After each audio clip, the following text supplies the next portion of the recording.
Yeah, Aaron, I'd agree with you. I don't know where you are, but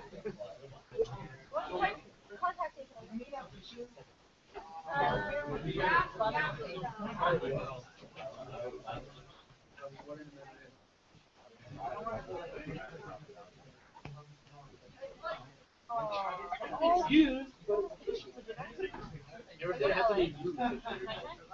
Why don't you cook, Johnny? I know she cooked.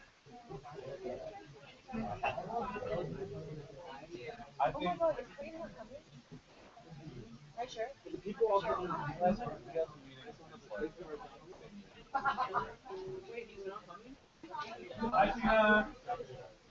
All right.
Michael.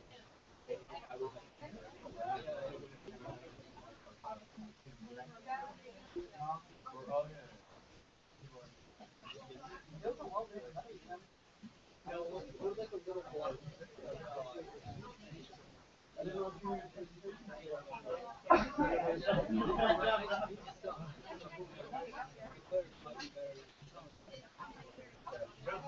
Come on, mate.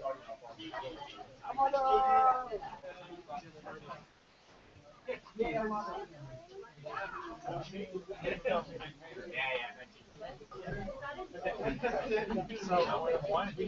I'm not excited. I'm changed out my plan all the way to Armando. I'm gonna pass the microphone.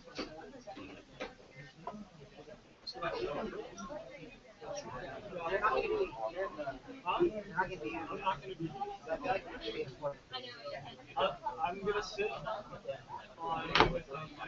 We're gonna have Arthur go. Unless you want me to sit. Yeah, I think you should say it. Or should I do it? Because what I have all my presentations there and my notes and stuff, like, and this one's fine. Okay, because I didn't want to have to make a motion if you could just allow it. That would actually.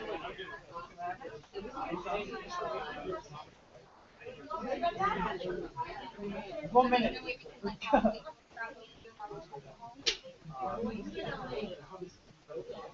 One.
Sorry.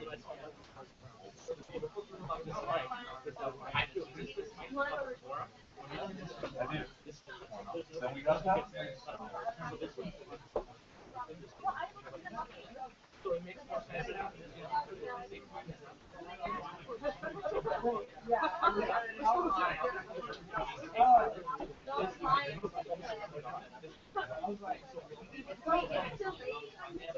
I didn't know we were wearing suits today. Who's mad at what?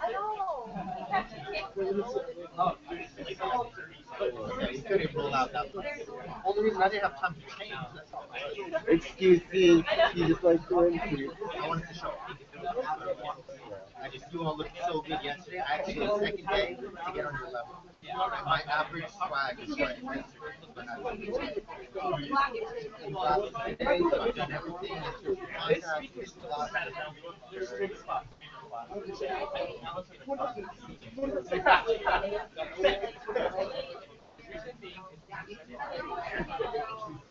Love don't fit. You must quit.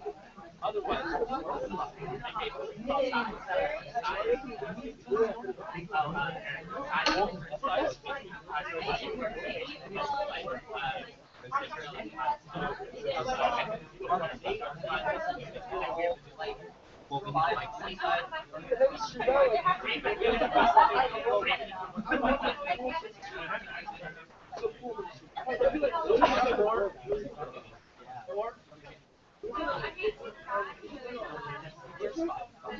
You get one bit from one side. So that's what we're studying. I missed some great stuff. I'm with the how do you cross? What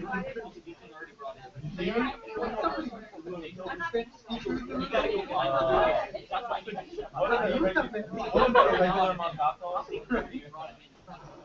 Okay, so you're gonna take one side. Okay, we're doing okay, that's fine. I just want this side right now. Before I get this is I'm allocating an additional 10 minutes for public forum related.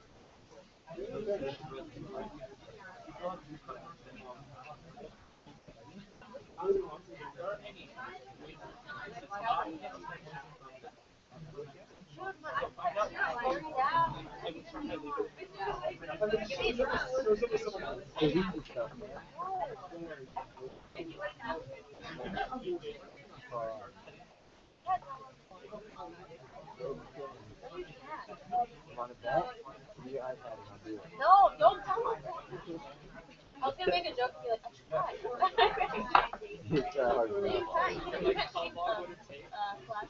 Not with that attitude. Did you get it? I'm so sorry. I had already taken it.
Yeah, I see what you're saying. The only thing is, make it from this is, it gets very confusing because she needs to have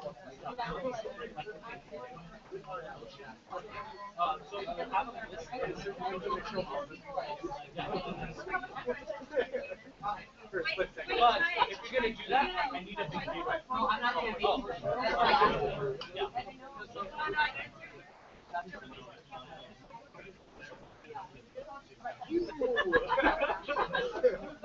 We'll see in 30 seconds.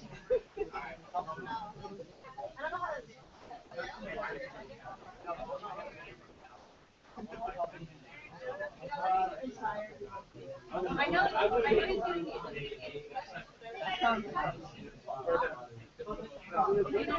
I need.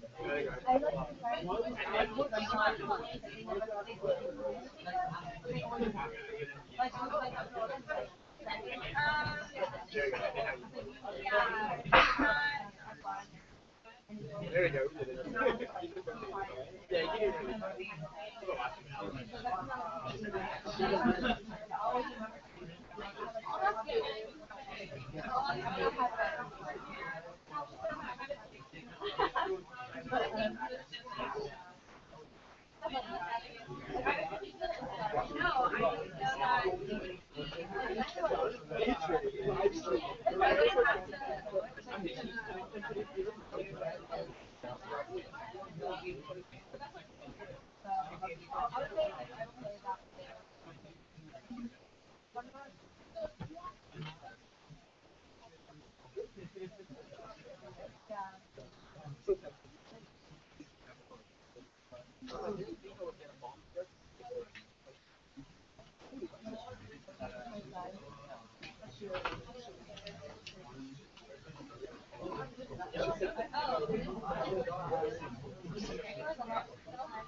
One right there.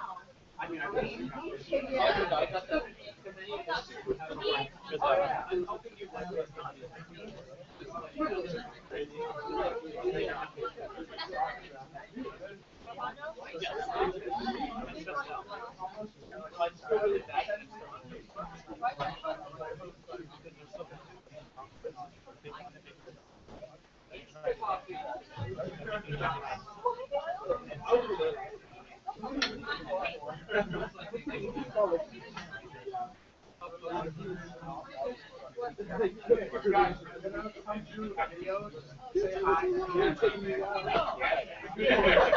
gonna be coming through with the camera.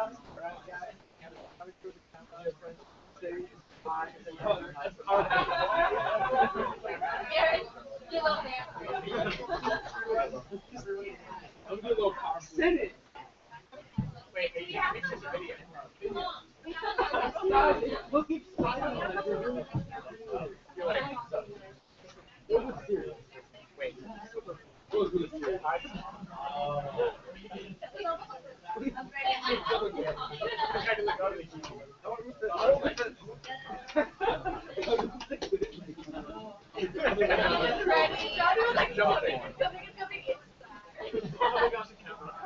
Yeah, I bet this is gonna be on like 480 like at the end of the year. R.I.P. Mike.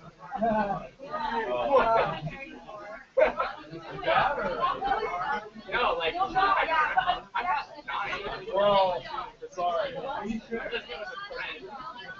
I'm talking with you after. Okay.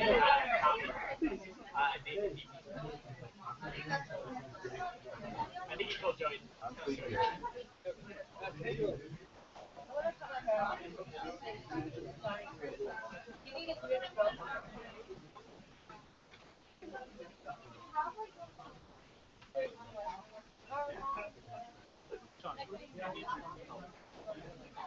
So when they want to do the presentation, right? Because I know Ben has probably you can have your computer online that server. He did. Because if he does, in order for him to use the PC, you need to push the PC button.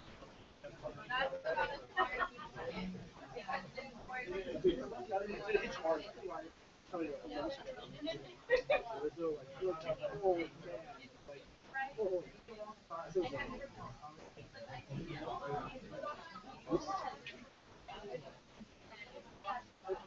Oh, Nafi, we already had a 30 seconds. 30 seconds. 30 seconds. Yeah, 30 seconds. It's live. Ish.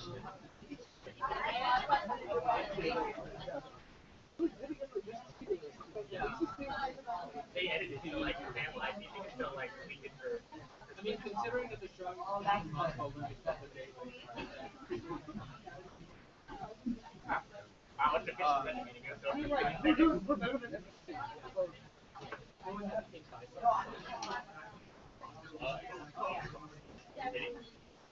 no, I'm not trying to.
Doesn't have the contract for building.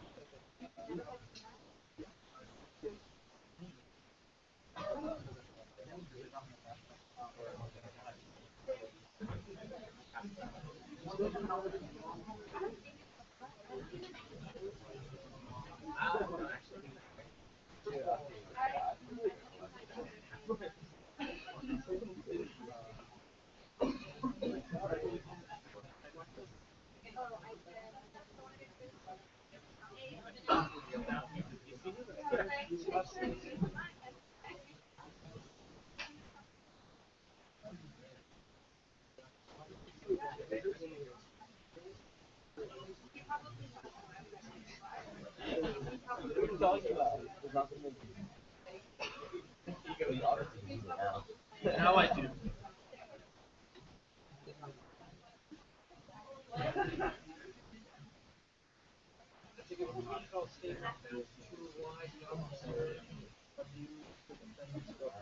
I'm on it.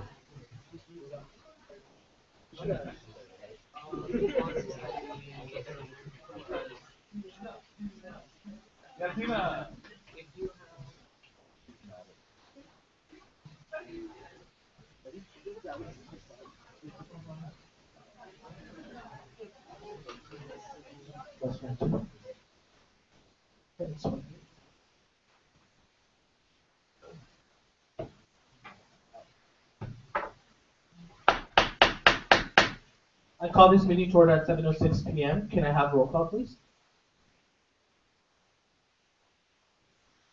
Senator Andrew Hall. Senator Fernando Echeverria. Senator Daniela Figueroa. Senator Nafi Karim. Present. Senator Abraham Gavan.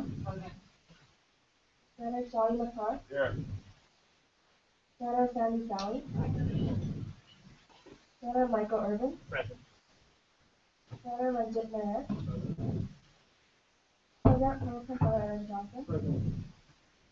Senator Terry Chan. Senator King Bin. Senator Sanal Rashidi. Senator Mira Darmani. Senator Sean Samia. Here. Senator Jessica Montano. Elections Director Jessica Sanchez. Present. Marketing and Promotions Director Rabina Bauer. Personal Chair Director Daniel Granich. Present. Outreach Director Mila Carter. President Sai Patadia. Executive Vice President Robert Saldana. Present. Vice President of Internal Affairs Johnny Toss. Vice President of External Affairs Penny Lee. Vice President of Finance Dennis King.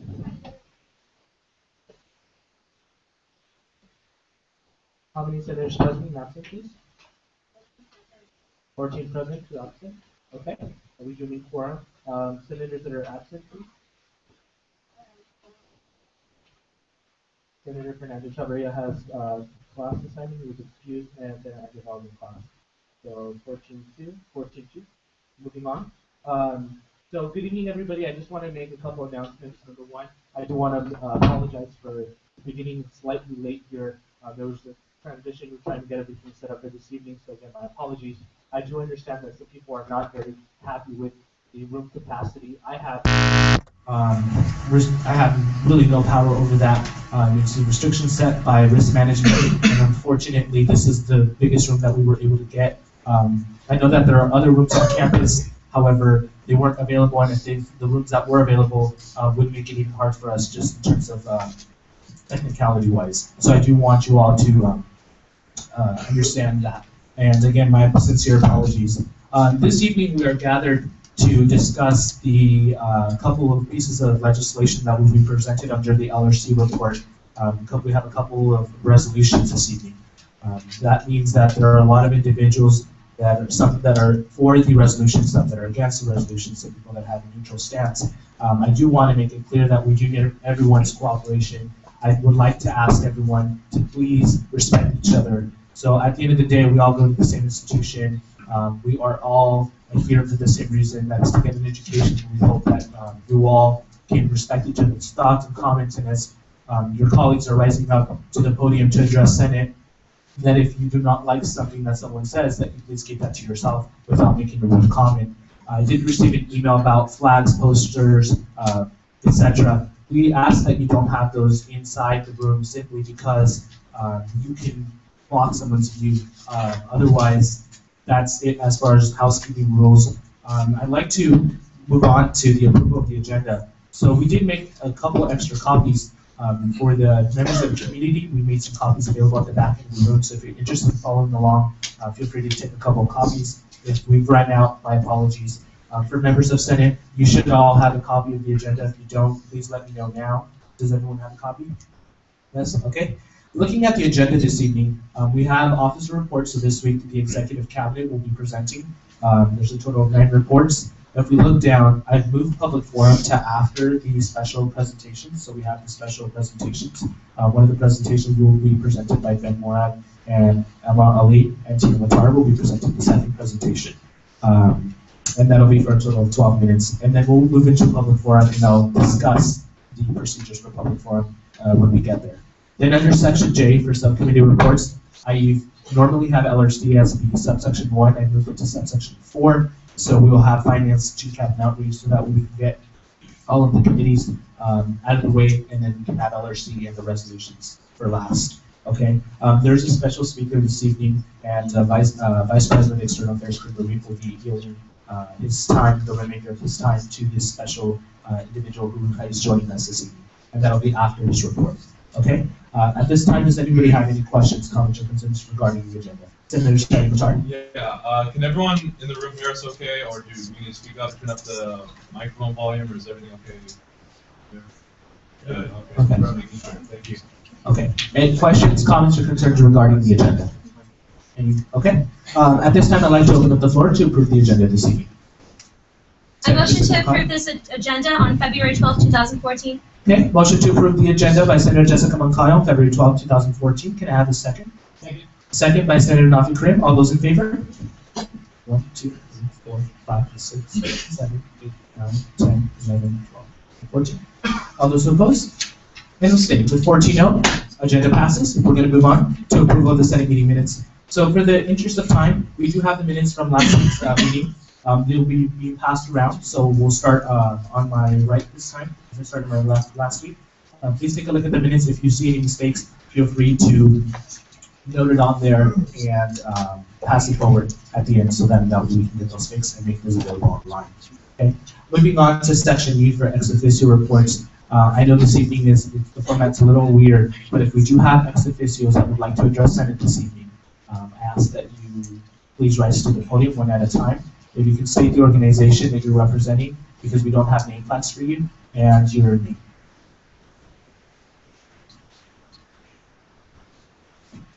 No? No ex officio reports this evening?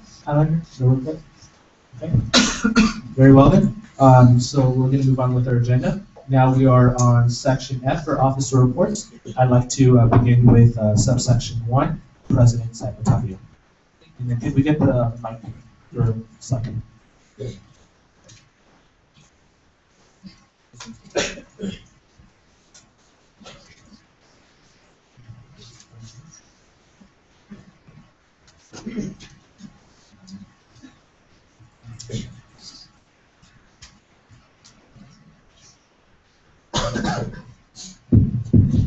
Everyone hear me?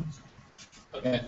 So, to start my report, I will talk about the Executive Vice Chancellor Search Committee meeting update. So, as I mentioned before, a lot of the things that happen within the search committee are pretty confidential, just for the fact that we want to maintain the credibility of the firm that's doing the search for our Executive Vice Chancellor / Provost. But during the meeting, we went over 27 applicants, so it was a pretty extensive meeting going over the pros and cons of each applicant, seeing where their strengths were, where their weaknesses were, how familiar they were with our 2020 strategic plan for UCR, just going over different things about each candidate. And in my opinion, what I evaluated for each candidate was to see what their level of interaction was with undergraduate and graduate students. I think there's a key component with understanding that administration should know the student administration dynamics. So that was one thing that I checked within each CV that I analyzed. There were a couple that I really thought that stood out just for the fact that they taught lectures with undergraduates and graduates, but they also had mentorship programs with graduates and undergraduates. So working with students in a large setting as well as a personal setting. So that was something that I really wanted to look into for each candidate. And these thoughts came up when I met with our current Executive Vice Chancellor, Dallas Ravenstein. So a lot of these key points that I was interested in when I was analyzing each candidate was basically because of Dallas's job and what he told me that would be beneficial in the next provost. So that's an update with the meeting. There's going to be a meeting coming up in March with, I believe, 31 candidates. So we're going to be continuing evaluating candidates and continuing the search. An update from our UCR Alumni Association Advocacy meeting. I just want to give a shout out to our External Affairs Office, Kareem Marie, Brianna Ross, Milan, G. Everyone did a fantastic job. Specifically Kareem. Kareem is just absolutely fantastic and really representing UCR and putting us in a great light and really showing what we do as a campus. So I just want to thank Kareem for that. But other than that, the committee was really receptive to any ideas that we had to collaborate for lobby visits. Specifically, we wanted to talk about collaborating in actions that the external office holds, as well as maybe postcard writing events and stuff like that. So it was really productive, and I think that we got a really strong connection with the Alumni Association Advocacy Committee. So we look forward to more meetings to be carried out before they actually go to Sacramento and lobby the legislators. So tomorrow, I mentioned this for you all, specifically sent it to put on your radar.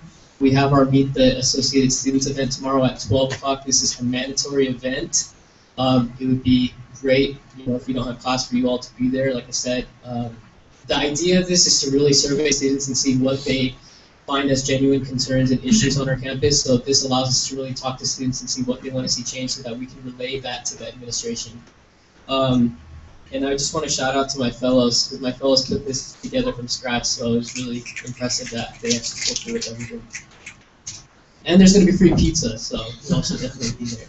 And for anyone interested in ASUCR and that are going to be running for the elections this spring, this would be an extremely beneficial event, so you can find out exactly what ASUCR does so that you have a better idea during the debates and how to talk and exactly illustrate why you want to run for office. Lastly, last night, the executive cabinet and I had the privilege of having dinner with our chancellor, Chancellor Wilcox.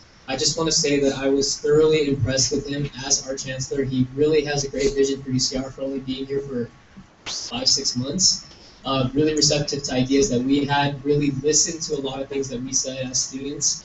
Overall, I just want to say if anyone has had interactions with him, definitely talk to him on a more deeper level and just really understand his perspective in UCR, because we really appreciated all the things he had to say, so it's really beneficial. Other than that, that concludes my report. Thank you, Sai.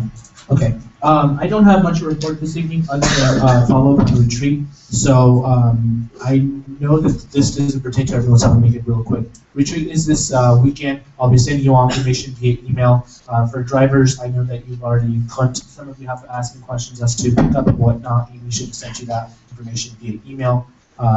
So I will get to you all via email. I did send out the form, to the registration form that is due this Wednesday before midnight, I believe. That's when the deadline was. So I need you to go ahead and click on my email. There should be a link I sent to the revised version one. Click on the link and just submit your credentials, and then we'll get you all squared away. I should have a follow-up email sent to you by tomorrow, Friday. And for the drivers, I'll have a follow-up email sent out as well. Thereafter, I'd like to move on with the Senate meeting.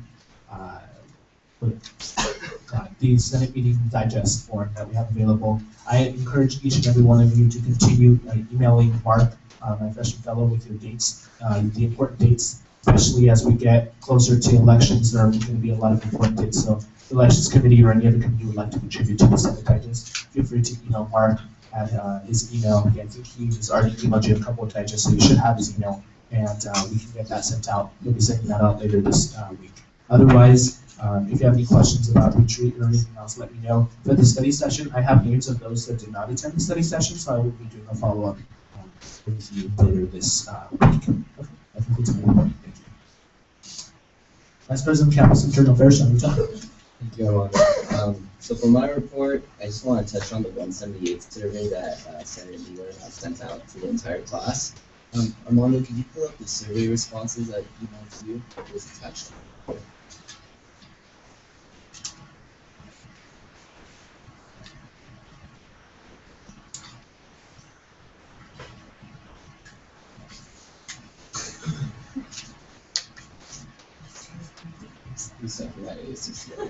Well, it's okay. Yeah. So, in all, we had 114 responses out of 120 in the class, which is a huge response. And one of the things that really stuck out to me in this writing intensive course is that one of the requirements is to write a scientific critical review paper. The most surprising thing to me is that 20% of students in this class have never even read a scientific critical review paper. So this is an upper division class also, so we mainly have third and fourth year papers. So it's really surprising that one of the requirements is something that 20% of the class never even experienced. So that's just one of the main things that stuck out with me. Another big thing was 50% of the class found out about the writing component on the first day of class, which is something else. And also, when they wanted to drop, there were no other available upper division courses to replace that class. So they were kind of stuck. So those are the responses we got from 178. For the Food Truck Festival, it is going to be on April 16th this year. We're hoping to get 75 to 100 volunteers. Last year we had, I think, about 150 people wanting to volunteer. We actually had to turn some people down. But this year, it's 75 to 100, and every volunteer will get a food voucher for the truck that they volunteer for. Beyond that concludes my report. So if you need volunteers, please let me know because, again, my athletics department is looking for volunteers, and that is probably something that they would love to volunteer with. So if you need volunteers, contact us. Thank you, Vice President, Campus Internal Affairs, on top. We move on to Vice President of External Affairs, Kurt Reed. Fantastic. Thank you, Armando. Sorry I haven't been able to send in my report. It's been a crazy week, but I'll get that to you very soon, so it should be reflected in the minutes. To go through this as quickly as possible, our LegCon delegation has been selected, and we'll hear report backs from them soon. The Student Lobby Conference in Sacramento, the applications are still up, so for students who want to apply and want to go, everyone must apply if you want to go, and that is going to be April 4th through 7th in Sacramento. Everything is covered. It's a great experience. I definitely encourage it. Our next UCSA meeting is in Irvine in March. I had the privilege of attending a joint lobby visit, lobby day essentially, last Wednesday with the leadership from the Cal State Student Association and the community colleges. So between the three of us representing 3.5 million students, we went around and basically visited every building and every office in the Capitol. So it was very long, with 26 meetings that day. And then, yeah. So it was quite exciting, very interesting. We'll see what happens. Hopefully we get some more funding towards higher education. This morning I was in Oakland, and so I met with President Napolitano along with the Council of Presidents. I was fairly productive. President Napolitano is looking forward to doing some really good work with the graduate students and is looking to continue working with undergraduates. The applications to be a student advocate to the regions for March's Regents meetings are up. So anyone who's interested, please apply or contact me. Congress, anybody who wants to bring the UCSA Congress to Riverside this coming summer needs to come talk to me as soon as possible. If we'd like to put together a bid, we need to start working on that like yesterday. So we need to get on that, but not to say we can't do it. Also, we're going to be having a Workers' Appreciation Day event in March where we're going to be inviting the workers out to get some free food. We'll hopefully be renting out the tents and getting grills and doing like burgers and such for them. So that'll be quite exciting. As far as Ledge goes, we have lobby visits coming throughout the week. Anyone interested, please contact myself or David Santillan, our Legislative Affairs Director. We also have our mental health resolution coming out, which I worked in conjunction with the Syllabus Initiative Committee on writing, so that should be seen hopefully next week. As far as our action committee, we have our Ignite Week of Action is week 8, so come out and see us tabling all week, doing a lot of different events. I'm really excited to see what they put on. We've been hosting teach-ins that are very successful, so please, if you haven't attended those, come out, learn something new. They're actually very interactive. It's a good time. We'll be having a lot of postcards in the coming weeks for Ignite, Fund the UC, and the USSA campaign. Voter Reg is storming soon. There is a press conference for Covered California on Saturday morning. So if y'all are interested in coming out, please do. I know myself and several ECAB members will probably be there speaking a little bit on why it's important to be covered and so forth. As far as other news, I was just in a meeting with our Dean of Students, our Vice Chancellor, several members from administration, and several leaders from the city. And we were discussing some of the housing ordinances. External Affairs has come out with a potential piece of legislation that essentially outlines what happens and how to deal with problematic neighbors, which is something that the neighborhood has been asking for and been pushing for. And this is hopefully something, it is something that won't discriminate against students. So we're open to any suggestions on that. I'm more than happy to share that information with anyone who wants to talk about it. In closing, I would like to introduce Councilmember Melendrez. He has been an advocate for us on the City Council thus far, and he has been more than happy to meet with us several times. He was just in the meeting with us today after working all day, and he came here. He would like to address the Senate. So I'd like to bring him up and allow him to speak for a couple of minutes. Thank you. You want me to just grab the mic there? Yeah, please. Okay. Thank you so much, Kareem. It really has been a pleasure working with you and the other staff. I've had the opportunity to work with Abraham, also had a chance to meet with Michael on a few things and several other summers, and there was another gentleman, David. But it's been an absolute pleasure. One of the things that we at the Riverside City Council like to do is engage more with the students. But what I have been involved in over the past 8 years, I'm entering my 3rd term, has been very involved with the administration here, whether it be Chancellor White, who was before Chancellor Wilcox, or any other chancellors before. And the idea that Riverside had and the thoughts of our entire council were, how are we going to improve the quality of life? How are we going to provide the entertainment value that the students here in the city, in the university want? How are we going to further develop our community that has that balance where the students can enjoy their stay here at the university, but at the same time be able to enjoy themselves outside of the university. That is something that we continue to work on, and we feel that we've made a lot of progress these past 4 years, but we're looking to make a lot more progress here in these coming years. Some of the things, sometimes people wonder, well, what does a city councilman do? How do you get elected? Why do you want to be a city council member? But what we do is we set policy for the city. And this is what Kareem and Abraham and several others have been involved in. How are we setting policy on this housing issue? How can we create this balance where we're fair to the students and also fair to the homeowners? So that it's a very long process. We're working on it. It's going to take about a year to complete. So we want to be able to complete that with the voice of the students. We feel that that's very important to the success of a good ordinance. So we're working on that. Believe me, everybody's working on this diligently, and we only have 12 months to do this. So we want to make sure that what we do is going to be something that's going to stay for a long time and have a very solid foundation. As a city councilman, we have our own public utilities. So we want to make sure that whatever utilities you use, the lights or the water you drink, we're responsible for. We want to make sure that that water purity here in the city of Riverside is good for you, and we have sufficient electricity to maintain the university here. We also make sure that we have a budget money for our museums, for our libraries, for our park and rec, for our fire and police and a variety of other services. So it really is a balancing act. We have about a $217 million general fund budget, but our overall budget with taxes that come in from the federal and the state is almost $1 billion a year. So we're responsible for a lot of money to operate and maintain our city. But the reason that I'm here is really to engage more with the with you as residents of the city of Riverside.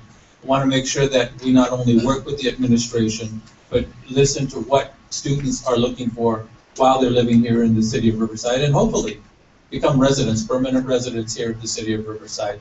So thank you, Kareem, for the opportunity to say a few words and allowing me to introduce myself to the Senate.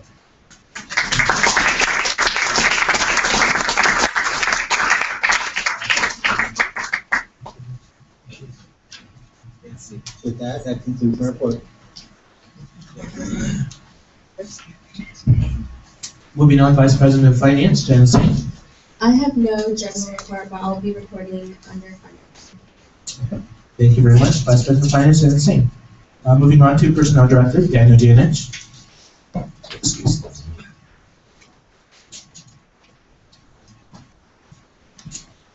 In the interest of time, personnel has no reports tonight. Okay, thank you. Outreach Director, Mina Kata.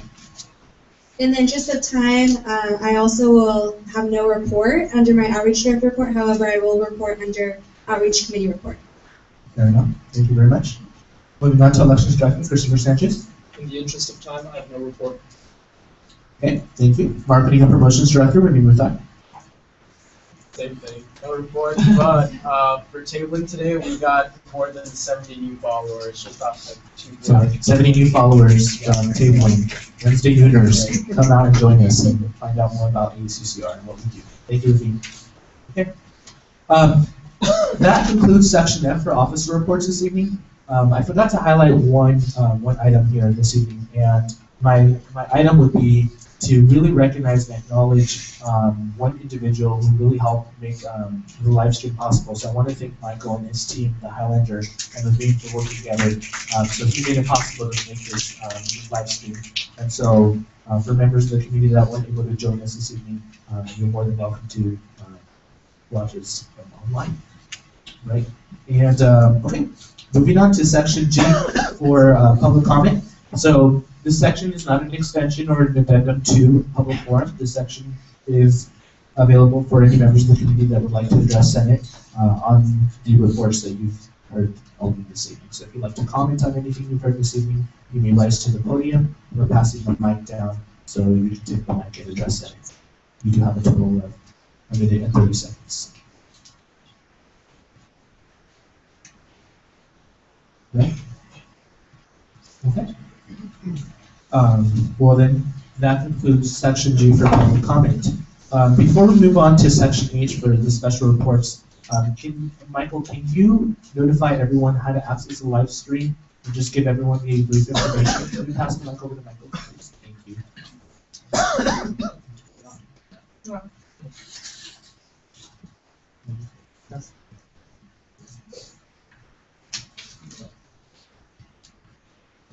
It's on. Can you hear me? So just go on highlandernews.org. It's going to be the very first post you guys see. It just says watch live, and just click on it, and in the post you'll have a link to YouTube, so that's where you guys watch it. So, yeah. Thank you very much. highlandernews.org. It should be the first post. Click on the link, and that'll redirect you to YouTube. Thank you very much, Michael, again. Moving on to Section H for special reports, we do have subsection 1, Ben Morad, for a total of 12 minutes. Ben, if you would like to rise to the podium to begin your presentation. And then, Sean, can you switch it over?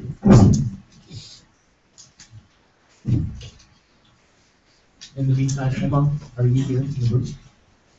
We're going to need you to use the PC, so it's the same one Ben's been using. So if you can log into Polar Prezi, because the JavaScript on the computer wasn't updated, so we wanted to display it off now. So you'll have access to the presentation for the keyboard up in front.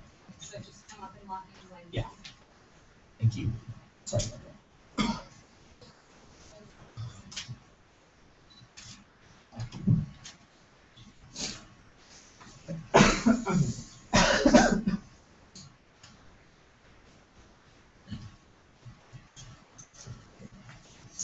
Hi, good evening. For those of you who don't know me, my name is Ben Morag.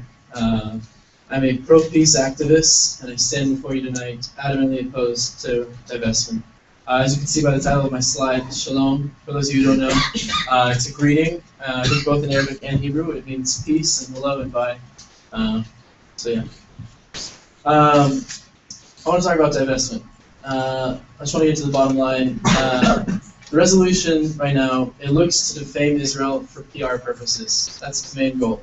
It does in no way take into consideration the suffering on both sides and the shared responsibility of both parties with what happened in the past and how they need to come together in the future. For example, it talks about the separation wall and how it hinders the Palestinians. However, they neglect to talk about how it saves lives that would have been taken by terrorist attacks. For example, in 2013, there were nearly 1,400 attempted attacks against Israelis in Jerusalem and the West Bank, and the security barrier helped to prevent them. This is clearly a bloody conflict that has been raging for almost a century. If it were truly as black and white as the divestment resolution makes it appear, don't you think it would be over by now? If you want to support a movement that only focuses on blaming one side while neglecting the other side's responsibility, then vote yes on divestment. However, if you want to acknowledge that it is a complicated conflict that can only be resolved by cooperation and compromise from both parties, then vote no on divestment and yes on the second legislation, positive steps towards peace. Sweet. So actually, this is from the divestment resolution. I think it's my favorite part about the resolution. It talks about neutrality, and it talks about how, as a public university, we should take a neutral stance on issues of high conflict. Yes on divestment is not a neutral stance. It's saying that Israel is an apartheid state, and that is in no way, shape, or form a neutral stance. The goal of divestment resolution is to push a one-sided view of the Palestinian-Israeli conflict, turn public opinion against Israel, and ultimately promote broader boycotts against Israel as a whole. The point is not to inspire a balanced, rational, or informative debate on the conflict. No, the point is to frame the debate using the question, should we punish Israel for its human rights violations? That is inherently a one-sided framework for this discussion. The question itself pushes you to answer a certain way before the debate even starts. So I would like all of us to take a step back and ask a different question. Is Israel actually committing the human rights violations specified in the resolution? And what is the agenda behind this initiative? In a court of law, the individual on trial remains innocent until proven guilty beyond reasonable doubt. Can you prove beyond reasonable doubt that Israel is guilty of these human rights violations?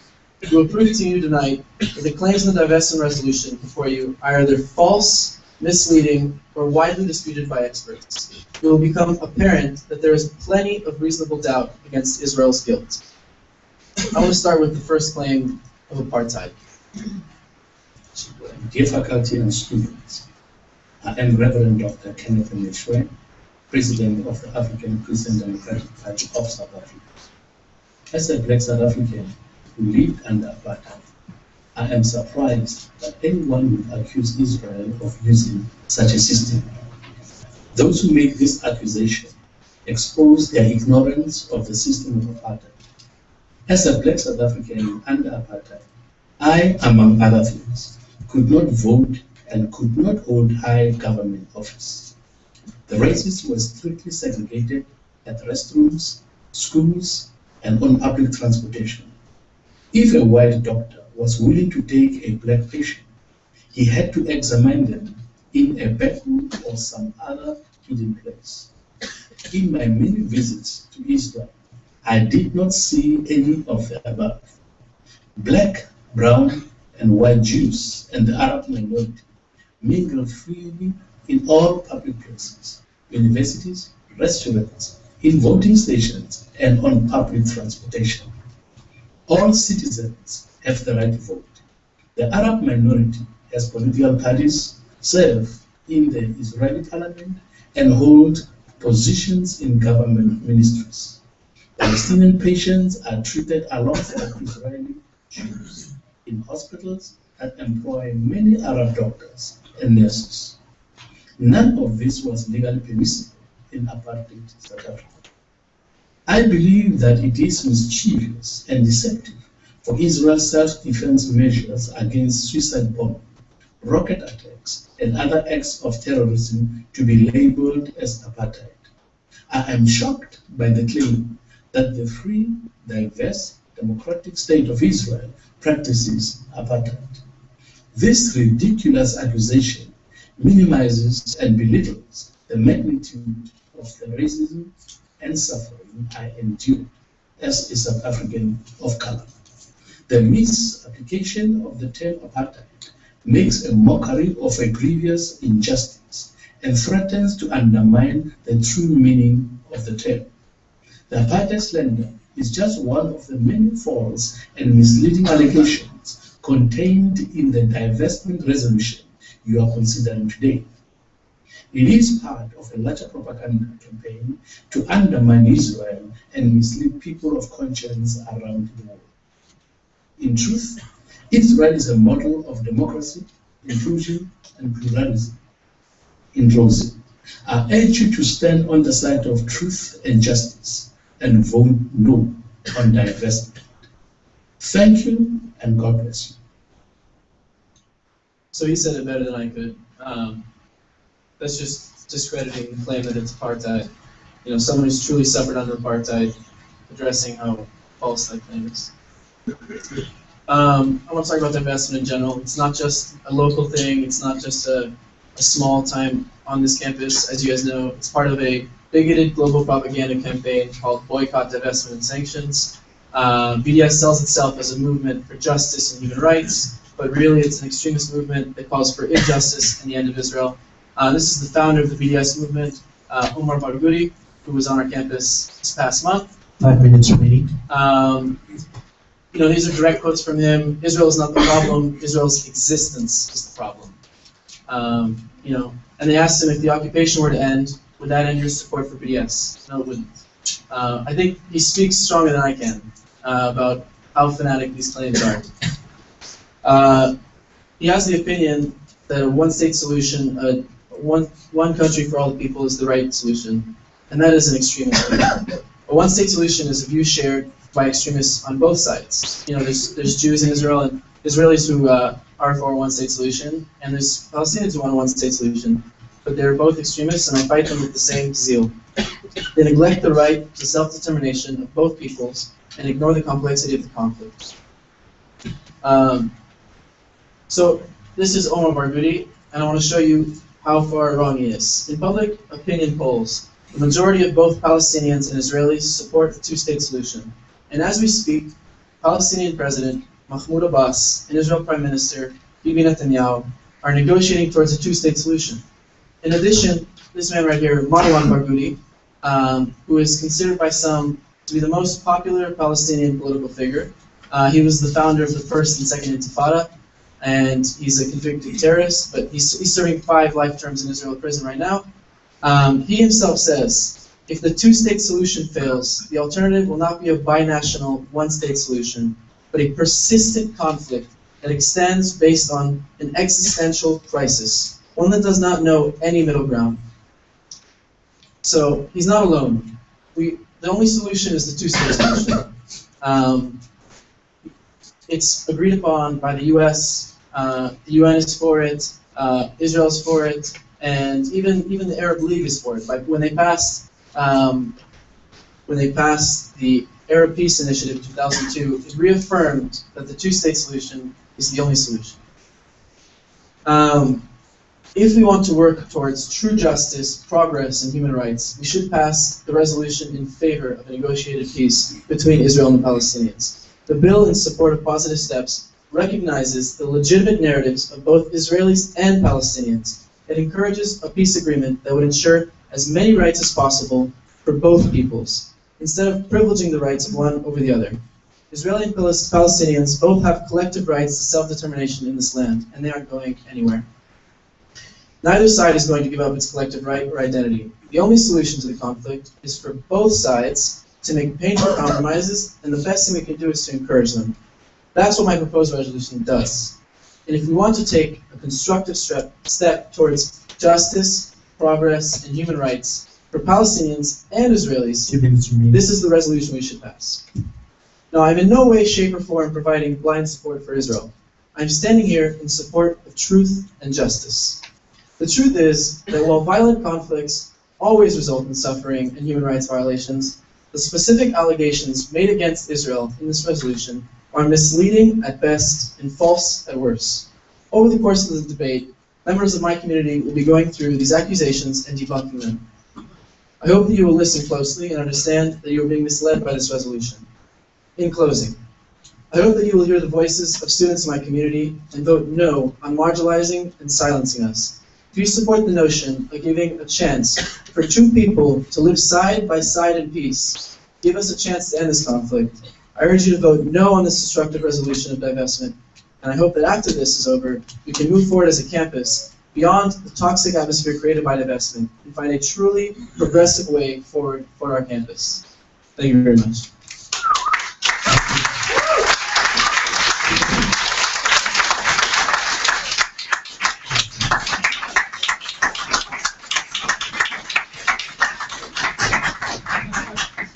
Thank you, Ben.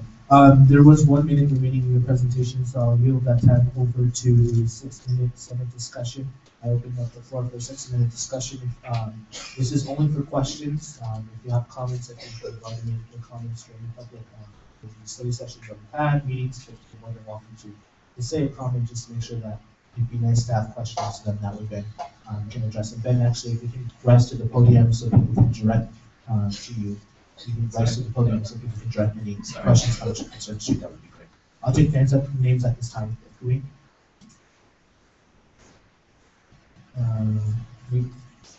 Abraham, Aaron, Shadi, Sean. Anyone else? No? Okay, I'm gonna end it with Sean. Sean will be the last person. Can we start? Time? Okay. Vice President External Affairs, you have the floor.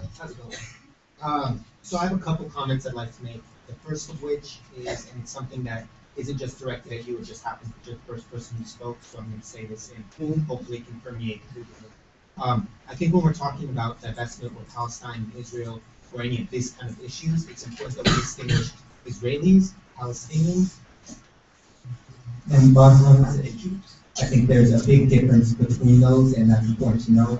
If you look at and we've spoken about this before, chronologically speaking, Judaism came before Christianity, came before Islam. So if we're using that as a discussion, they could be the same ancestry. So I want to make sure we're distinguishing that, and when we're speaking about, the people in Palestine and Israel, we're making sure we're talking about Israelis and Palestinians and not Jews and Muslims, because those are different categories, absolutely. So I want to make sure we're making that distinction just for everyone. The other thing I wanted to ask you is the two-state solution. When I first heard about it, I had assumed it was simply kind of a line drawn down the middle where, like, east side is Palestine and the west side is Israel. I've come to find out that that's kind of not the case. Could you please go into what a two-state solution would look like and what the territories ultimately look like? Yeah, my pleasure. First and foremost, no one could tell you exactly what it would look like because it's still, heavily debated and under negotiations. But basically, the idea is you have Israel proper, which is everything except, the West Bank and Gaza. And you could, and the Golan Heights, if you want to consider 67 borders. And basically, it was proposed in 2000, for instance. In 2000, Israel proposed a solution that would give 97% of the West Bank to the Palestinians to form a state, and a bridge connecting Gaza to the Gaza Strip to form a Palestinian state. This was rejected, but different issue. The negotiations being talked about right now, there's many different land swaps that are being talked about with communities within the West Bank that are traditionally Jewish becoming part of Israel, and communities in Israel becoming part of the West Bank and Palestinian state. Is that, in an essence, because it's very complicated and there's many different lines that can be drawn, but that's the essence of it. So again, traditionally Israeli versus traditionally Jewish, as far as speaking about communities. And then the other point is, just to make sure I'm understanding, so essentially there'd be part of Palestine, and through the middle of it there'd be Israel? Yeah, I'm not really sure. The connection bridge, I don't know if that's up for debate anymore, but yeah, that's the idea. Okay, sounds good. I just wanted to make sure that's good. Thank you. There's 3 minutes remaining. Senator Abraham Lavan. Yeah, so just in trade actually, because Yeah, there's there's something something about opposite. Sorry, now you go sit there. Okay, so I just had a question for you, Ben, specifically, and because I kind of implied in the resolution was you're conceding that there is occupation, right? But you just do not agree with the use of apartheid as the word that describes the occupation that is currently going on. Am I correct in that sense? Can I address that? Or? Yeah. I just want to see like your perspective. Right, yeah. If not apartheid, then what would we call it? So there is a military occupation in parts of the West Bank. I wouldn't call it apartheid because, and when they're talking about apartheid, they're talking about all of Israel. If you read some of their literature, they're saying that it's not just what's happening in the West Bank, it's what's happening in Gaza. Can you turn on your mic? It's off. Better? No? No, it was on. Hello? I don't know. I'll just broadcast then. Basically, sorry, I was recap. I got a little distracted by that. What was the question? Sorry. Oh. So basically, I'm asking, you're conceding that there's Oh, occupation. okay, yeah, sorry. But what would you call it if you don't want us to call it apartheid? Right, no, so it's not apartheid because it's not segregation based on race and it's complicated. It's complicated. We'll get into why it's not apartheid. I explained earlier also, but basically it is a military occupation and we acknowledge that, but I also acknowledge that it's a much more complicated conflict when you just address one side of it. You don't address the other side, the fact that there has been a large amount of terrorism used against civilians in Israel, and there is a serious need for defense. And any two-state solution, like I said in the resolution, is built upon the end of Palestinian terrorism and the end of occupation. Does that answer? So basically, would you, if we had to change the resolution to not have apartheid, you would just concede, the only thing you would concede to would be military occupation? Well, it's asking you to divest from it because they're using apartheid and military occupation. But you're not agreeing with the terminology, or you're not agreeing with the concept? The concept. Okay, thank you. Thank you. President Pro Tempore Eric Johnson. Yes.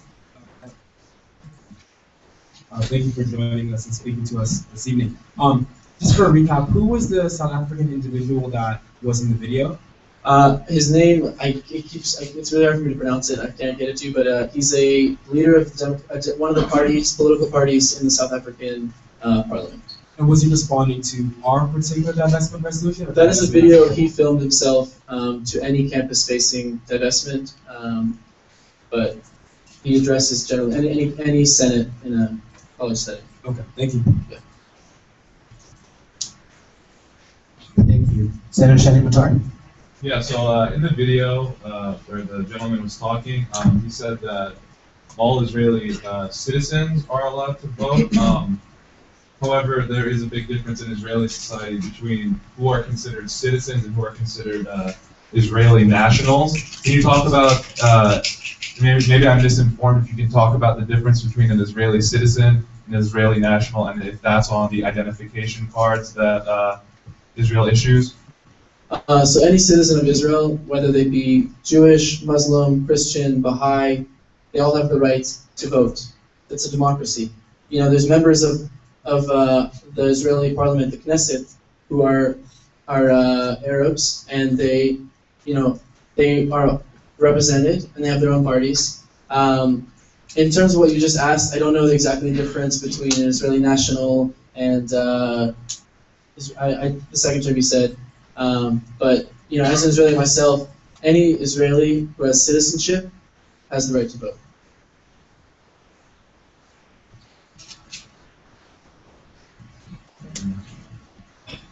We have Senator Sean Fania.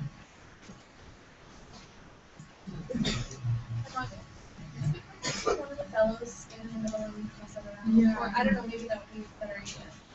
Stand in the middle here. Yeah, no. Wait, is that like? No, not in the middle, but just one of you guys. If you have Oh, yeah.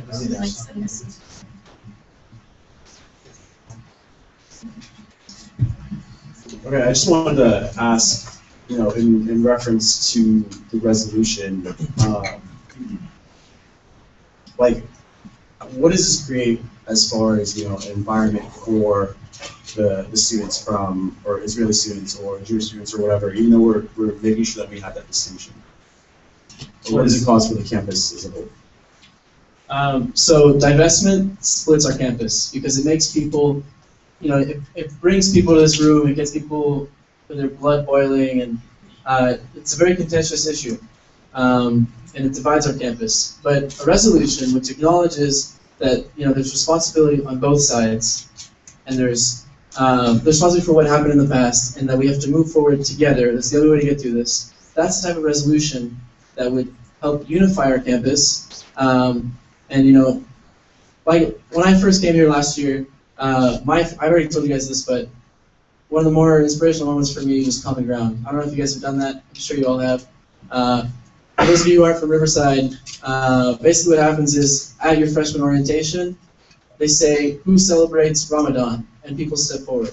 And then they say, who celebrates Christmas? And who celebrates Hanukkah? And then they say, who likes dogs? And they see that people come together. We have a lot of different things that unify us. And that's just the type of thing that we should be striving for. Unification, diversity, and tolerance. And that's not what this diversity bill does, the divestment bill does. Are there any more questions? Or That concludes the list.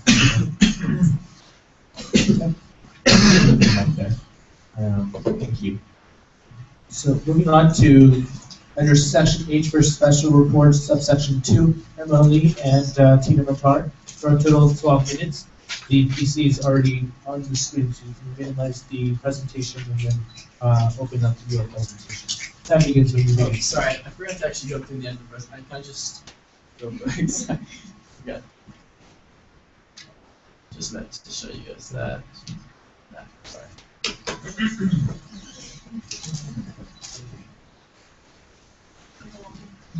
Oh, you have access. I think the keyboard.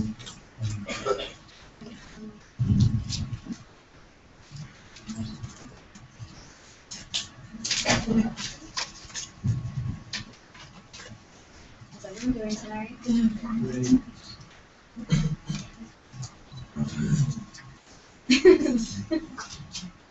How are you doing? Andy.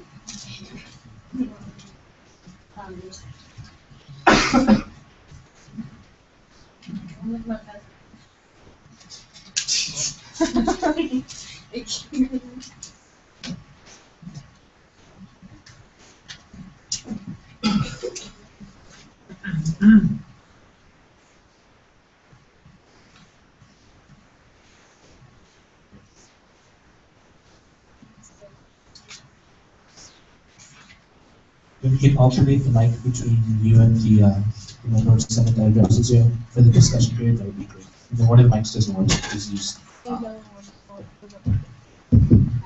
Yes. Thank you. All right. Good evening, everyone. I hope all are doing well. I'd like to apologize. Unfortunately, Tina and I will not be pulling a Shaggy and taking off our shirts for Senate like we did last year. For those of you who remember. Anyways, we're going to jump right into it. So, we're here to talk about Resolution SR12, which is divestment from companies that profit from apartheid. We would like to take Senator President Porter's suggestion of building up our argument rather than tearing down. We authored SR12, so that's what we'd like to focus on. But at the same time, we do want to acknowledge points that Senator Coleman has brought up in recent weeks, which is the back and forth reputation. We can refute this, which can refute that, which can refute this, which can refute that. We just like to stick to the facts, and we would hope that most of this is not new information for you. Divestment has been a topic that's come to Senate for about 4 months now, so hopefully most of this will just be a refresher. But of course, I am here to questions after in the event that it's not. Okay. So hello everyone, my name is Tina. I am Vice President of SJP, and I'm here to talk to you about divestment. So let's just start with what is divestment. Me and Emma have already spoken to you guys throughout the past couple months of what divestment is, so I'm not going to go into too much detail. But what divestment is, it's to de-invest financially from a company, not individuals, but from a company based on ethical grounds. historically, divestment has been used to combat apartheid. And what exactly is apartheid? Again, we've already given you a little presentation these past couple months. I'm not going to go into detail, but the definition of apartheid is any system or practice that separates people according to race, class, religion, etc. So, like, I'm not going to go into the details of the examples. We already told you about the separated bus systems, separated road systems, separated housing, between Israelis only and Palestinians. So I'm not going to shove that down your throat. 10 minutes remaining. Divestment has been used throughout history to target corporations, like I said earlier, and not corporations and institutions and not individuals. So let me just make that clear again, not individuals, but the companies themselves. So this is a list of the student orgs, clubs and orgs that support divestment.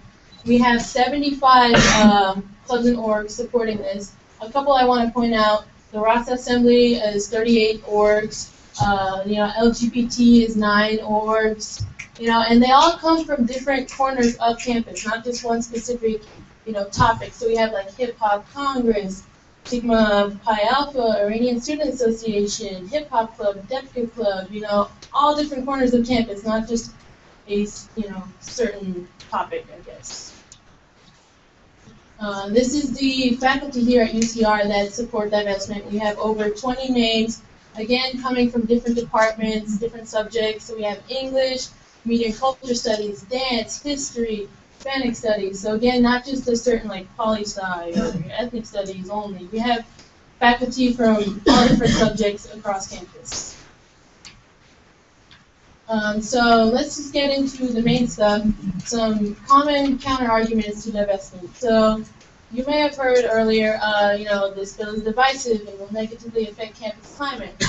Social justice issues have always been controversial throughout history. Just look at, abortion, gay rights, civil rights, all that stuff has been controversial throughout history. Even with South African apartheid, it was not widely accepted. People didn't all, agree on South African apartheid. But you have to be on the right side of history. Don't make the same mistakes as they did before. The next one would be the BDS movement is counter to the two-state solution. That is 100% false. Nowhere in BDS does it make any recommendation for a state solution. It only lays out conditions for ending the call for boycott. And finally, the last argument that we have here is, why choose Israel? Why single it out? Isn't that anti-Semitic? This divestment resolution only targets the government and institutions, not the people of Israel. That's like criticizing the U.S. for their drone usage. We don't criticize the people of the U.S., but we criticize what the government is doing. And another thing is we are Students for Justice in Palestine. Our first and main focus is to bring justice to Palestine, and we see that through what Israel is doing. So, there's a few documents going around that I'm passing out to all the senators. If there's any extras or if anyone needs another one, hopefully bring that around. But anyways, these ones for Staples. People have to print out. Yeah. All right. So why does this matter? Why am I bringing this to ASUCR? Why are we talking to you and taking extra time from the legislation for this issue? This isn't a Palestinian issue. This isn't an Israeli issue. This isn't a Jewish issue, a Muslim issue, a Baha'i, a Coptic, a Christian, whatever issue. This is a student issue. This is something that's right here in front of us that we need to be responsible for. If UC funds, as members of the UC community, if UC funds are going to support anything, the UC community should be aware of it and they should be proactive with it, whether they support or don't support it. So we as students, especially in ASUCR, have a very unique and powerful position to affect global change. Every social justice movement in this country has been led by students. Vietnam War protests led by students. Berkeley is protest central. The divestment from apartheid in South Africa, completely led by students. This was a huge, massive student movement. Students are at the forefront of every form of social justice in this country, and we need to be among them. right? Especially as members of the UC system. The UC system is the first and the largest public university system in the country. What does that mean? This means that we're a university that disregarded that classist idea that people, from the upper crust get to have higher education. This challenged that idea and this said, no, we're going to open a public education for everyone, for the lower classes, for the women, for the people of color, for the LGBT communities. Go on, go forth. These are the values that the UC system was founded on, and these are the values that we need to stand up for in our actions, and that includes our investments. To disregard this issue as something irrelevant to us is disregarding that entire struggle and what brought the UC to where it is today. So, why should we support divestment? All right, it sets this precedent that's already, actually a precedent has already been set with previous legislation. But it sets a precedent of accountability and ethical actions that are not only on our campus, but go beyond our campus. They recognize that we are not only who we are when we stand here, we are part of the world. We're part of a global movement and a global community, right? So, for example, fossil fuel divestment. I understand logistics of the legislation are still being worked on, but when it came to the table, and when it was presented to this Senate to be ethical with our investments in companies that contribute to fossil fuel use, Senate voted unanimously to pass that. We said we don't want to be involved with or responsible for any unethical actions by these companies that are polluting our earth, right? So what do we gain by voting yes? Kind of the same thing. We are removing our responsibility, we're taking initiative, and we're ending our complicity with the violation of international law. And there's no question at this point that international law has been violated. The resolution has well over 40 sources, valid sources from the World Bank to Oxfam that have told you that these violations, there are violations of international law happening, and they're happening by a very specific institution. Now, I said I don't want to focus too much on positive investment, but let's be real, we do need to address it. Investment and divestment are not two mutually exclusive concepts, given that their targets are not the same. The companies mentioned in SR12 and the companies mentioned in SR13 are completely different. There's no overlap. So, theoretically, divestment and positive investment can happen at the same time, given a few conditions, right? Number one, first and foremost, divestment cannot be eliminated as an option. We've made it very clear through countless discussions, countless sources, divestment needs to happen. Divestment, it's not a question of if, it's a question of when. And it's a question of, are you going to be the senators that vote for it, or are you going to wait for a future Senate to take this initiative and take this responsibility that you didn't know is in front of you right now? Companies that are being invested in, if we choose to go with positive investment, need to be legitimate companies. They need to be proven to be beneficial to the Palestinian economy and promote some form of peace. So, as I said, I didn't author SR13, so I don't know, I didn't do the homework on those companies as far as validating whether they are or not. But that's something that needs to be assured when we target it. So as far as positive investment goes, divestment needs to happen regardless of whether or not we positively invest. All right, so cut to the chase. Let's get to the bottom line. I want to ask you all a question. And you don't have to answer, obviously, this is rhetorical. But at some point in your life, did someone, maybe a parent, maybe a teacher, maybe a mentor, did someone tell you that you could change the world when you grew up? Because I had that conversation. Someone told me that when I grew up, I could rule the world. And I'm still working on it very actively. But someone told you that you could change the world. And so when we were told that, we thought, okay, maybe I need to find a cure for cancer to do that. Maybe I need to become president. Maybe I need to become a big shot movie star to do that. And I hope that the aspirations that we have as UCR students they follow us after our time at UCR, and we do aspire to things that high. I really hope to see someone in here in like the White House or something. But here's the thing: we don't have to wait until then to change the world. We don't have to do, to do crazy things like that to make a difference globally. The opportunity is right here in front of you. It's in legislation. It's in black and white, and you have this opportunity. And this is something that you cannot pass up. We've given it to you, and all you have to do is vote yes. So let's be responsible with our UC funds. Let's be responsible with what we associate ourselves with, what we invest in, and let's pass divestment. Thank you very much. There's about a minute remaining. So I'll add that to the 5-minute discussion for Senate. Members of Senate, at this time I'd like to open the floor to take names for discussion. Senator Sean Famian, Senator Jessica Moncayo, Senator Abraham Galvan, Senator Shadi Matar, Vice President of Campus Internal Affairs Johnny Tao, President Said Battalion, Vice President of External Affairs Kareem Arif, President Project Board Aaron Johnson. Okay. Senator Nafi Karim. Is that a hand, Naomi? No. Okay. Okay, please remove that mic. You can pass it down.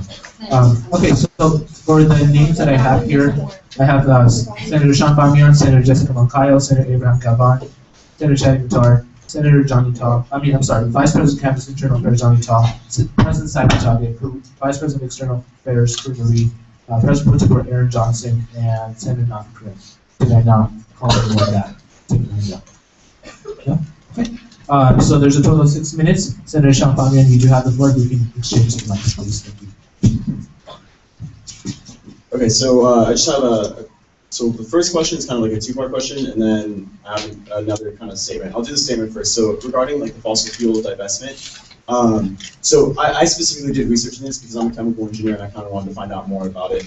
After doing my research and after watching documentaries, talking to my professors, I found that the facts that were on the divestment sheet specifically, they were all the facts that were told to me by other sources. And it was kind of like almost like an indisputable fact that it is hurting people, it is doing these certain things. So, whereas this resolution, like you mentioned, like everything can be refuted. Like there's two sides to this conflict. So that was my statement. And then the question, first, like you said that it doesn't create, hostility between students. But my question is like, how do you kind of explain like the room is divided right now? There's two sides in this room. One side is going to clap for you, one side is going to clap for the other side. So like, how can you kind of explain that? Well, I'm going to throw another question back at you. Why do we never have this conversation of divisiveness and separation when it comes to like Democrats versus Republicans, or pro-abortion versus pro-life, or I don't know what else it is. We can't live in this idealistic world where everyone is going to be in this kumbaya circle without addressing problems that exist. This division happens because there's, community feels that our university is invested in something that hurts their identity and that contributes to global oppression. And to say that we shouldn't divide ourselves on that, number one, it's a little bit idealistic, it's naive, and it's in complete disregard for struggles that people actually face. So we can't be idealistic. That was like a two-part question, but I can kind of respond to that. I mean, actually, no, it's fine. I'll let it continue. So the two-part question, I don't know if that was. It was just like, the hostility though. Like there is hostility. So can you give me an example of this hostility? Because I mean, me personally, I haven't had it from a student. It happened just now. Okay, we are going to move on. Please. Thank you. So you passed around these documents. Sorry, I actually had to physically pass them around, so I don't know if I missed this. But can you explain like what UCRP versus GEP means and what all these companies are, what the highlighted companies are? Because it's kind of like you did say these are the companies that are investing, but can you be more specific about these documents? And then I have a question for you. So here's how some of our UC investments work. The UC has a short-term investment pool. That's where a portion of the UC total money goes. So the two documents in front of all the senators, GEP is General Endowment Pool, and UCRP is UC Retirement Pool. And so these are the two pools of money that are invested in the companies that we've outlined in SR 12. So some of the highlighted ones include on GEP, the Russell 3000 Index Fund, which includes the companies of Raytheon and L300 Communications, or L3 Communications, I'm sorry. Cemex Finance, CRH, Senate Royston Holdings, General Electric, and I believe Hewlett Packard. So these are from the GEP, the General Endowment Pool. From UCRP, we find some more investments in Russell 3000, as well as Caterpillar, Cemex, CRH, Senate Royston Holdings, General Electric, HP, I just wanted to educate myself. And L3 Communications. So these are the highlighted companies that I mentioned. The highlights just indicate these are companies that were mentioned in SR12, and we have sourcing on the resolution itself that shows that these companies are not only invested in, which is into this document, but that these companies are complicit with some form of human rights violations. Cool. Thank you. And then my other question is that you passed me this around as well. It's a letter. Oh, it's great. I was going to pass it around. I just had a question. So when I was looking through the list, a lot of people in the beginning were from UC Berkeley, and the resolution that they passed actually, it directly said this is not tied with BDS. And then in your resolution, I know it doesn't say anything about BDS either, but when you're trying to, kind of tell us about the resolution, you use BDS. So UC Berkeley, they passed it and specifically saying this is not in correlation to BDS. So why are you trying to tie this to BDS as well and trying to say that UC Berkeley is in support of this when they clearly said that this does not support BDS as well? So that's just a specific of their resolution, but they did pass a divestment resolution. As far as everyone is concerned, both those who were for and against it, it is labeled divestment. So whether or not we align ourselves with the BDS movement, this is a divestment resolution. So the document that Jessica has that hopefully we'll get around to everyone at some point is a letter of statement of support signed by current and former UC senators from other campuses, Berkeley, San Diego, Irvine, LA, Santa Cruz, and Santa Barbara, I believe. Yes. So this letter was started by someone in support of divestment here yesterday. In 24 hours, we have 5 pages of endorsers that are still trying to sign their support. So I just want to kind of show there and to say that if anyone here is afraid of, oh, this is gonna hurt me later on, or I should not really tie myself to this. This isn't like my job as a senator to vote on. We should be doing this. These are other senators from other campuses who have voted on UC on divestment resolutions in their terms and who want to express their support for divestment here as well to everyone who's a senator. So then, just to clarify, would you say that SR12 actually is in support of BDS, or would you just go with UC Berkeley side and say this is not directly correlated to BDS?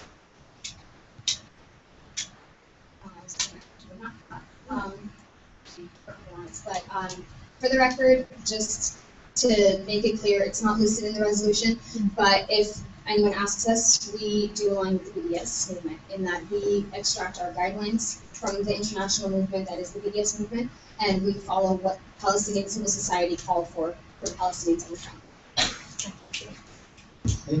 Thank you very much, Senator Jessica Moncayo. Senator Iman, pertaining to that. Not to discredit the question at all, but I'm curious as to why you asked that, Jessica. Why does it matter if they align with BDS or not? Oh, I just wanted to know because they said that they used UC Berkeley as support, and so I was just curious to know if the resolution that UC Berkeley had was kind of in correlation with this resolution as well, just to see if they were kind of siding with Berkeley or if Berkeley was supporting the fact that this resolution does support BDS, even though their resolution clearly said that it does not support BDS. I was just kind of confused and wanted to get some clarification. Moving on to Senator Abraham Gilmore, please. Yeah, so one question that I had was, I know that traditionally a big interest for Senate, and I think even just conversations that I've had with some people, one of the major interests is achieving neutrality, or at least that's what's been conveyed, or what has been listed as a possible objective that we can have. So something that I wanted to really ask in regards to that, and this doesn't mean that I support neutrality or not. I may or may not think that one side is correct, at least to a certain extent. But given that that is an interest that we often talk about, an objective that we talk about, I see neutrality as being in 2 possible ways. So one way is to have positive investments in every aspect of the conflict, Israeli, Palestinian, and cooperative measures. And another way to achieve neutrality is to have complete disinvestment from the conflict in its entirety. So do you know if, obviously we have data, you gave us information about investments in companies that support the Israeli side of the conflict. Do you know if there is investment from the UC in companies that support the Palestinian side of the conflict? To my extent, I don't know any companies, and I can't think of any companies off the top of my head that we could possibly invest in, simply because of the logistics of investing in a Palestinian company, given what the Palestinian economy, the limitations that exist on the Palestinian economy. I also want to clarify that all of the companies that we are investing in and that we want to target are American companies that have contracts with the state of Israel that promote these violations. I believe actually, in fact, that I will need to verify this, but I believe that that's a UC policy that we only invest in UC and American companies to begin with. So that's something else. Yeah, so can I just one real quick? I was just referring to any companies, I'm aware of the fact that they can't support, like, for example, Israeli-based companies, but I was more so asking if there's investment in companies that support the Palestinian effort, or however you want to phrase that. Is it still the same answer? I'm assuming it would be very difficult to have that information, but... None that I know of. Thank you. Thank you very much. Moving on to Senator Shadi Matar. I want to thank you all for that presentation. It was great. I'm really proud of you, Tina, as my sister. That was amazing. And I'm sorry for being a jerk this morning. But I have a comment and then a question. So in regards to Abe's question and kind of like following what Emil said, the UC cannot invest in non-American companies. That's like a rule that they have. So all the companies listed on the sheets here are American companies. And so my question is in regard, I know you didn't want to talk about SR13, and I know we kind of are not at ends, but like we disagree on some things about SR13. So for example, like me, I do not want SR13 to pass just because of all the holes in this legislation, which we will talk about later.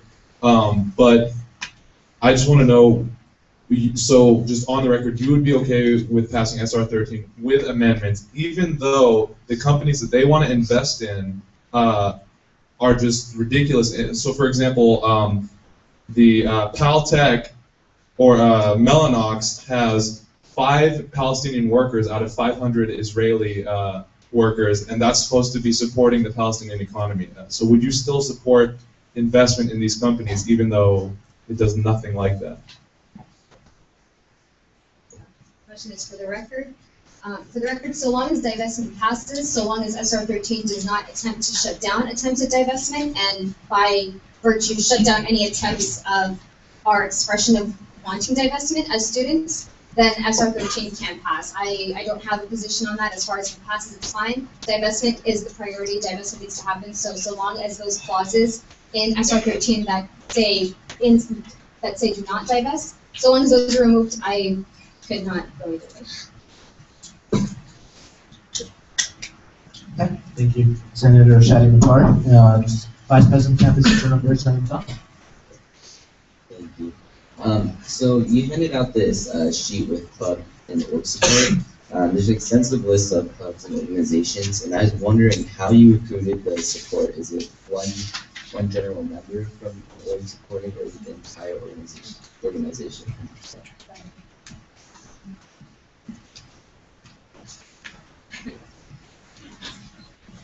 Okay, so yeah, it's not that list is not individual members of the club. It's the whole club or organization as a whole. There were like some clubs and orgs who didn't support, but individual members did, and I think they might be here tonight. I'm not sure, but those aren't on the list. But the ones that are, the entire club or organization does support it. Yeah, On how? So when you said that so when you say individual members do not support, but the entire club still supports it, is it through the executive cabinet?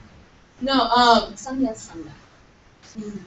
As in, okay, so depending on the size of the org, depending on the logistics of the org and how it went, and if they were able to meet in time, the majority of the orgs on that list they tried to take a vote of the general membership, and then for a couple of them who were not able to gauge the viewpoints of the general membership, it was just through executive cabinet. But by no means through any of them did we just ask one person. It was always through the executive board who would later take to the general membership. Thank you. President Saipatani, questions. Okay, yields this time. Vice President of External Affairs, Review. Okay, yields this time. President Project Report, Aaron Johnson. Yields this time as well. Senator Nafi Karim. All right, it's closer to President. So, I just want to make a comment in terms of refutation of sources, global warming is also refuted by like some scientists.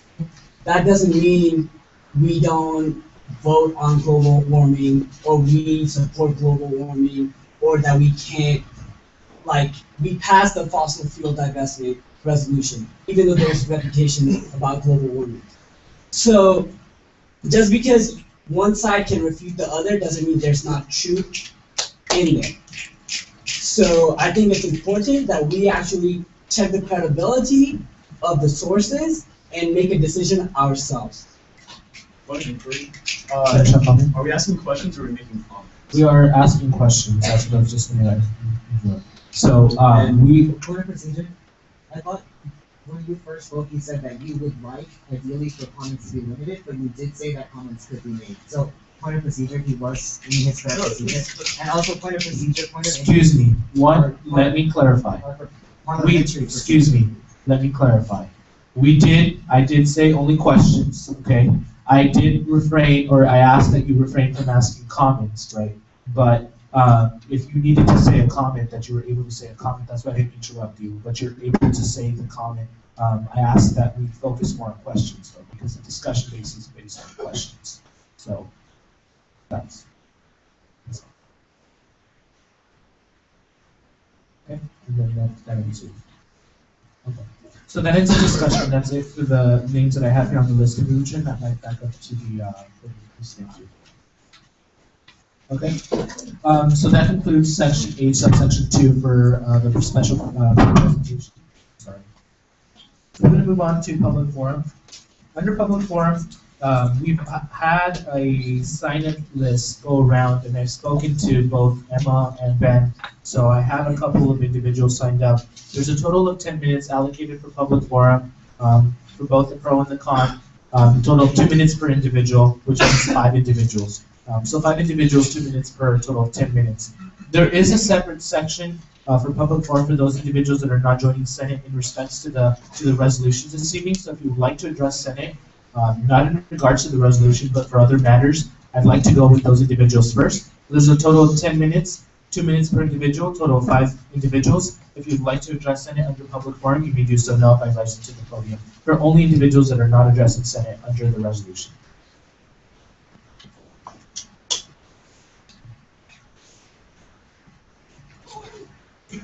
Vice President Finance, Sensing. Excuse.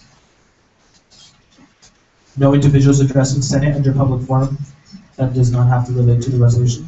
Okay. With that said, then I'll leave the 10 minutes to the side in case we do need extra time. We would like to move on to the speakers list that I have here. We're gonna alternate. So we will begin with the first one I have here. Yes.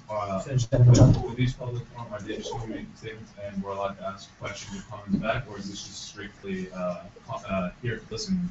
They will make their statements, and then you will have an opportunity to comment at the end of the list. There's only 5 individuals present.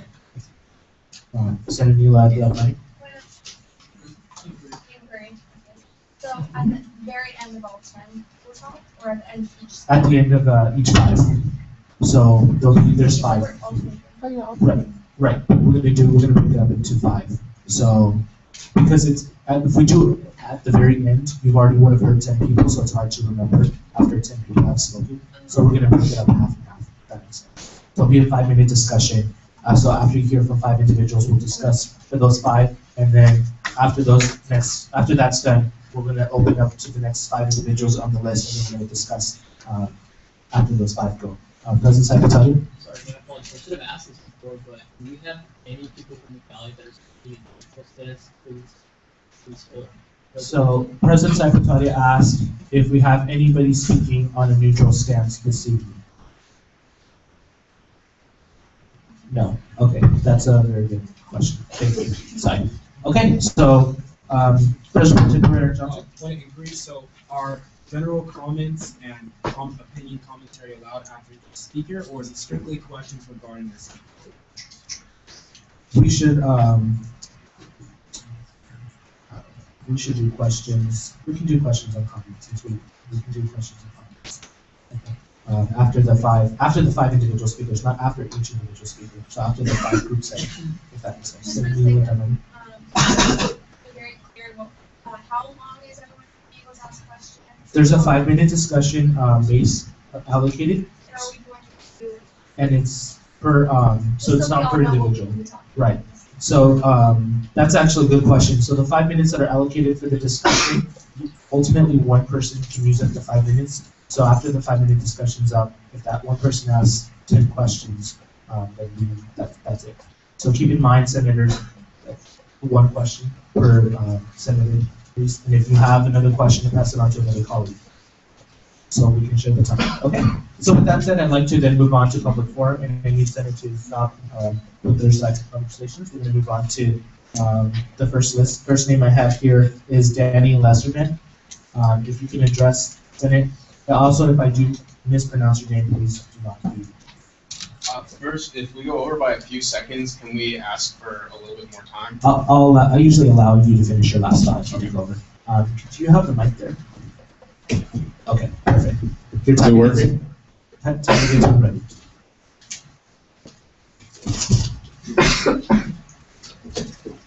Dear Senators, my late son, Daniel Pearl, attended Stanford in 1985. He devoted his life to spreading friendship and understanding among people of all cultures before he was kidnapped and murdered in Karachi, Pakistan in 2002. As president of the Daniel Pearl Foundation, an organization dedicated to peace, reconciliation, and dialogue, I have had long experience trying to communicate with and understand the leaders of the BDS movement, the choreographers of the Senate resolution before you. It has been made clear to me that divestment is not the aim of this campaign, and certainly not human rights. Its purpose is to delegitimize Israel in the public eye and to intimidate its student supporters into silence. I will not get into each specific allegation in this resolution, since each has been disputed by international experts of no lesser status than those cited in the text. What I wish to call to your attention is to that, while the document before you may sound benign and sincere, you should also take a hard look at the purpose for which this document will be used in the future. The leaders of the BDS movement do not hide that purpose. In every conversation with them, they admit that their ultimate goal is not to rectify alleged human rights violations in the West Bank, nor is it to end the occupation, but to defame Israel, weaken her support worldwide, and eventually bring about her destruction. Omar Barghouti, for example, explicitly states that the human rights issue is only a pretense to publicly bring Israel to the accused bench, however flimsy the accusation. He repeatedly states that ending the occupation is not the end of BDS. BDS will continue its struggles until Israel is eliminated. It saddens me to realize that the name of a prestigious university like UC Riverside is in danger of being hijacked by anti-coexistence forces and help support their destructive, divisive, and deceptive agenda. As a president of a dialogue-minded foundation, I should also confess to you that the proposed resolution would be a knife in the back of all of us who are laboring tirelessly for peace and coexistence in the Middle East. It would likewise be a blow to Jewish students at UC Riverside, the majority of whom see Israel as a symbol of their peoplehood. That is time. You can finish. Thank you. And for whom the proposed resolution would mean tarnishing their identity with the stain of criminality, thus making them feel unwelcome on campus. History will judge UCR's Student Association not by the nice words and legal terminology that decorate this resolution, but by the usage that will be made of it in the hands of anti-coexistence forces like the BDS movement. I urge you to heed, to reason, and conscience. Sincerely, Judea Pearl, Professor of Computer Science at UCLA and President of the Daniel Pearl Foundation. Thank you. Thank you very much. Please write your questions down. We're going to get back to you after the 5 individuals. So if you have questions for Danny, please write them down, and we will speak after the 5th individual. Okay. Naming of the next individual, we have Alessandro Morrison. My apologies for that mispronouncing. There's a 30-minute grace period after 2 minutes. Hi, thank you all. I'm Alessandro. I am a graduate student here in sociology. I have a master's in global studies from UC Santa Barbara, where I studied with Richard Falk, who is one of 2 special UN rapporteurs hired by the United Nations to oversee the human rights situation in the Palestinian occupied territories. I'm here to talk about the moral necessity of divestment. The lesson from history and from past struggles, including apartheid in South Africa, as the sisters were just mentioning, is that we have to act against injustice. Not only when it's expedient or popular, not only when it's happening to a people we're related to, but anywhere. And yes, this is inherently polarizing, and this is not at all a bad thing.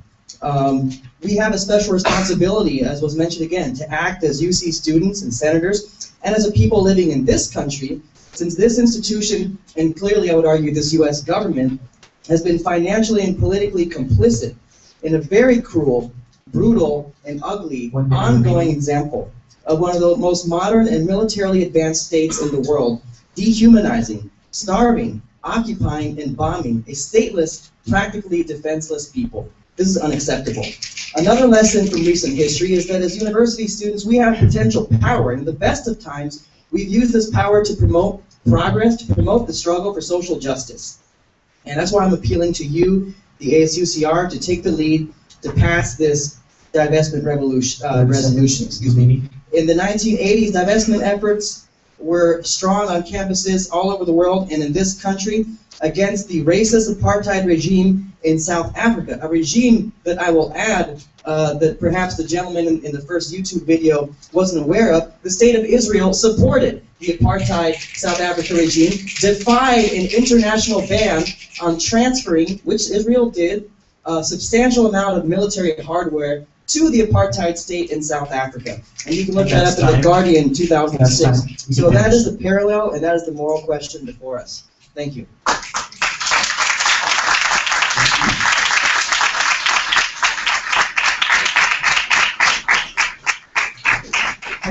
Our next speaker, again, said it, if you have questions for this individual speaker, please write down your questions so after we get the speaker.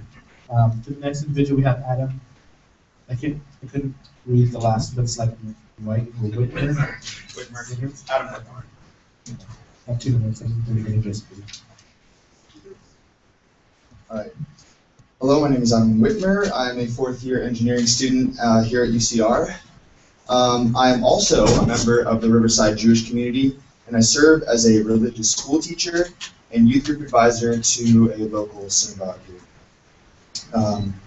As such, it is my responsibility to educate the local Jewish high school students on the complicated history of Israel's existence and current status. It is also my job to make sure that they understand the importance of the land of Israel to the Jewish people, as this is paramount to the preservation of the Jewish people. However, as a college student, I also like to take an observational point of view on matters with varying points of view. This is why I feel it is important not to take such a drastic stance against one side of the argument, as the BDS legislation does by declaring Israel an apartheid state. By doing so, you would be acting against UC Riverside's standards as a university of diversity and tolerance. 1 minute remaining. Instead, I would suggest implementing a policy that better embodies UCR's reputation as a community of tolerance and mutual acceptance. In conclusion, David Ben-Gurion, the first Prime Minister of Israel upon its independence in 1948, stated very genuinely that Israel will maintain complete equality of social and political rights for all its inhabitants without distinction in creed, race, or sex. These are values that Israel continues to uphold as the single democratic nation in the Middle East, and that UCR should support as a campus of equal opportunity. Thank you.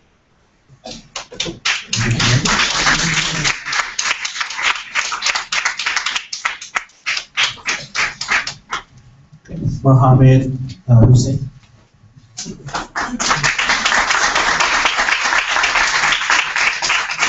That begins when you're ready. 2 minutes and then 30 seconds.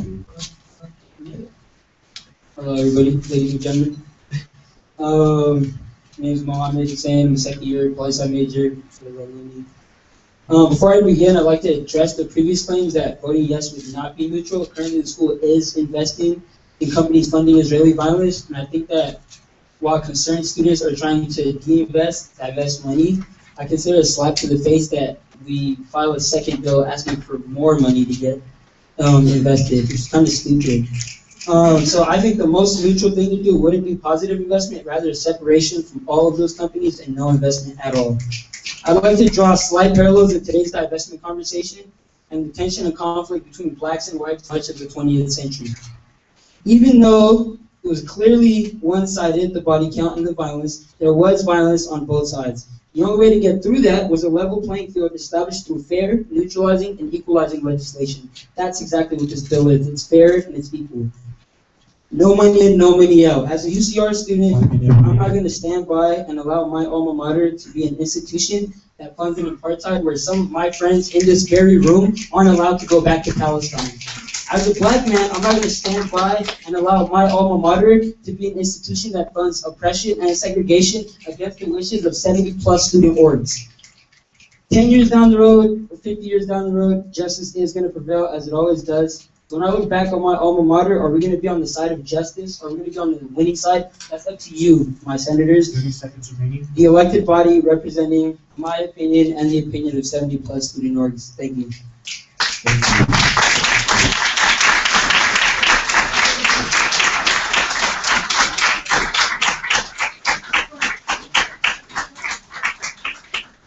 Okay. We have Jordan Meltzer.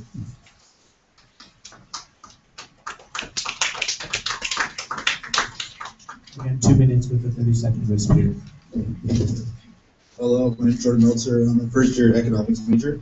I would like to continue our discussion of the misleading claims made in this resolution by focusing on Israel's security barrier.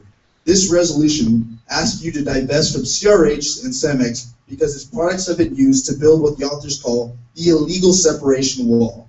The claim that Israel's security barrier violates international law is based on an International Court of Justice advisory opinion published in 2004.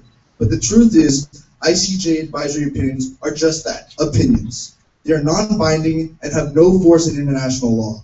In addition, nearly every liberal democracy was opposed to the ICJ, even hearing this specific case. So the ICJ can claim that the barrier violates international law, but that doesn't make it true because the ICJ had no legal authority in this case. Now I'd like to provide some context that is sorely missing here. Israel built the security barrier, which is 95% chain link fence, solely in response to the second intifada, a brutal Palestinian terrorist campaign which killed over 1,000 Israeli citizens. 70% of them were civilians. The barrier has effectively put an end to suicide bombings in Israel and saved countless lives. Palestinians unjustly affected by the barrier are entitled to file lawsuits in Israeli courts and have done so successfully. Palestinians are also entitled to financial compensation for the use of their land. It is true that a number of Palestinians have suffered from the building of the security barrier. So here's the critical question. What is worse, the hardship created by the barrier or the potential that more Muslim, Christian, and Jewish Israelis will be murdered if the barrier is taken down? This is an awful choice that terrorists have forced Israel to make. Reaching a peace deal is the only way to remove this choice and resolve this conflict. There's just another example of how the resolution misleads us. I urge you not to vote on divestment from CRH and CEMEX based on claims that are false or taken completely out of context. I urge you not to divest from the measures that keep my friends and family safe every day. That would be the opposite of neutrality and the opposite of justice. I urge you to vote no on divestment and vote yes for peace and cooperation. Thank you very much.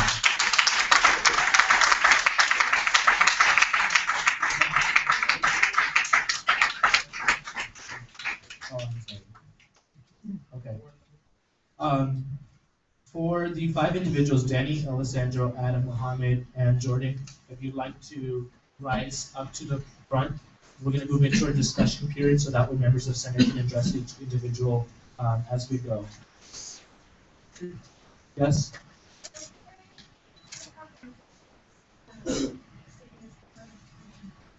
I will get back to you. Let me finish this discussion, I'll get back to you. Thank you. Single file? If we can just line across where we can, Senate can just see you. Okay, so for our discussion, I believe we have Mohammed who stepped out. So Mohammed will be the only individual here. Okay, at this time I'd like to take down names for the 5-minute discussion if members of Senate would like to address any particular individual. Senator Jessica Moncayo. Senator Abraham Galvan.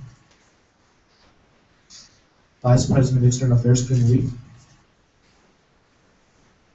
Senator Shadi Matar.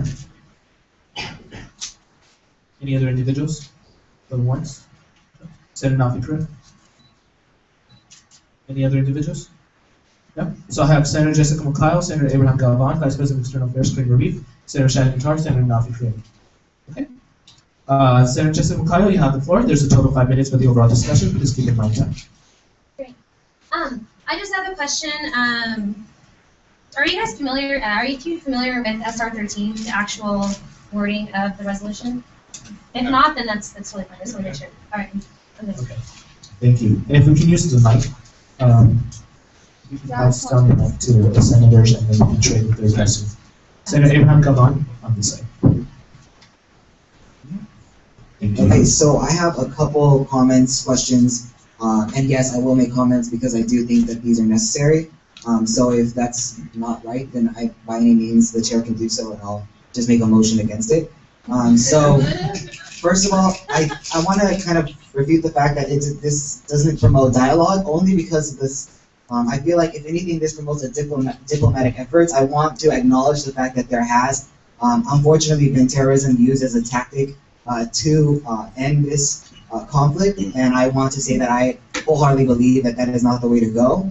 But I think that this is a diplomatic effort. Divestment is not an effort that involves violence. So I think, if anything, we should be striving to do things like these that help that. I also Can I respond to that before? Yeah, I don't know. Well, you were supposed to ask little by little, so if you can. Little by little, okay. Yeah, if you can. I don't know which individual you're. Yeah, it's the first. Okay.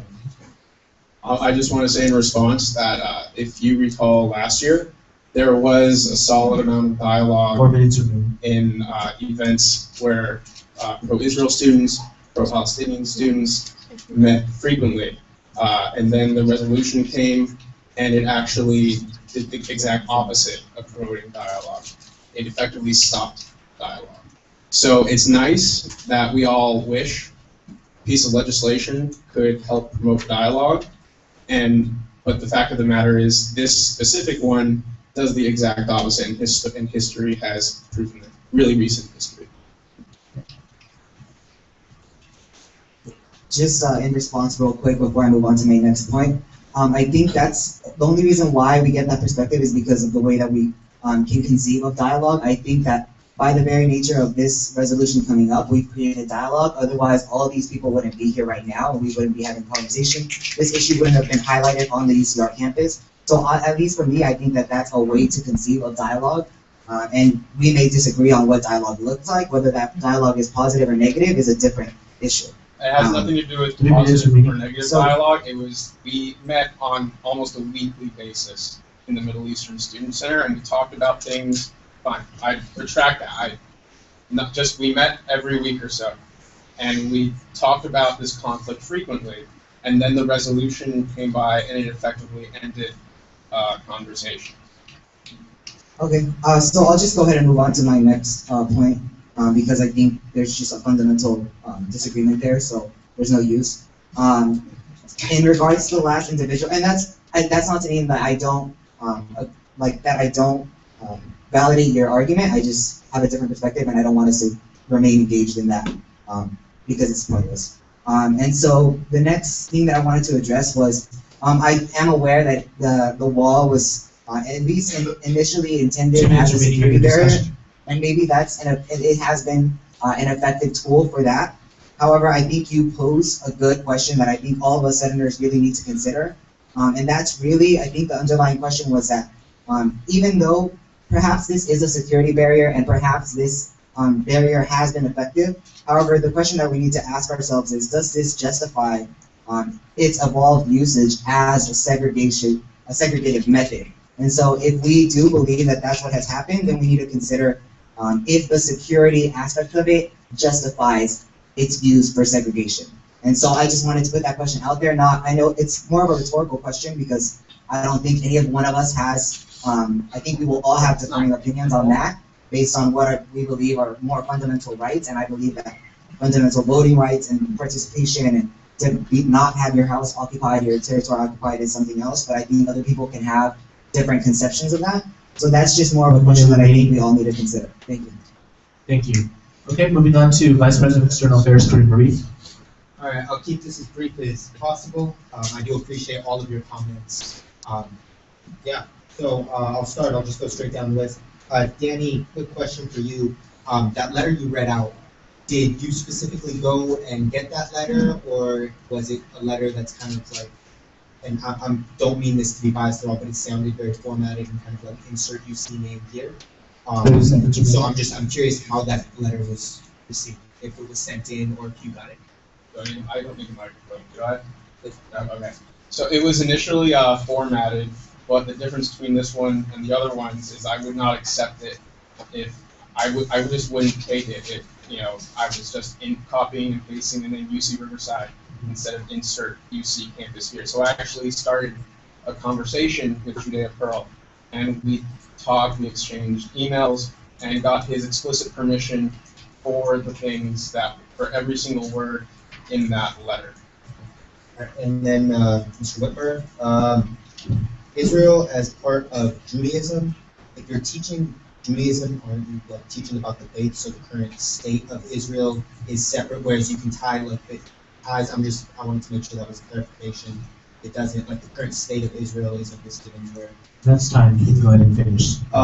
So I'm teaching the high school students, and they already have the education for Judaism. So I'm teaching them mostly about the Israeli history and the conflict, as well as other parts of aspects of Israel. And then I do have one last question. I open the floor for a motion to extend time. Senator Shadi Mutar. Motion to exhaust the speaker. Motion to exhaust the speakers list by Senator Shadi Mutar. Second. Senator Tippin. Yes. How many are left? Or Kareem is in the midst of wrapping up, and then there's Senator Shadi Mutar and Senator Nafi Kareem. Okay, so second by Senator Tindin. All those in favor? 1, 2, 3, 4, 5. All those opposed? 4. And abstain. 1, 2, 3, 4, 5. 5 for 5. Yes, Senator just one time. Can I motion to exhaust the list after Kareem finishes his last question? Motion. Okay, we have a motion standing right now, so we'll get back to that. 545 of the new process that passes. Okay, so yeah. Okay, so we're going to exhaust the list. Vice President of External Affairs, could we read? Cool, thank you. So, all right, cool, I appreciate that clarification. The other question, I'm sorry, I didn't get your name. I missed it. UCR, sure. Yes. Jordan Melton. Jordan Melton. Okay, cool. So, Jordan, my question to you, you said there were successful lawsuits that went through, and I'm kind of curious as what is deemed successful as a lawsuit, and what, what kind of compensation, what is these processes that you kind of said that there's successful lawsuits and you can get compensation for these land, so I was kind of curious as to that. Yeah, well, when I was in Israel this summer, one of the things I learned is that Arabs represent, or Palestinians within the state of Israel actually represent numerous political parties. And what those political parties do, or one of the many things they do, is actually fight for people that they believe are unjustly affected by what you guys call the illegal separation wall. So I can't go into a specific case. I don't know a specific case per se, but I know that there's monetary compensation for the people that are affected by the wall, whether that they are given their land back in a different way or that they receive money for the land they've lost. But so that's pretty much the answer to your question. Another thing I wanted to bring up real quick was asked earlier was, does the potential safety of Israel and its citizens justify the kind of atrocities that are going on to the Palestinian people? And that's just a question that's really subjective in its nature. How can you say that one people, why can one person or one group of people, one nation of people have to live in constant fear of suicidal bombardment that has been occurring since its existence in 1948, and have to continually deal with that? So with the creation of this barrier, a barrier that I actually went through this summer, that actually made me feel safe when I was journeying across the land that my ancestors are from, yeah, it made me feel safe. And I know that there's atrocities that come from it, but this is a very difficult situation. And to say that you think that divesting from this wall or this barrier that separates the Palestinians and the Israelis would lead to peace is completely false, because thousands of people have died. Not even just Jews. I'm talking Christians, Armenians, Muslims, it's just Israelis, non-Israelis that are in Israel at the time. They're dying on buses, on trains. They're getting blown up. So and this barrier has been able to stop these things. So divesting from this is divesting from the safety of one nation for another nation. Right. And so I just that all makes sense, and I understand where you're coming from. Just because I know Armando is going to stop that, because that's getting off of my question. Okay. I would like to repeat, I appreciate all of your comments. Yeah. I would like to caution you specifically. You said it twice. One time you said you guys define this, and then you said you define this. Yeah, I'm okay, sorry. so I don't know if that was specifically me or if you referring to the Senate or what that is, but I would just caution you as to make sure you're aware of what you're saying. Otherwise, again, I do appreciate all of you coming out. I think they were very insightful words, so I do Before we appreciate end, I can actually answer your question more directly. They appealed to the Supreme Court.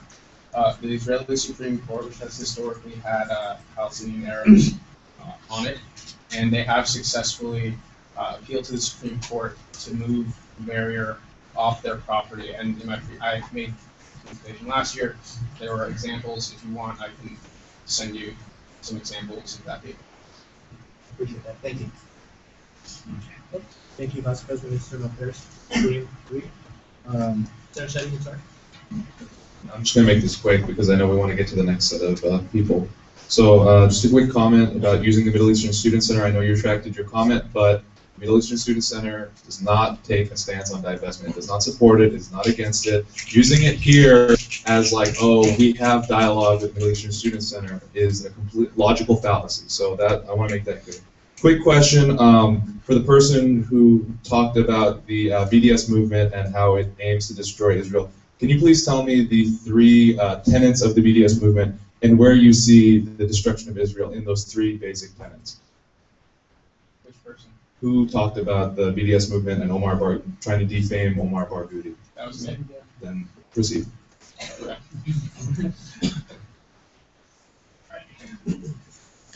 So first of all, I retracted the MSC thing, but the only reason I mentioned it wasn't to say that we were working together because of it. It was literally the location where it happened. That's why I mentioned it. It wasn't as part of the organization. It was the physical location. And so Omar Barghouti is quoted on video and in articles saying that things like Israel's, like the occupation is not the problem, Israel's existence is. And I don't have the letter on me, but Judea Pearl has talked with him, and other founders of the BDS movement who have explicitly stated that the BDS is not over when the occupation ends.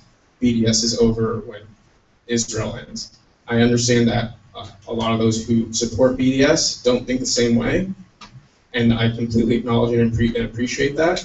But it's really important to understand that the founders and the people who move this movement along have a very explicit agenda, and it may not be the same as the agenda of those who simply want, peace.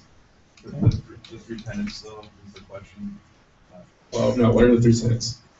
Would you like me to? No, I'm sure. So the three tenets of BDS, which are the three guiding principles, is the aims for BDS is one, to end the occupation and return the Israeli-Palestinian borders to the 1967 borders, which would remove settlements. Two, to recognize the Arab Israelis' rights within Israel and end the segregationist policies, like the national versus citizen argument. And three, respect the right of return for all refugees kicked out of Palestinian territories. Nothing in there about destroying Israel, nothing in there about the end of Israel. So. Okay. Moving on. there any way I can also respond to something on the floor, even though nobody directed anything at me personally? Your question's answered. Okay, his question was answered. So I'm sorry. we're moving on to Senator Nafi, and then that ends our discussion. Yes, and then Mayor Figueroa. I thought the speakers were second exhausted. Exhaust the speakers. This is the last one. Oh, for him being the last one. I thought that we were exhausting it. No, it just That was the I'm sorry. proposal. Okay, moving on. Senator Nafi, What was it that you wanted to put on the table? Well, I want to issue a response to some things that were said right here. I would just take 10 seconds to, first, this gentleman said he was in Israel this summer, and the separation wall made him feel safe in the land of his ancestors. And I wanted to clarify, when you mean ancestors, are you talking about, Jewish people from 5 millennia ago who have this as a biblical homeland? Because there's people in this room right at this moment who don't have the right of return, who were forced out of what is now the occupied territories in 1967, who I'm sure these gentlemen, and I'll give them a chance to speak up, but they oppose the right of return. But this is for Senate discussion only. I'm very sorry to interrupt, but the discussion section was only for Senate. We can't discuss It was only for Senate. I need to move on. Senator Nafi Karim, can you ask your question, comment, or we will move on? Thank you. Please. So Danny, in your letter, you brought up the point of kidnapping and a murder in Karachi. What does that have to do with divestment? Because Karachi is in Pakistan, which is not in Palestine or Israel.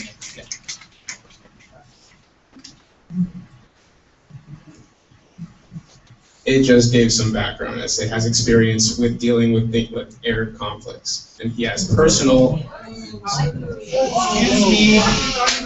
Excuse me, there's one person speaking, and I need the galley to remain silent, please, out of courtesy. Thank you. He has personally dealt with the consequences of problems in the Middle East and like Western Asia and all the countries. Excuse me, if I continuously receive comments from the galley, I will end the meeting and adjourn, and we will go revisit this resolution next week. And if it happens again, I can also call for motion to move on, or not call for motion, but move on to a closed session, and I will have the galley dismissed. I need your full cooperation at this time. There's one individual speaking, and we need to give him our attention. Thank you. His son was murdered and beheaded on international television by Al-Qaeda for being a Zionist Israeli loving Jew. And so it is relevant, and he has experience dealing with people, like-minded people, who want to come together to end a conflict rather than pick a side and poke at the other side until they do something that they shouldn't.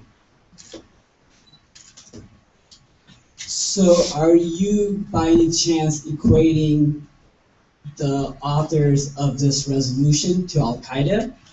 Oh, what? Okay. No. So again, okay, we are going to move on, please. Thank you very much. We are going to move on to our next 5 speakers, and thank you, gentlemen, for addressing some. The battery died. Wait.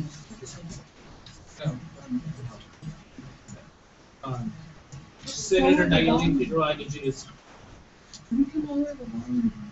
It's just because he's closer to the speaker, that's why.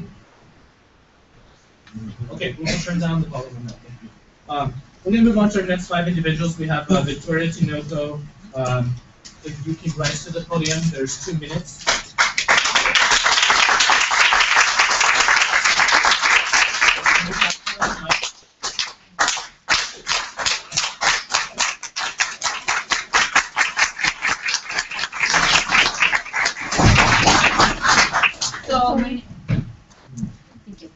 So my name is Victoria Tinoco. I am a 4th year public policy and Chicano studies double major, and I am the chair of bench of the UCR. So what you all just saw the audience do was called the Unity Clap. During the UFW marches, Not everybody spoke the same language. Not everybody had the same backgrounds. However, when they came and stood in solidarity, they did the unity clap, because this meant that whatever language you spoke, whatever your background was, whatever the struggle that you faced, whenever you came into this room, you were for one causa, one cause, which is human rights. So, as Mecha the UCR, we stand in full solidarity behind social justice for Palestine and divestment. The Chicano struggle is very similar to the Palestine struggle. Both the U.S.-Mexico border and the Israel-Palestine border was built by the same company. Both their communities must show ID to move from one place to another, taking away their fundamental rights as a human to be free and live peacefully. So do you tell me, does somebody live peacefully if they have to carry an ID around with them, creating fear that they may be exiled, deported, or killed? How is it that a higher learning institution considered to be one of the most diverse in the nation has funds in this unlawful policy that oppress the communities that many of our students have ties to? This is not a critique on the people of Israel. This is a critique on their policy. It is our job as conscious student educated leaders 1 minute remaining to create a safe space for everyone and respect the communities where we all come from. We cannot be hypocrites and say that we are for the people and for human rights if our fees are funding this unjust policy. We don't only create physical borders amongst each other, but metaphoric borders between ourselves as scholars and leaders as well. This isn't about job making or corporation funding. This is about human rights. So I'm asking you to support a just cause that sanctions unjustifiable acts against a defenseless community. Thank you. Thank you.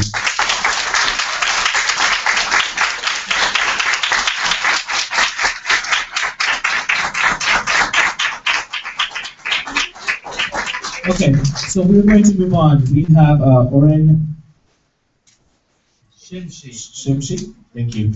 2 minutes with a 30-second grace period. And begins when you begin speaking.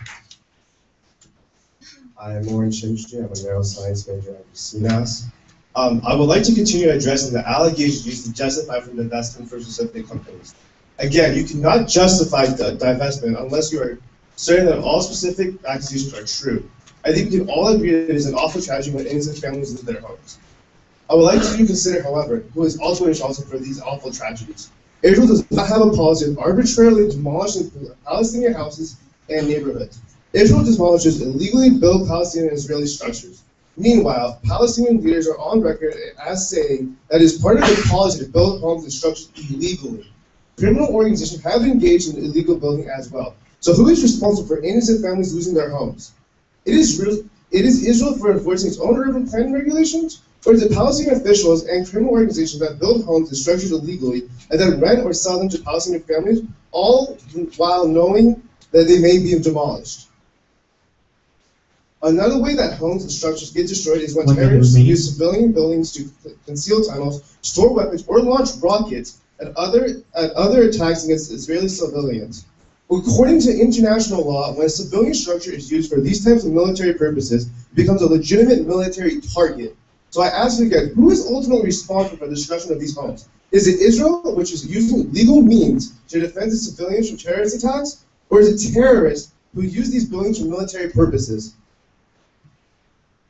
The resolution also ignores the fact that Israel is working to solve housing problems for Palestinians. Israel has taken Palestinian residents of East Jerusalem into account and set aside enough land to accommodate their housing needs through 2030. It has announced plans to build over 1,000 homes for Palestinians in the West Bank, invest in infrastructure there, and legalize some of the illegally built Palestinian buildings. Israel has helped build Palestinian homes and infrastructure in the past as well. Between 1967 and 1989, it has built thousands of new homes in the Gaza Strip. Israel also built Palestinian universities, That's time. You have 30 seconds. Modernized the water network, and developed a lot of other infrastructure. Sorry. So this is yet another example of how this resolution misleads us. I urge you not to accept and claim names out of context by one side or the contentious debate. I urge you to remain neutral, uphold intellectual honesty, and vote no on divestment. Vote for yes for peace and cooperation. Thank you. Thank you.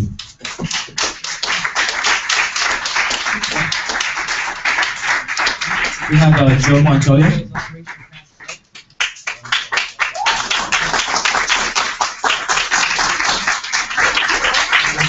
You do have 2 minutes with a 30-second grace period. Your time begins when ready. Yes.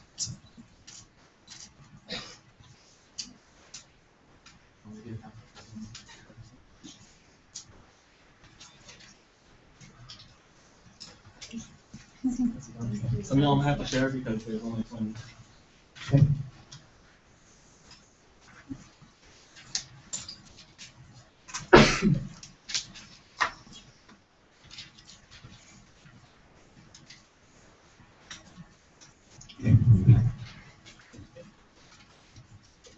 Hello, my name is Joe Montoya, and I'm here on behalf of the student organizations for people of color, La Familia, Names and Neighbors, Queer Association of Asian Pacific Islanders, Queer Alliance, and Asterisks, 6 queer organizations that I spoke to about this divestment resolution, and who all backed it. This is a statement by these organizations, just stating clear our intentions.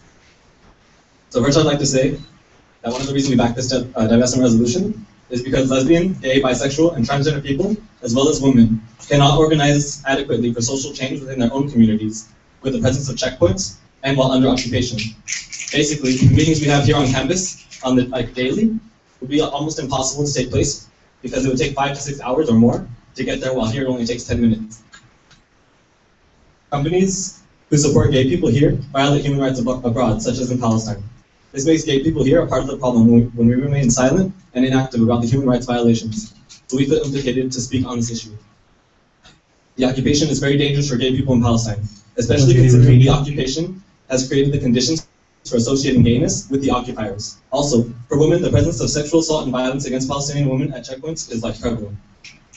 Israel presents itself as the only gay-friendly democracy in the Middle East. This is used to justify the occupation, when in reality, the occupation is inherently harmful to Palestinians, all Palestinians, especially gay Palestinians and women. It is in no way liberating. As queer students, trans students, students of color, feminist students, children of immigrants, and or socially conscious students, we applaud the investments by the University of California, Riverside in companies that profit from the occupation in Palestine and collectively call for a divestment. Thank you.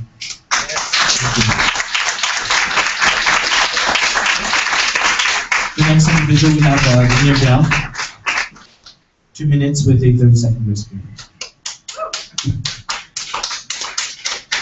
Hi everyone, before I start, I just want to say you all have been doing some phenomenal work this year, and the city councilman was here, and that was amazing.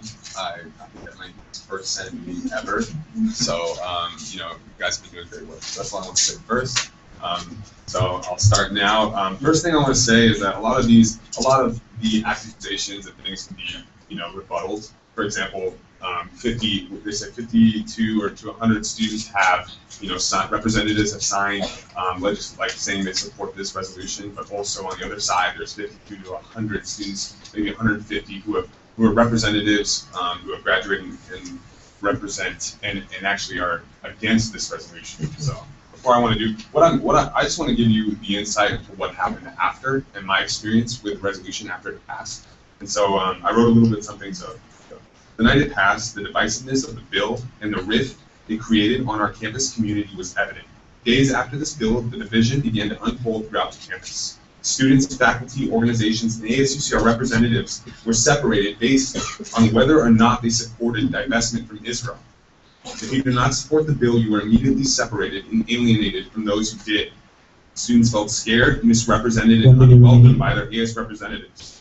Remember that voting yes and supporting on this resolution is a message to the world that UCR students as a whole are taking a stance against Israel, that Israel does not have a right to defend itself, much less exist as a country. And this message was evident by the conversations, emails, calls, and voicemails from disturbed students, alumni, community members, and parents that would voice their concerns to me.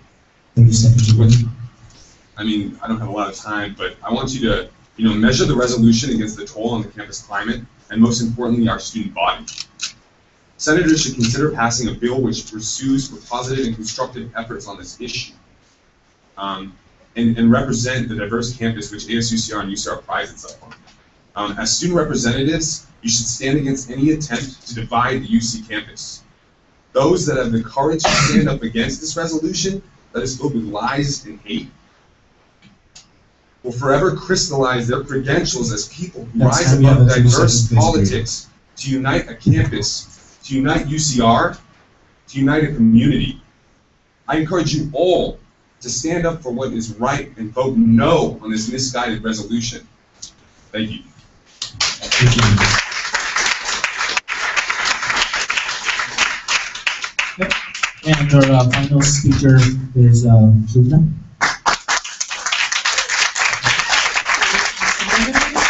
My name is Lubna. I'm a first-year grad student in ethnic studies. I am very happy and proud to be here today.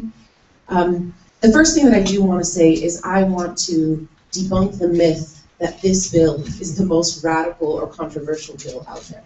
And by doing that, I'm going to go back a step and talk about Palestine and the Palestinian. I don't know if that's working to the advantage of this bill or not. But in 1948, nearly 800,000 Palestinians were displaced from their lands, made into what the UN refers as the largest and longest-lasting refugee population. Over 450 villages destroyed from top down, an erasure of the Palestinian land, an erasing of land and society, a rupture in our homeland and amongst our people, made into people who were scattered all across the world into refugee camps in Lebanon, in Syria, and in Iraq, so that when bombs are dropping over Syria and when bombs are dropping over Iraq, Palestinians are the ones that are denied at the border saying, we can't take you because we know we can't send you back when the war ends. So this refugee population, these stolen lands, is what the history that we're talking about, that history that was referred to in the first presentation of let the past be the past and how do we move forward towards peace. Let it be reminded that in 1993, when the Palestinians conceded on historical Palestine, on the refugee right of return, on Jerusalem, they went to the table to make peace. And between 1993 and 2000, the Israeli settlement expansion in the West Bank and the Gaza Strip happened at the fastest rate that it did between 1967 and 1993. As a result of this, Palestinians started turning towards divestment as the last resolution, to expose Israel to international law, to make sure that it's held accountable to standards of international law, to the international community, the international civil society, and to stop the 65 years of deafening silence and walking away from the Palestinian struggle. And the reason, the final point I want to make is that the reason the Palestinian struggle is the uniting struggle for so many people is because every aspect of the Palestinian struggle reflects the historical discourses of the oppressors from Jim Crow, the historical discourses of the oppressors from apartheid South Africa, border policies, fragmenting people from their lands and people, making people into refugees, and saying, let the past be the past, the same way we talk about the past of Native peoples here, as if they're not amongst us. The Palestinians have resisted, and Palestinians will refuse to allow all the discourses that criminalize our scholars and leaders and academics and political figures. Thank you. Thank you.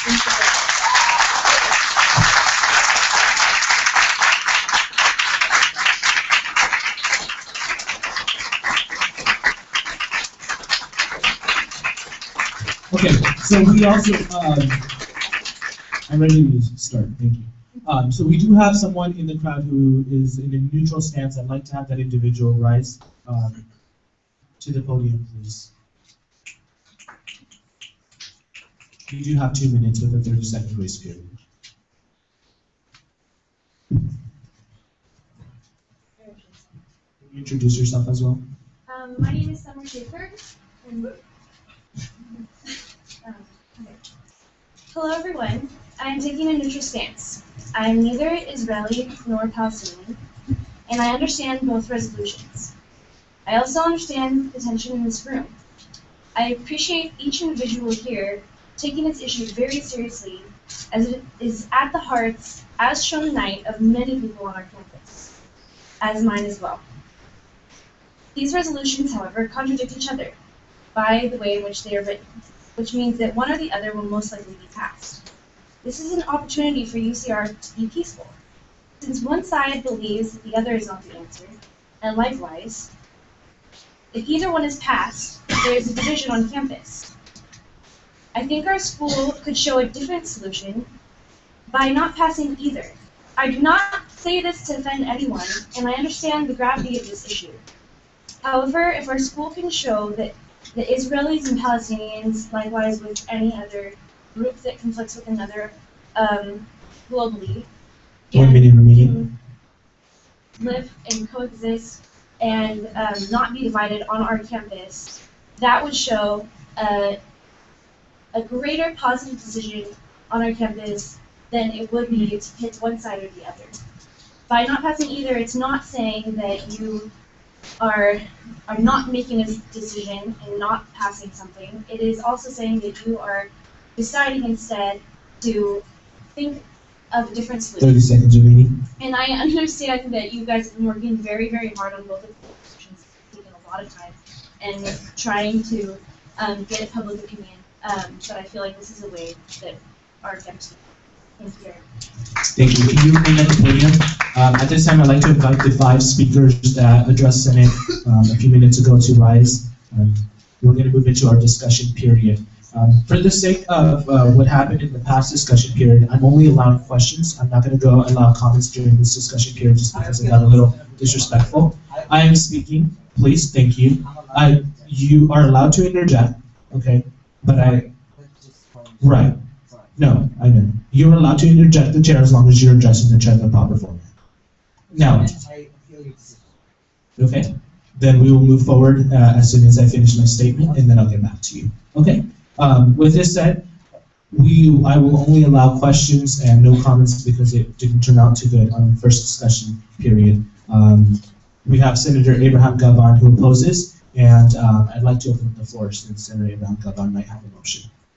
So I motion to allow commentary. Okay, motion to allow commentary by Senator Abraham Gavon. Can I have a second? Second by Senator Michael Irving. All those in favor? 1, 2, 3, 4, 5, 6, 7, 8, 10. Sorry. 7. Okay, all those opposed? 2, 4, 6. Okay. And abstain. Okay.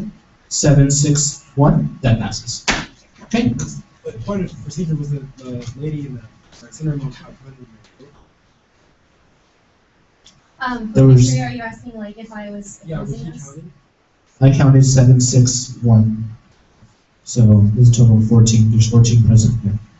Senator Jessica McConnell. Point of inquiry, am I allowed to make a motion that we can comment without any rebuttals with speakers? So the speakers are silent with our comments, and we can merely state our comments Yes, you can. without response from the speakers? Yes, you can.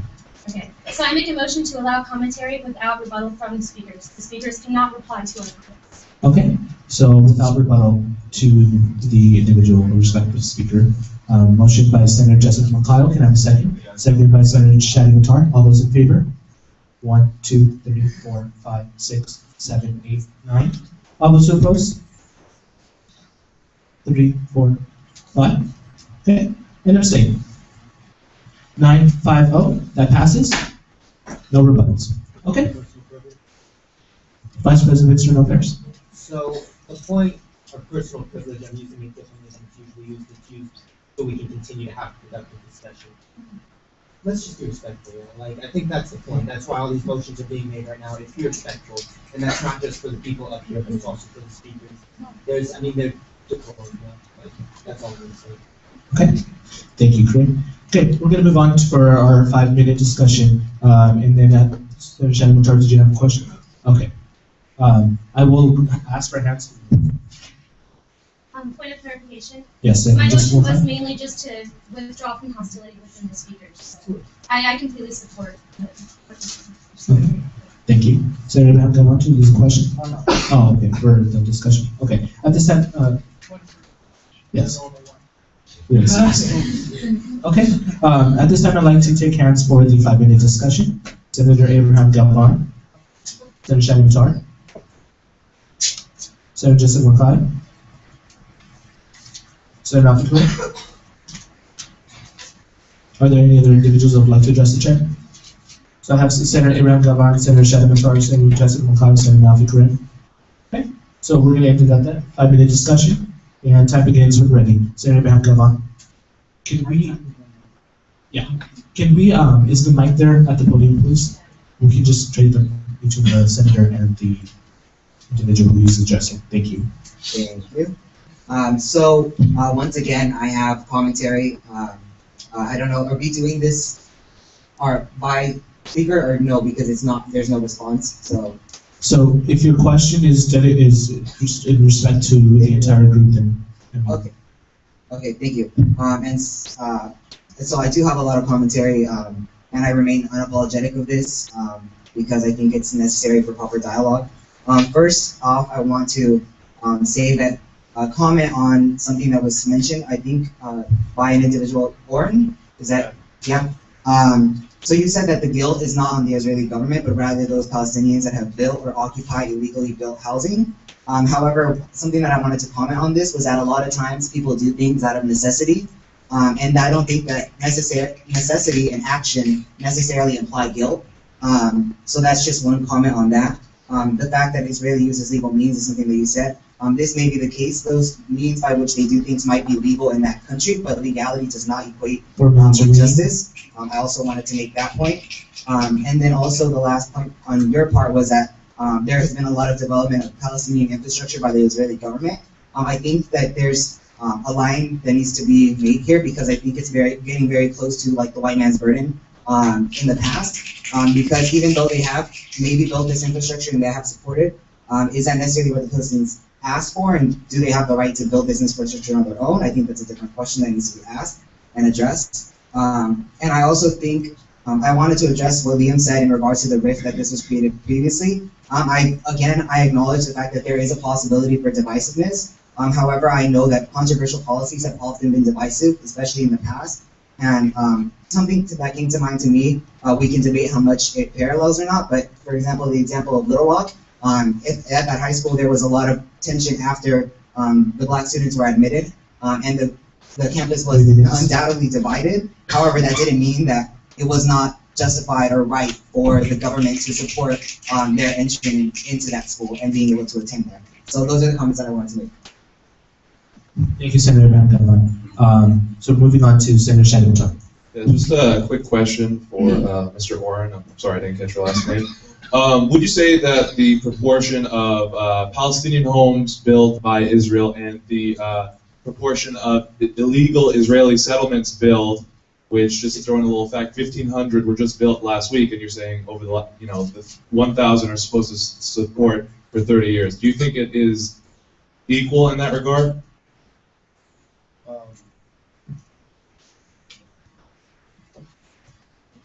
I have no response to that question. I feel like you do know lots of information, so I'll let you go with that. Okay. Senator Jessica McConnell, we pass the mic, please. Thank you. There's 2 minutes remaining under discussion. Great. So once again, mine is a comment, so I would appreciate if you guys did not respond. So first of all, I wanted to say, Victoria, the unity clap. Thank you for doing that. Main reason why is because that is the exact definition of what unity is not. And to be honest, half of the room was clapping and half the room was not. I'm a firm believer, and I'm an ACUCR representative to unify UCR, to bring everyone together. That is the main reason why I am here, to make UCR as diverse campus as possible. On the other hand, when I'm reading SR 13, the only comment I'm going to say about it is that you guys talk about peace and cooperation, and that you guys want to make this politically feasible. Yet the authors are not diverse. And that is something that I think is not going to help unity in UCR as well. So I just want all of you guys to think about what is best for UCR, and what is best for our campus, and how we can be proactive and echo internationally something completely different than what this whole conversation is about. Thank you. Thank you. Senator Nafi.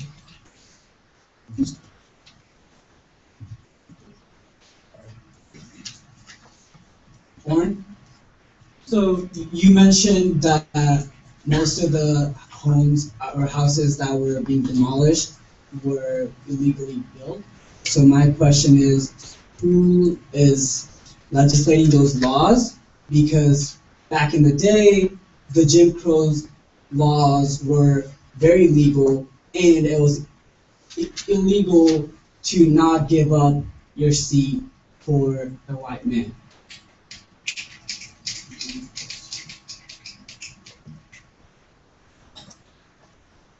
Thank you for asking. I have no response.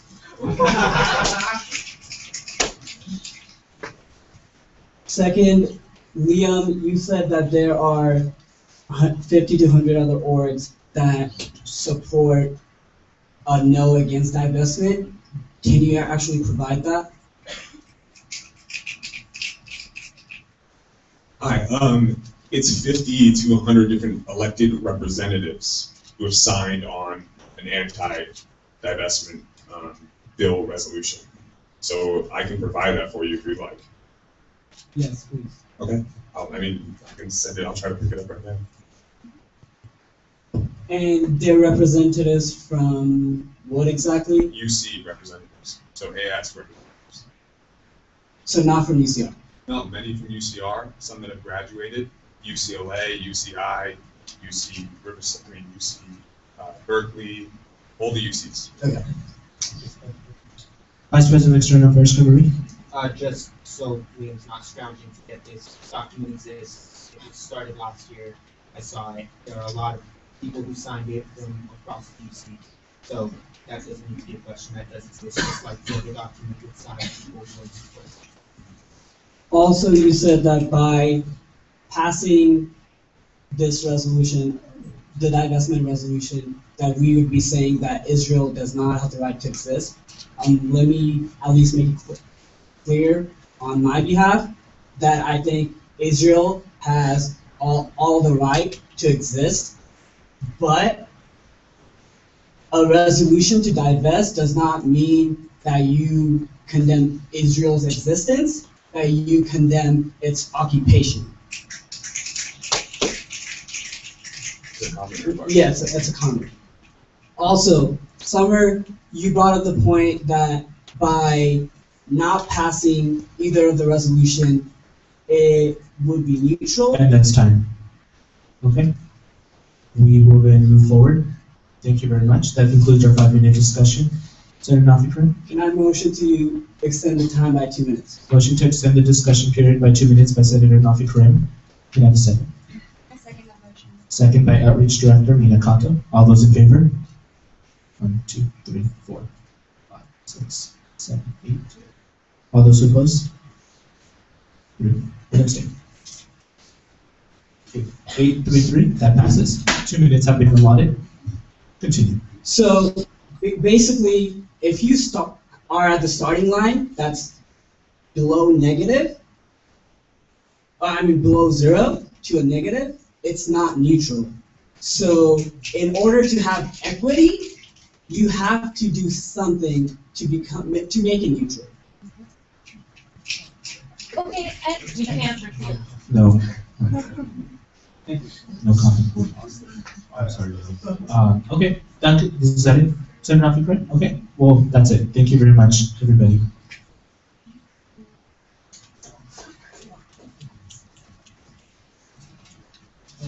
Okay. Yes. President Pro Tempore Aaron Johnson. You're excused. Okay. Let's do a couple at a time. So as soon as Aaron gets back, then Senator Shannon John. I second. Okay. Motion for a 5-minute recess by Senator Shadi Latari, a second by Senator Sean Panya. All those in favor? 1, 2, 3, 4, 5, 6, 7, 8, 9, 10, 11, 12. All those opposed? And abstain. 12-2. That passes. Before I excuse everybody in the room, I do want to make a couple of reminders here. We do need to maintain self-respect, and we need to be courteous to our fellow colleagues in this room. I do not want any comments to jump around this room. If there are comments, I will adjourn this meeting, and we will come back to this resolution next week. We also do not need anyone to laugh or make any additional noise making, just because it is somewhat disrespectful, and we need to be sure that we give everyone our undivided attention, if you will. It is 9:32 p.m. I'd like to meet here at 9:37.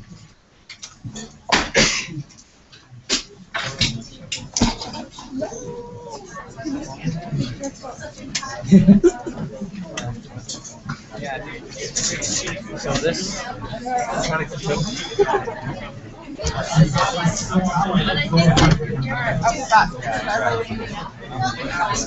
She probably should by now. Well,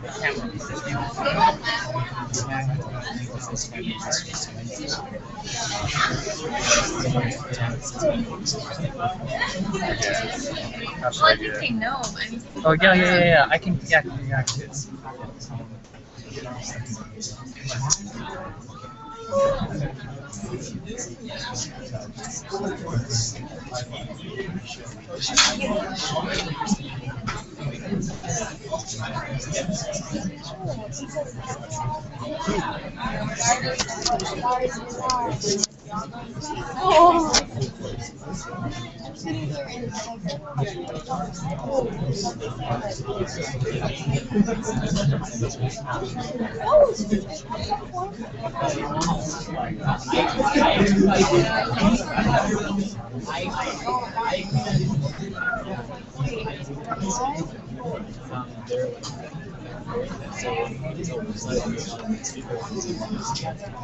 Florida.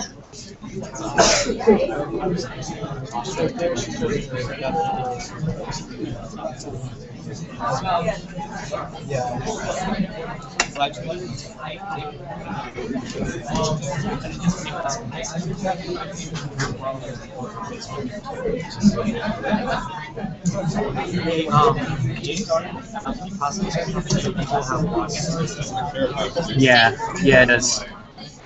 Guess. Guess. 50. 100. More or less. Oh, my head. It peaked like 102. Yeah, it peaked 102. Oh, I missed the Hey, the recess thing's gone. Oh crap. Can't you just put that thing in front of it? What thing? How's that going? Me and Tech Chris from UCLA. Really? You want to? They can hear it all clear and everything? I don't know. I didn't ask for clarification. Last time we've been checking it, you can hear it all. It's kind of delayed. Oh, really? That's good. This is cool. This is a good idea. I'm happy that together. Thank you guys.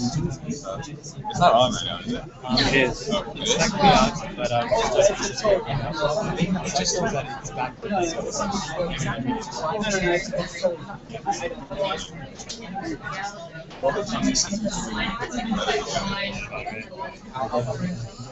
I just wanted clarification. That's in the Constitution. You're like 5 minutes. The message you sent to the that's how you read it. So I get it from my experience. Good job so far. Good job so far.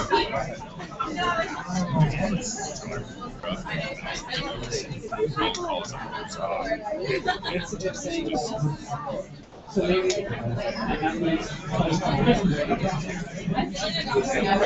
Like what they're saying.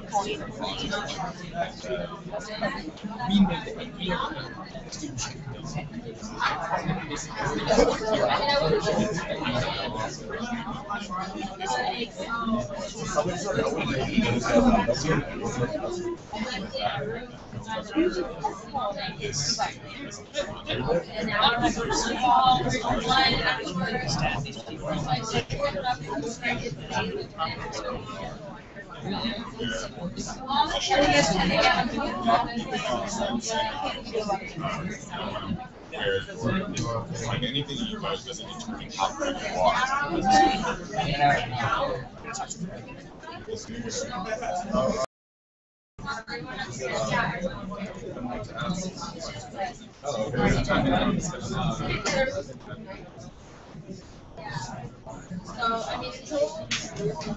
Sorry.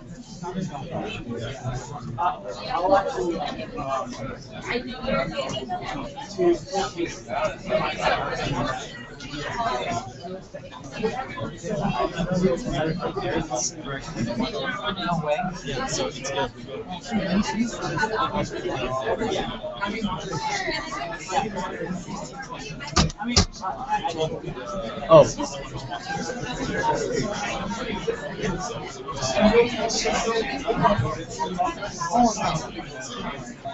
No, it's fine. Engage. Sorry. That's good to hear. That's good to hear. That means I can take a look at it. It's 9:37 p.m.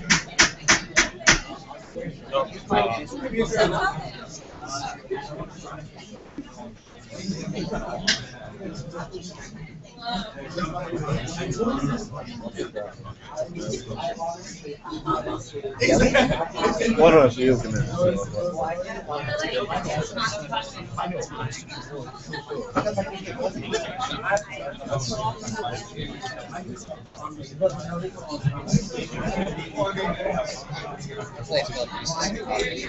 All members of Senate should be ready to go. It is 9:38. Quick question. You guys have another battery for the Canon or not? Just oh wait, it's Canon. God damn it. Never mind. Yeah, it's Canon. Yeah, I got Nikon. Sorry, dude.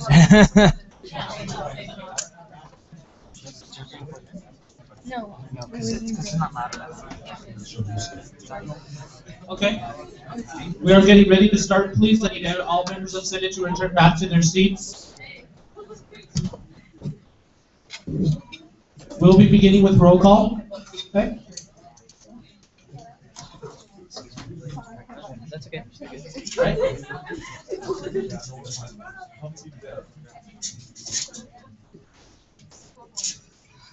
All members of Senate should be returning back to their seats, please.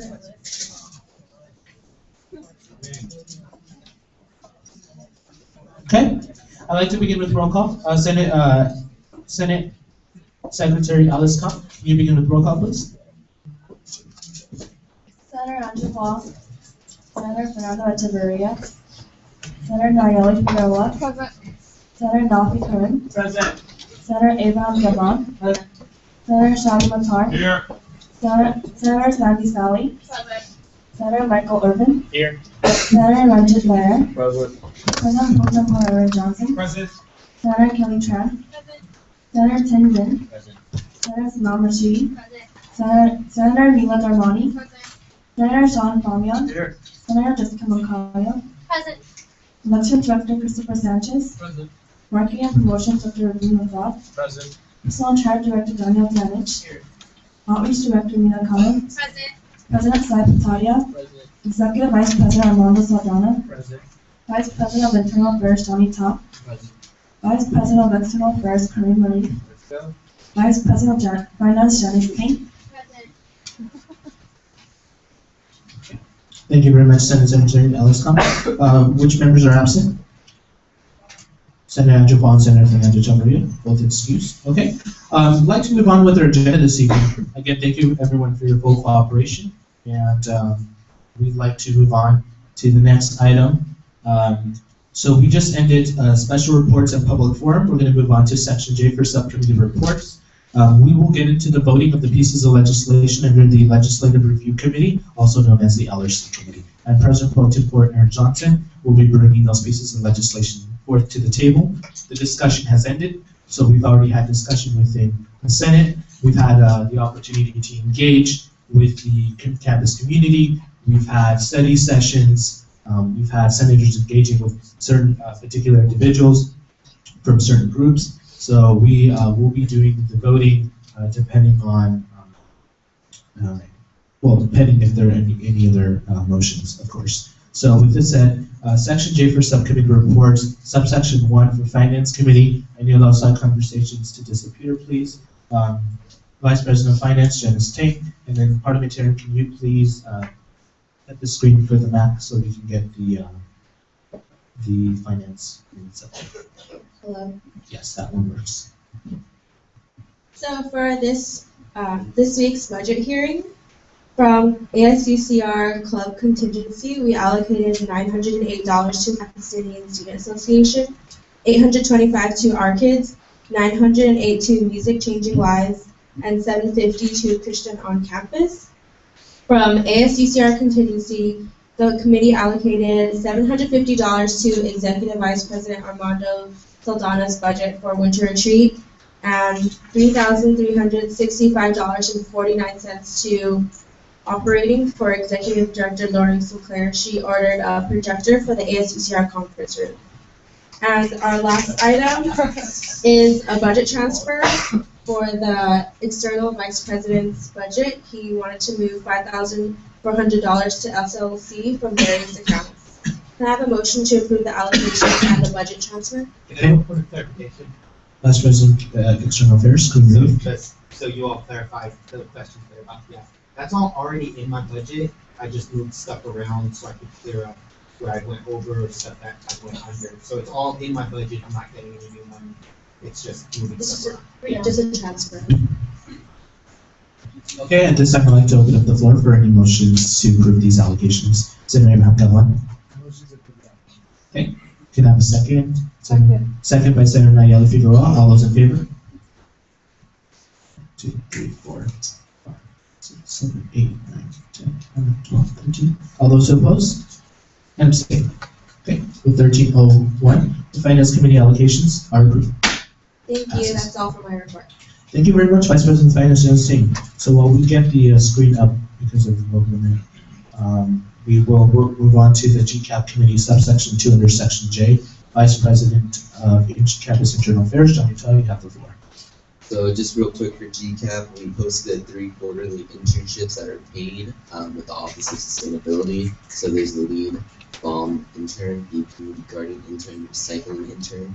Each internship lasts 1 quarter, and it's research, community, or outreach based. And feel free to email me if you have any questions. Okay, thank you very much. So we're going to move on to subsection 3, Outreach Committee, Outreach Director Mina Kato.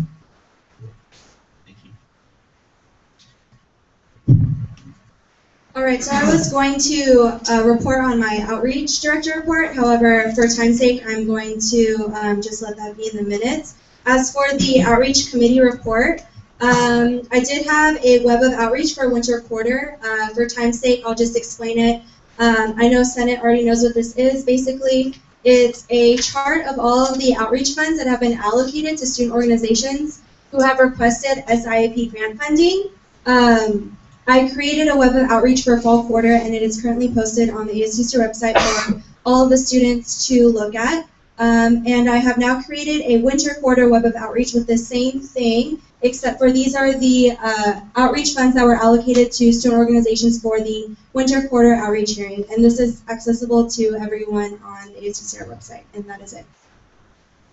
Thank you, Outreach Director Mina Kato. Moving on to subsection 4, Legislative Review Committee, also known as LRC. President Pro Tempore Aaron Johnson, you have the floor. Thank you, Armando. In a brief minute or so to legislation, I'm ready for this meeting. I know you need the particular document very much. I'm going to, Senator Shadington. Have we allotted time for discussion of the content of Senator Johnson. Just like normal procedure after the reading of the resolution, the floor will be open for motions.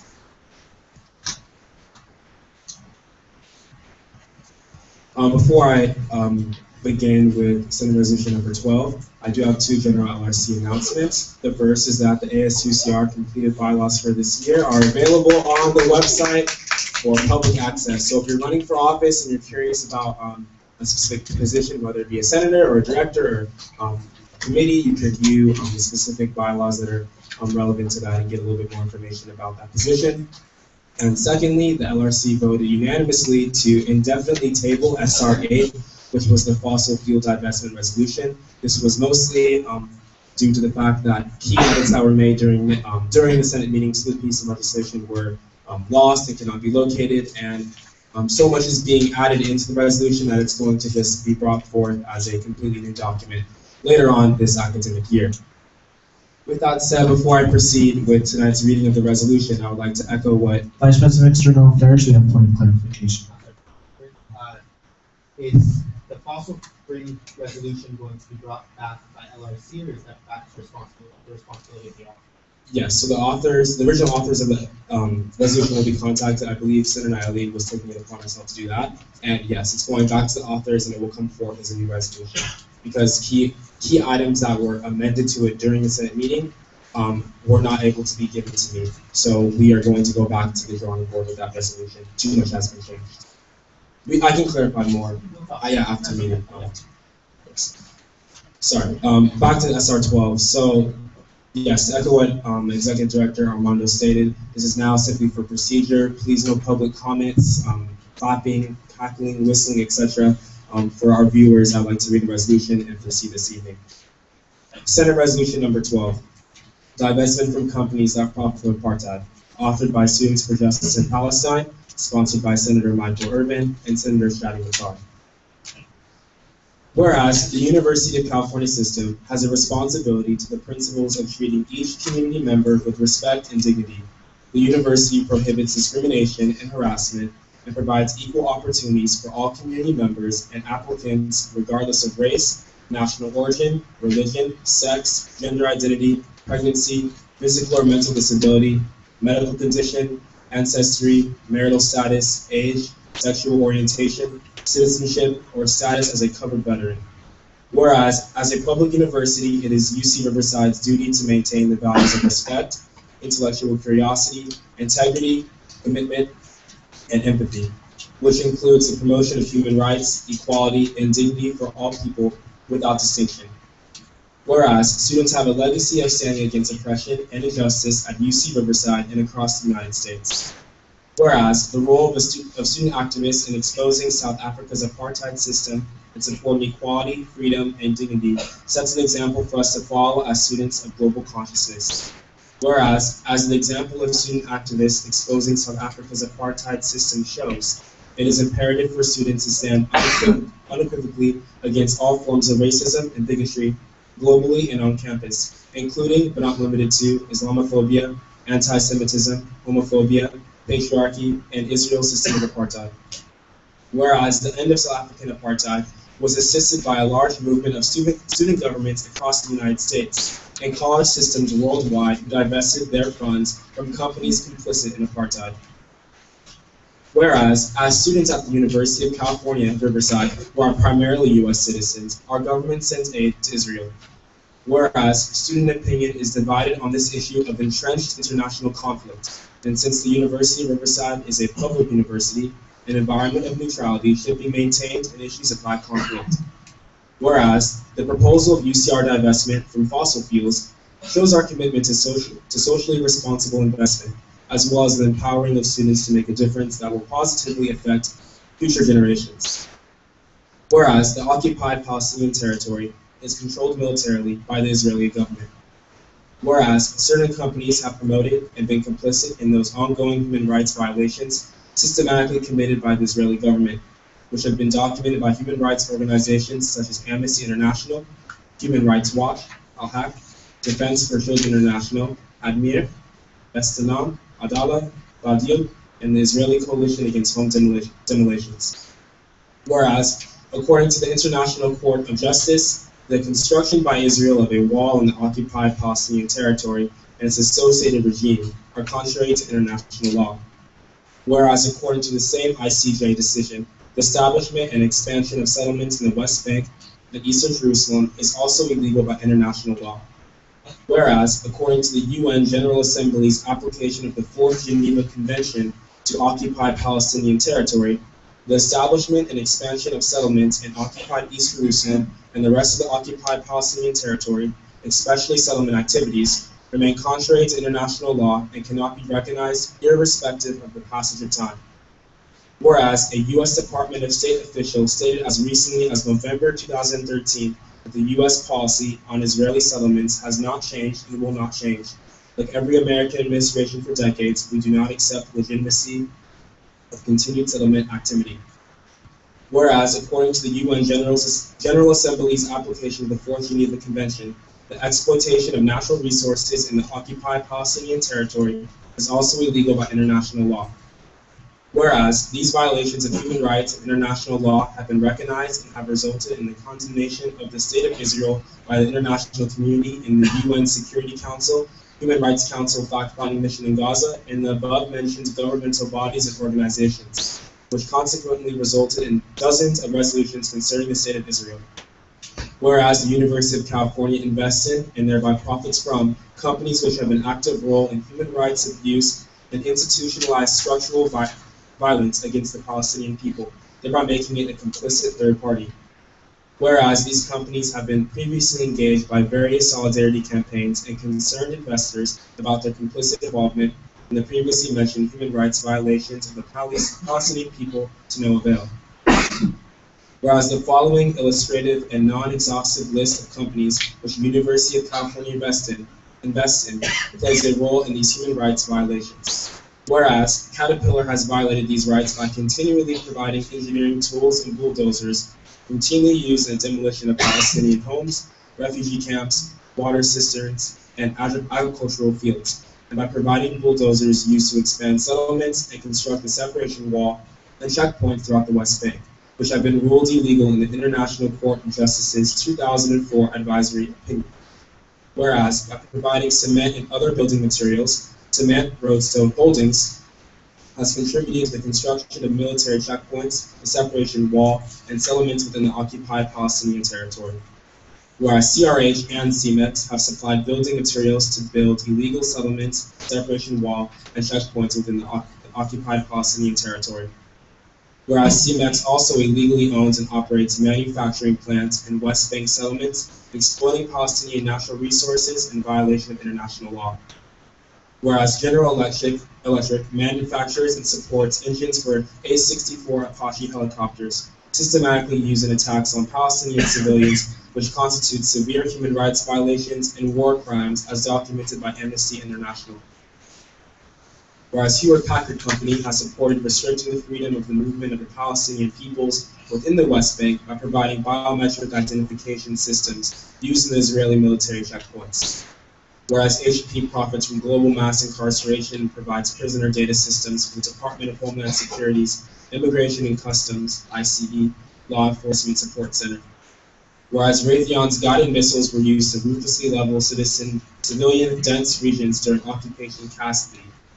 Whereas L3 Communications has provided the Israeli occupation with equipment used in military checkpoints throughout the occupied West Bank, used to promote the dehumanization and humiliation of the Palestinians, take away Palestinian freedom of movement between Palestinian towns and cities, and to limit the Palestinian economy.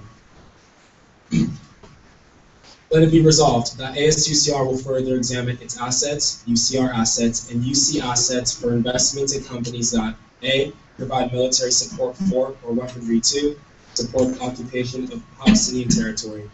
B. Facilitate the building or maintenance of the illegal wall or the demolition of Palestinian homes. C. Facilitate the building, maintenance, or economic development of illegal Israeli settlements on occupied Palestinian territory. Let it further be resolved that we call upon our university and the University of California Treasury to divest their holdings from these aforementioned companies at such time and in such manner as the trustees may determine. Let it be further resolved the ASUCR will advocate for increased transparency from the UC Office of the President and from the UC Regents in their investments.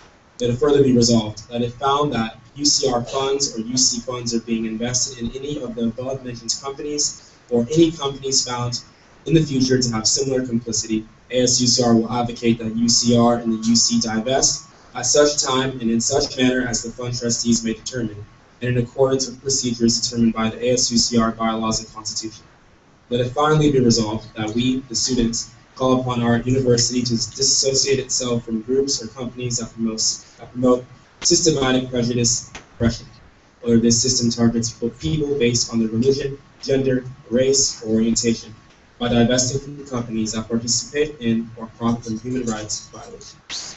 That concludes the reading of this report. Thank you, President Pro Tem Aaron Johnson. At this time, I'd like to allocate 6 minutes for discussion, if need be. So if you have questions, feel free to bring them forth to the table. If you don't understand something, or if something just doesn't make sense, again, 6 minutes. I'd like to take names down. Senator Shepard. Is this discussion between the Senate itself, or if any questions are directed towards the office? This is only for Senate. Okay. Senator Sean Conlon. John, okay. Sean, Michael. Anyone else? Nafi, Kareem. Anyone else? Okay. So Senator Sean Famian, Senator Michael Irvin, Senator Nafi Karim and Senator Karim. Right. Senator Shalhavi, you have the floor. Can you pass on the mic there, please? Thanks. Senator Shalhavi.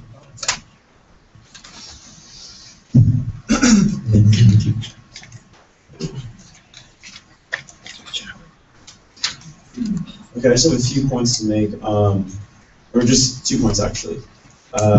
Before I go into this, yeah, I know like last year was last year, but this exact resolution was rescinded last year.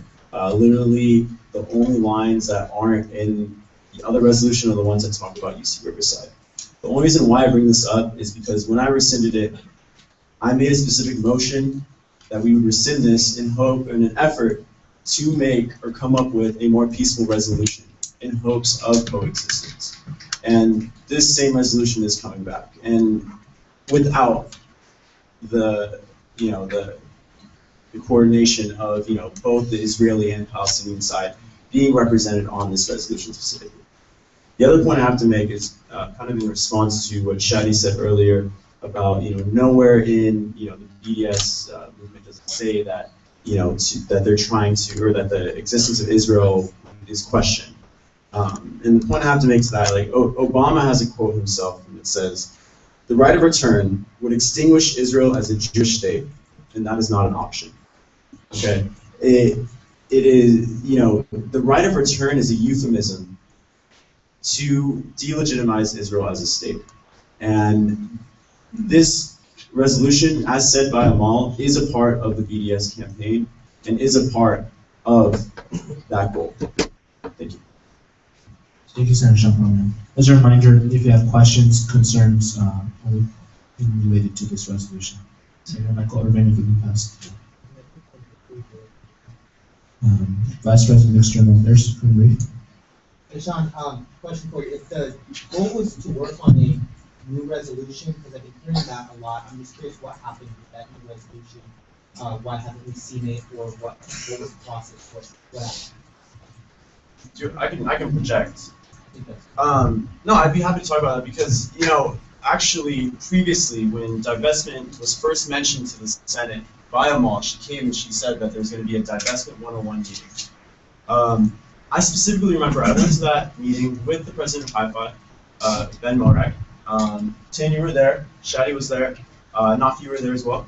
I don't know if you all remember, but Ben said at that meeting specifically, he said, "I am here. I don't think that this is the right way of doing this. I believe that we should come together and come up with something as a group, united." I remember specifically one lady at the Divestment 101 meeting said specifically to Ben that it is against the BDS movement to have any speaks with pro-Israeli organizations. If that answers your question. Sort of. I'm kind of curious. It doesn't happen. Let me try it this way. What happened last year? Because the motion was to rescind and to work towards the resolution last year. So if we're gonna, I'm curious as to was there any work done last year? There was no work done last year. There has been no effort to reach out to the other side from both sides. I mean, except for this year when Ben went to that meeting. I'd like to just comment on after I did meet with Danny Lesserman, and we did sit down. There's a little less than 3 minutes remaining. Okay, what would you be willing to kind of change in this? I'm willing to work. We can get rid of the apartheid thing, but the main thing that has to stand: Israel is doing bad things, and we have to counter this. Oh, well, you can't say Israel is doing bad things. That was it, and this has no meat if Israel's not doing any bad things. So I was willing to concede against the wishes of SJP to get rid of apartheid, but no concessions were made. I was not met halfway. Okay. So we're going to move on with Senator Michael Irvin. There's 2 minutes remaining. And personally, I don't want this to be construed as interpreting my own opinions on this matter. But for the senators who do happen to vote yes on this, I do not believe we should make ourselves or the student body complicit with the BDS movement. I have several reasons for this.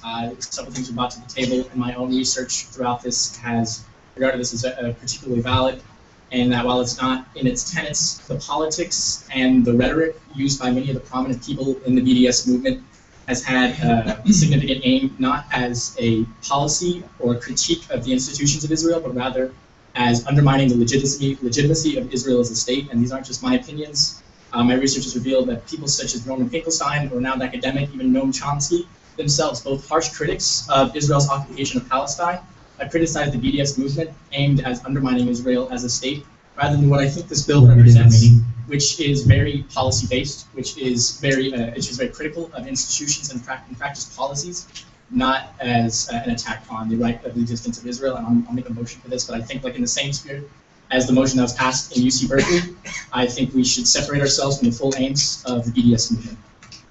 Point of clarification, I completely agree with you, but Amal unfortunately did state earlier that this resolution is entitled BDS. Right, no, I definitely understand that, and whether or not, I think outside of whether or not we pass this, it's going to be out of our hands. I just believe that us as ASUCR should not make ourselves, and by extension, the student body complicit with that if we don't feel, if their politics don't represent our decision. And so we should make ourselves complicit with that. Yeah, so I wanted to respond to Michael's idea. I do think that it's necessary for us to separate ourselves from the extremist notions that like BDS founders or that BDS leaders have made. I think we have an opportunity before us to pass this resolution with a fresh perspective and to redefine what the BDS movement really means, at least for students of today's age and at UC campuses. So I do agree with that in that sense. And I wanted to know a little quickly about what you said, Jessica. I know that this has been a lot aligned with the BDS movement. However, I think that, like I said, we as students, we're not passing this resolution on behalf of SJP. We're not passing this resolution on behalf of Plan Just for Hillel. We're passing this resolution as something that we are standing behind. So if we want to say that we don't agree with the BDS movement, even if SJP disagrees, we're allowed to make that decision. And just like if the Israeli side wanted us to say something, we can choose to respect that, or we can choose to not do it because we're taking a different approach to it. So. Okay, so that's time. Senator Nayeli Figueroa. A motion to extend time by 5 minutes. Motion to extend time by 5 minutes by Senator Nayeli Figueroa. Can I have a second? Second by Senator Michael Urban. All those in favor?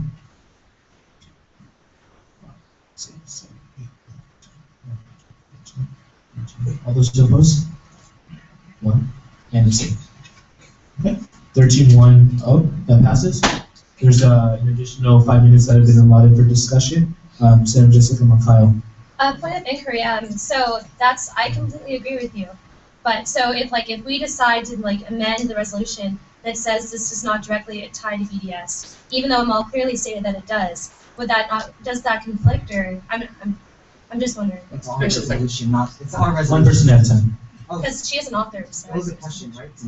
Yes. So, I mean, at least from my personal opinion, I don't think that conflicts because it's not in the resolution that it is in support of BDS. So it wouldn't be a contradictory statement that we're adding. It would just be a supplementary statement that we're adding. I don't know if anybody else has a different perspective on that, but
but just make sure it's read out loud so you don't get into other issues. The other thing I want to say is we talk, and I've said it ad nauseum, that we are powerful. We talk about student power, and we stand up here and we talk about being part of student government, and we talk about we make change, and we do these things up there. And so when we're hearing these kinds of resolutions, I'm not advocating for a particular side. I'm just saying, don't let this scare you. The point of this is to take a stance. The point of this is so that ASUCR takes a stance. Whether you feel one way or another, take a damn stance. You know what I mean? Like, and I will be up here, and I've said this to anybody who's come and talked to me. 3 minutes. Whatever passes tonight, let's go, right? But if we're putting up a rescission in 2 weeks, that's very bad, and I'm gonna watch what I'm saying. So, no, we're not gonna, like, make a stance. What you believe, let's talk about it. You feel like there's something weird here, let's talk about it. You want to take both parts of these resolutions that we agree with and put them into one resolution? All right, let's do it. But let's make a stance, and let's make it something that we'll stand on. So that's kind of the statement I want to make. Again, I appreciate these resolutions being brought forward and the thoughtful comments that are being made, but those are what I think. Thank you, Kareem. Senator Sean Conley.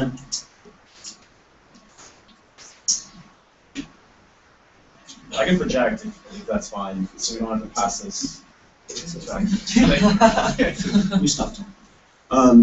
So just going off of not wanting this resolution to be a part of the BDS campaign, like by all means, yeah. I mean, even though Amal said specifically that this is a part of it, regardless of what we put in this, regardless of what Berkeley put in their resolution, it still is a win for the BDS campaign. Every resolution that is passed in regards to divestment, this divestment in particular, I should say, is considered a BDS win. That's all I have to say. Thank you, Sean. Pleasure putting forward Aaron Johnson.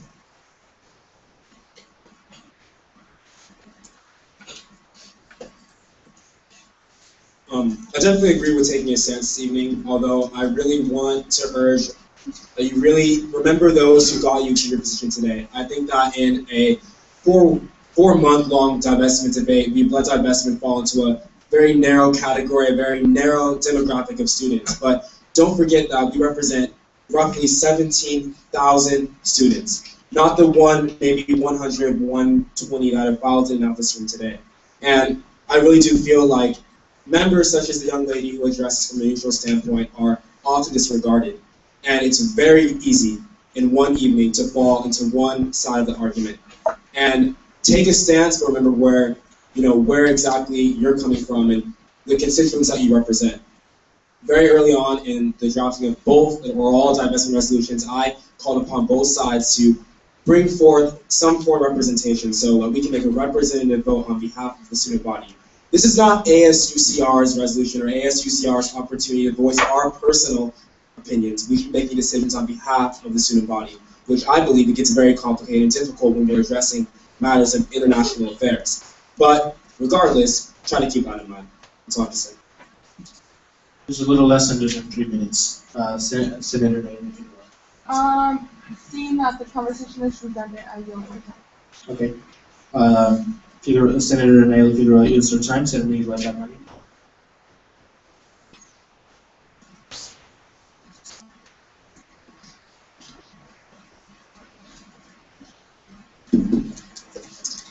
Just to provide another perspective as far as conflicting messages about the resolution being aligned with BDS. My personal opinion is I do see it as conflicting if the author who wrote the resolution states it is aligned with the BDS movement. Then I would assume that it was written in the spirit, with the spirit of the BDS movement in mind. So for us to take that out, it is our right, but at the same time, I think it detracts from what the author who wrote the resolution was trying to get at. So then the question would be, why don't we write the resolution ourselves? Why don't we have it something that we believe that student representatives represents our campus? And it just goes back to the fact of what Aaron was talking about. I did to myself ask them all, if you wanted to sit down with members of the opposite party, would you want to? I haven't asked that question to the other side because I've been told that it was an opportunity, but that's true, I haven't asked myself. 1 minute. You know, in a perfect world, we would all sit down together and make this decision together. But seeing as, although we represent the students, we're not as informed as both of you guys are, it's very difficult for us to make the decision that pleases 30 seconds. both parties as well as fully represents our campus. So that's just what I wanted to get at, that I do see it as slightly conflicting because that is what Amal, wants the resolution to have the spirit of, then if we insert into that it's not part of the BDS movement, I feel like it takes away from what she's trying to accomplish with it. And that's time. Motion to extend time by 5 minutes. Motion to extend time by Senator Abraham Gavon by 5 minutes. I rescind my motion. I retract my motion. I motion to exhaust the speaker list. Close that. Okay, close and exhaust the speakers list. So currently we have Senator Rajit Nahar, Senator Abraham Gavon, Senator Shadi Matar, and Senator Michael Irvin. Michael Irvin's the last one. Can I have a second? Senator Sandy Selly. I second the motion. Okay, all those in favor?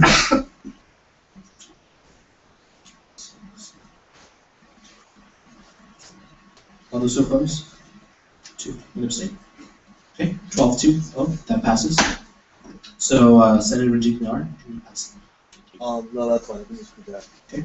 So, this conversation seems to be getting a little redundant. I think that's obvious to most of us. So, involving the concept of taking a stance, I'll just make this really quick.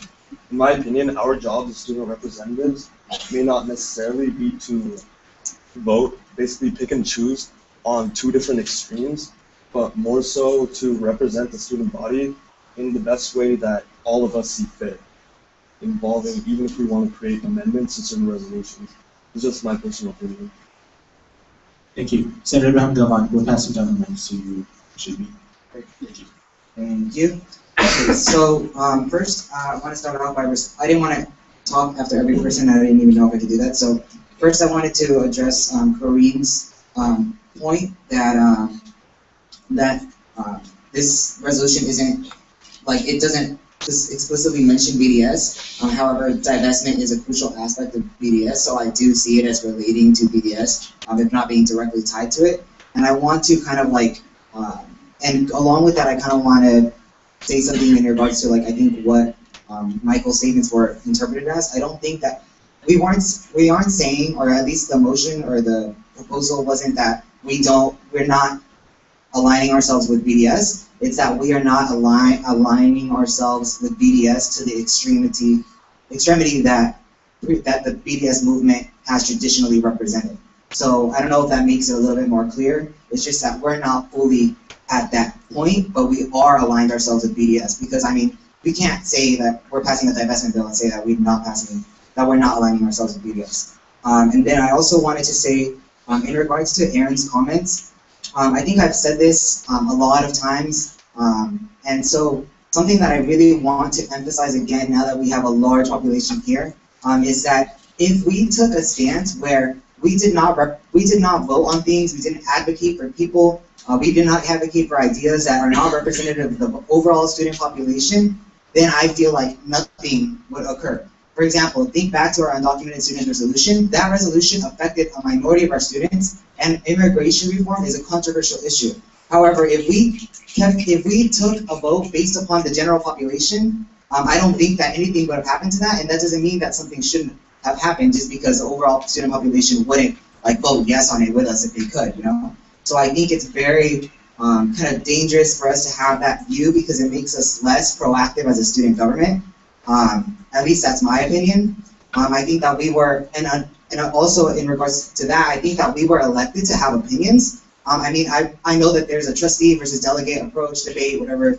You can have that debate, but at least in my opinion, I would like to believe that my constituents elected me because I had an opinion and because I could make my own informed decisions on things, and not as robots and as drones or just other people or what the statistics say our demographics represent. So I think we should keep that in mind. And I understand if you don't agree with me, if you think that you should just be a delegate, that's fine.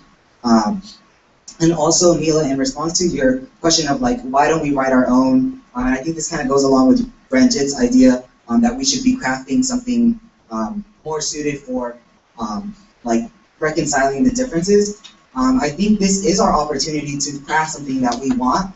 If honestly, for me, if you're gonna vote no against it, no against the resolution, I should honestly be seeing you proposing amendments to make the resolution something that you would want and that you think does reflect our demographics. If that's really your stance, I think it's inappropriate for you to say that we should be crafting something that better represents our students, but then you not making any attempts to do so, and then just rejecting it on face value.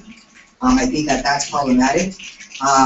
And also, I think we also have to kind of judge by previous experience. So we know that last year, the senators unfortunately committed to kind of being able to form that resolution or being part of that, and I know that it was very difficult for you all to do so.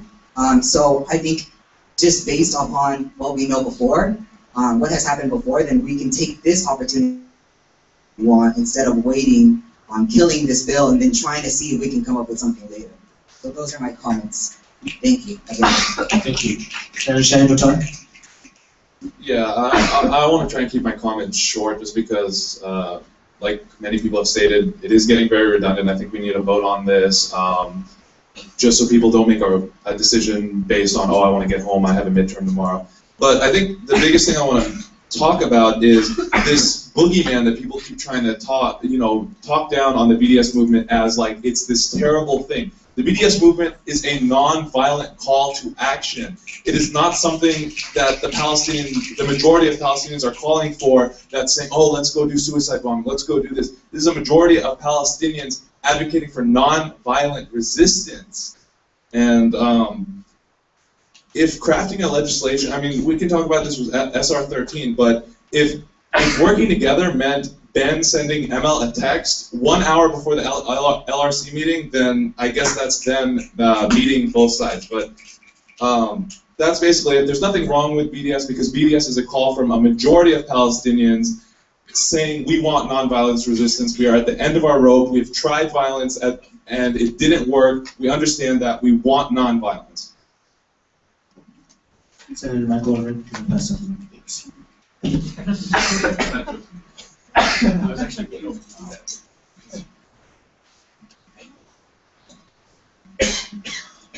Okay, I'll keep it brief since many of my points were already made. Just to further define, my motion, when I make my amendment, is not to be in full accordance with what has been very well amply demonstrated through my research as what can be interpreted as extremist politics.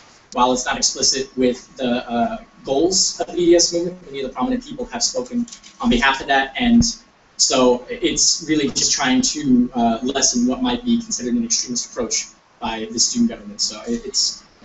Can you give? I don't know if you have it written down. The exact wording you would use for an amendment if you were to propose one. Okay, yeah, actually, no, I do have the. It would be like in one of the whereases, and it would just be ASUCR is not. Whereas ASUCR is not in full accordance with the politics of the BDS movement.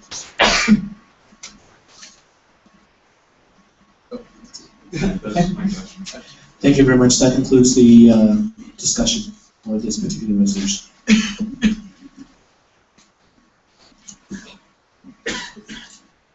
Vice President of External Affairs, can you read? I'd like to make a motion to hear the next resolution before we vote on it. I'd like to hear SR 13. I think it's more appropriate that we know both resolutions before we're voting on two that being exclusive. So I'll make that motion. Motion to read over SR 13 before making a vote. Motion on the floor. The LRC has full jurisdiction over what legislation is brought to the Senate, and if that was to be proposed, I believe it would have to come from the legislative branch, of course, the executive, if the senators wanted to hear the reading of the resolution first before I start. Am I eligible to make that motion? Yes. Okay. Then I would encourage somebody to make that motion. Point of inquiry, in our study session, you did say you went over like the ordinance of kind of like SR 12, that did come first, and then SR 13 as like precedent. So would like kind of like voting like at for both resolutions conflict with what you said in the study session? I believe that sort of motion would completely conflict with the process. There's an order of resolutions that go to the LRC first, or then voted on first at Senate meeting. That is why SR 12 is being heard first, and with the LRC first, subsequently SR 13. Like it would complicate your process, is what you're saying. Not my process, ASUCR. Yeah. Okay. Senator Shadi Matar. Motion to vote on SR 12. Motion to vote on SR 12 by Senator Shadi Matar. Motion to amend the motion for an open vote on SR 12. Okay. Motion to amend the motion. I'm so sorry, I'm so tired. Can you say it again? Motion to. Motion to amend the motion to vote. Motion to amend the motion to vote. Yeah, that makes sense. Motion to amend to an open vote on SR 12. Motion to amend the motion to vote and open vote on SR 12. Elections Director Christopher Sanchez. Are you going to present that amendment? Yeah. Okay, because I think it's, that should have also Vote on the resolution. on the actual resolution. So I don't think we need to do a motion on this, but can we just restrict motions currently right now, any motions to amend, and then once after that, the motion can be given to votes. Taking the advice from the Elections Director Christopher Sanchez, we're going to proceed on the, just with any amendments, any particular amendments that you have currently right now standing on the floor. If you don't have any amendments, it should be gone. Motion to amend Senate Resolution 12 to include the words, whereas ASUCR is not in full accordance with the politics of the BDS. Can you repeat it because she's typing for me to repeat this?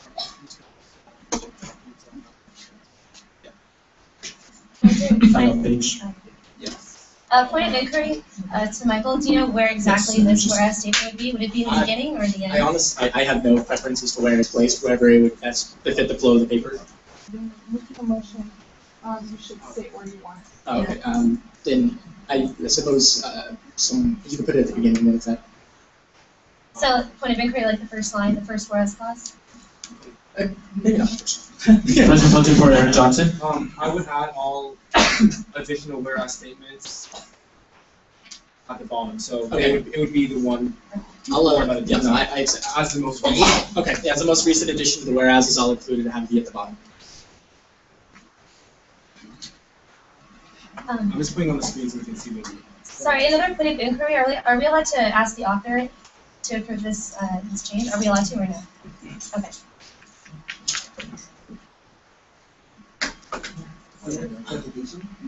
So, I mean, at least, or point of procedure, whatever, I think, at least from my understanding, maybe the parliamentarian can clarify, we are allowed to ask, if we're trying to make a friendly amendment, we're allowed to ask the individual who proposed it if they accept it, and if they do, it automatically passes. But I mean, I don't know. At least that's my understanding from how friendly amendments work. So yes, we can ask them if they approve it, it automatically passes. But that's assuming that we have consensus amongst ourselves. I'm open to friendly. And it's not required. Okay. Yeah, it's not So the. I'm not sure exactly how it works, how LRT works, but to my understanding, once the author submits, I think Aaron Johnson can talk more after I comment, so that they're to prove what I say or disagree with what I say. But once that author submits the resolution, and once I think it's passed onto and it comes onto Senate, it now belongs to the Senate. I mean, I don't know if I completely agree. Thank you. Senator McGovern. I just thought there could be, if there was a friendly amendment, so it is my understanding of Robert's Rules of Procedure that there could be requests made of the author if they're open to friendly amendments. That was good.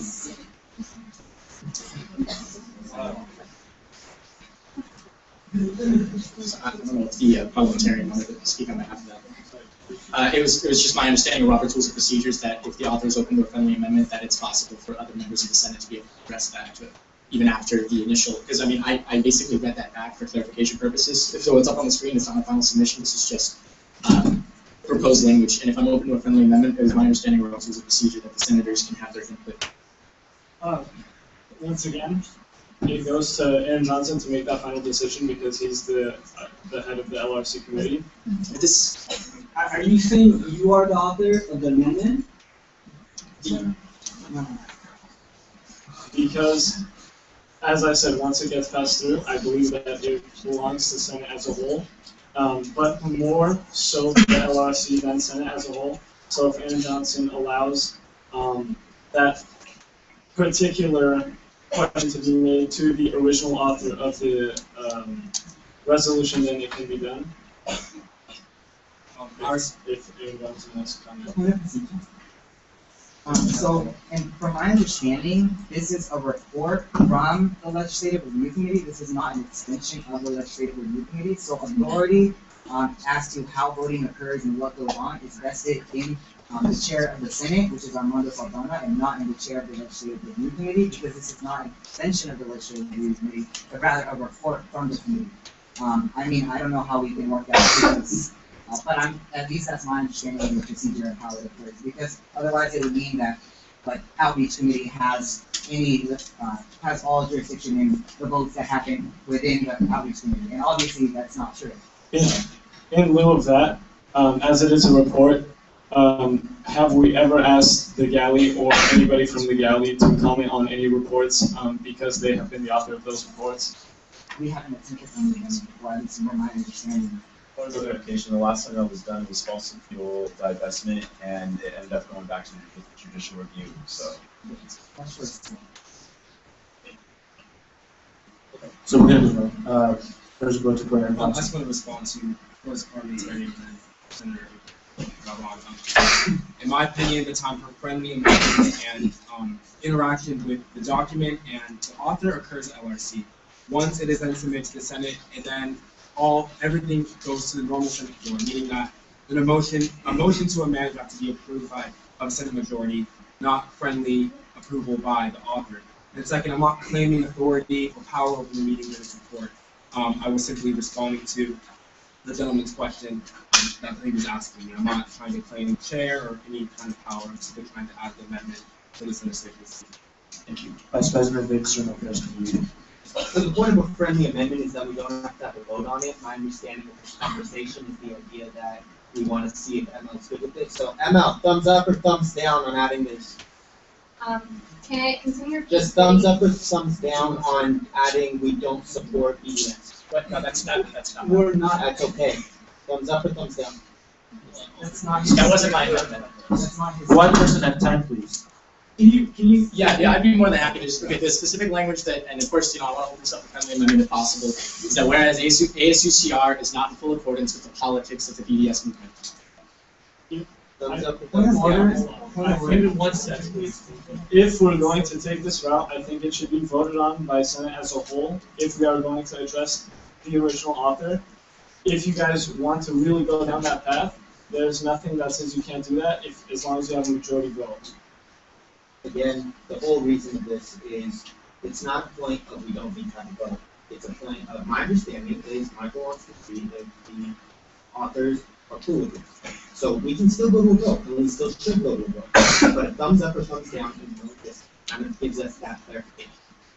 As I understand it, I'm technically the author of that amendment. So it's Okay, so we're going to move on. I open the floor for any particular motions in respect to what Senator Nafi. Is it a motion? No, well, I want to amend the amendment. Motion to amend the amendment. Motion to amend the amendment. Amend the motion. Amend the motion. Motion to finish the motion. Can you? Yep. I can show you the motion.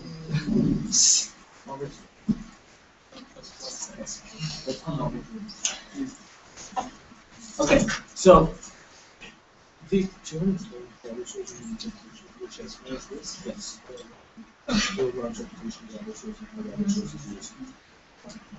I'm not sure what. Okay. For this particular motion, I believe that we would first have to vote on Michael's motion, and then after the motion is voted on, depending on the result, is when another motion may be made. Michael, are you considering friendly amendments here? I don't think this has anything to do with friendly amendments, because I think we already established that we can make a friendly amendment at this point. A second. There was a motion on the floor and there's a second by Senator Linda Hyde. I'm not allowed to interject during I can interrupt during point of parliamentary. At least that's my understanding. Yes, I can. So what I'm asking is, are you saying that we're not allowed to make motions to amend motions? Because at least that's from my understanding of Robert's Rules of Order, Section 12, that's You allowed. can make that So I motion think only that's enough. after if, One person at a time. if that motion is passed, then you can make a motion. Then you can make it? Okay. Yes. That was fine. Thank you. Okay. The second by Neela Darmani, all those in favor? Can we back up that Yeah. motion, please? Before we Thank do. you. Yeah, okay, so, motion to amend, Senate Resolution number 12 to state, whereas ASUCR is not in full accordance with the politics of the BDS movement. Okay. And then second by Senator Neela Darmani, all those in favor? 1, 2, 3. Can I object to the motion?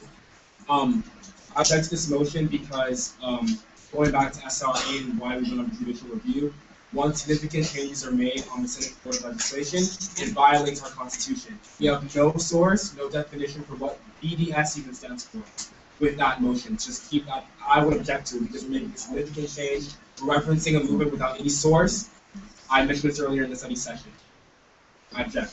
Senator McGovern. If I could respond, BDS is previously explained in there, it has its own sourcing, and this isn't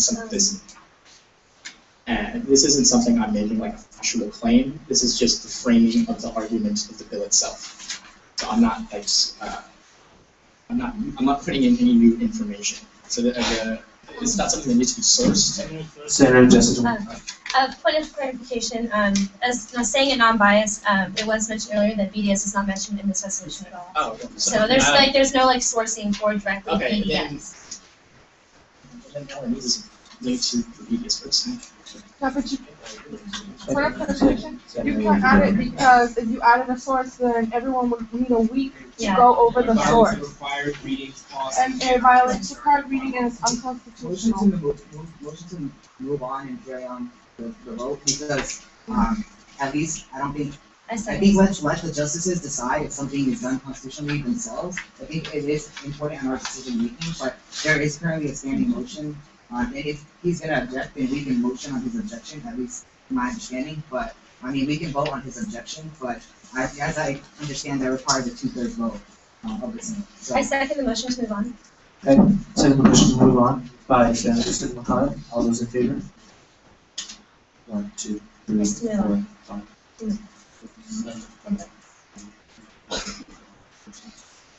Those who oppose? 1. And it's in. Okay, there's that happens. So we are going to move on to vote proceed of these resolutions. It was passed. 13. So the amendment didn't vote. My amendment. Your amendment. We haven't voted. Right, no, We're in the middle of this. Yeah, motion to move on. Yeah. Right. So the motion was to move on. Yeah, the motion from was to move objection. on. So carry Move on. on from the objection, carry on. Carry on. Yes. Oh, okay. Understood. Yeah, so let's redo that. If I can make my motion again, please. Okay, so actually, if you could highlight it on the screen because it kind of went blank there. Okay, there we go. So, motion to amend the Senate resolution to state, whereas ASUCR is not in full accordance with the politics of the BDS movement. Okay? Motion by Senator McGovern and second. Just say something. I'm just letting you guys know, keep in mind that if we do add this, from my understanding, it will violate the Constitution. We're risking the constitutionality of this resolution. I just want you guys to know that. But we can vote, of course. Second by Senator Abraham Gavan. All those in favor? 1, 2, and abstain. Those who oppose? 1, 2, 3, 4, 5, 6, 7, 8, 9, 10, and abstain. 2, 10, 2. That does not pass.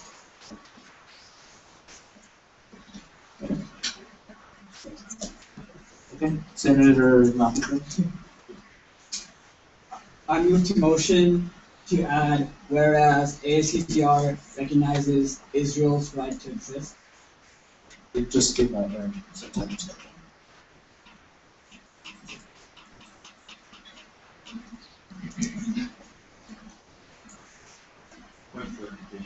Senator Jones. No. It's just a statement.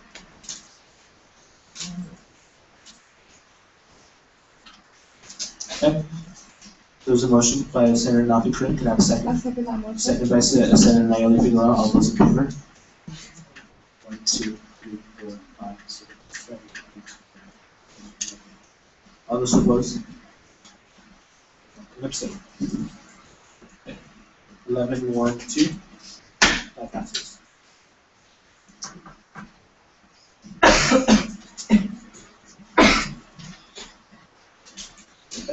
So we're going to move on to, are there any other amendments to this particular resolution as you see it?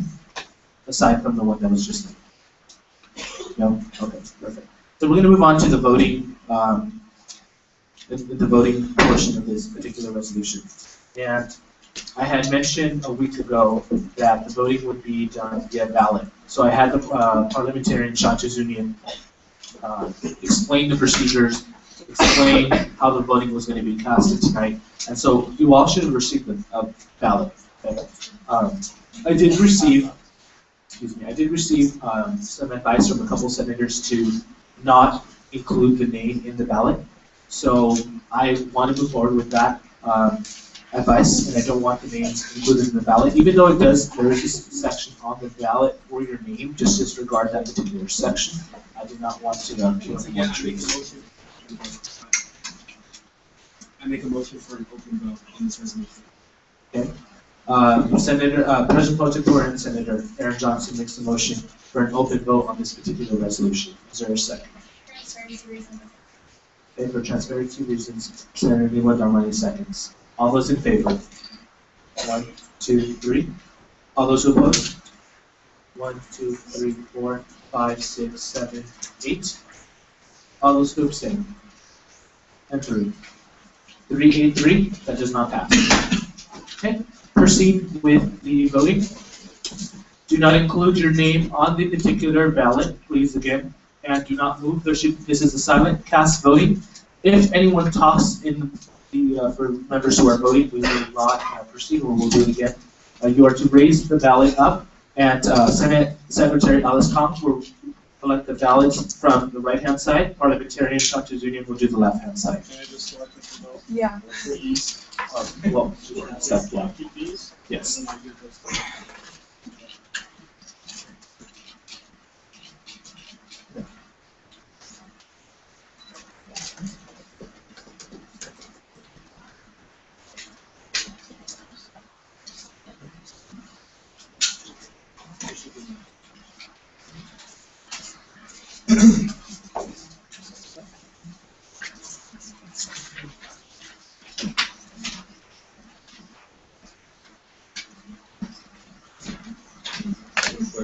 Are we going to be counting the votes now for this one, or will we? We are counting votes now. Again, silent voting, there should not be no counting yet.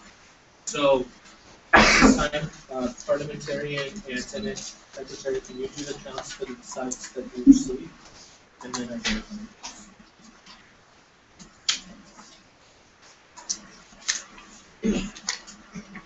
President Secretary, I motion to announce the vote turnout after we analyze SR. Okay. Second by Senator Shadi Mutar. The motion was to announce the turnout of this particular vote for this particular resolution after reading SR 13. All those in favor? I object. Object the motion. Because it wouldn't make a difference. You're giving SR 13.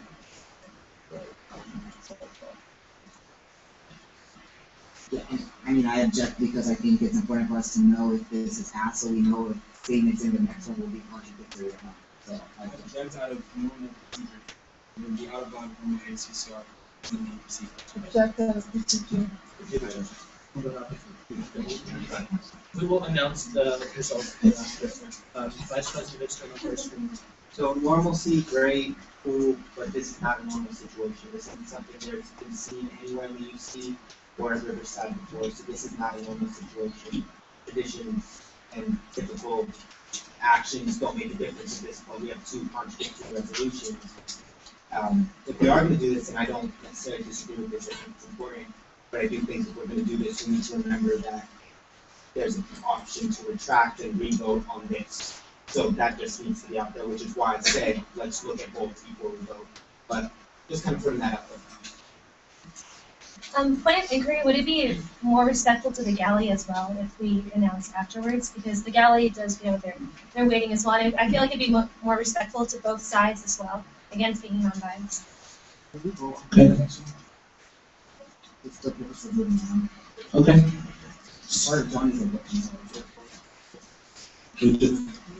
Guys, we don't. It was just thrown out. No. There's an objection. We don't. We are going to announce after.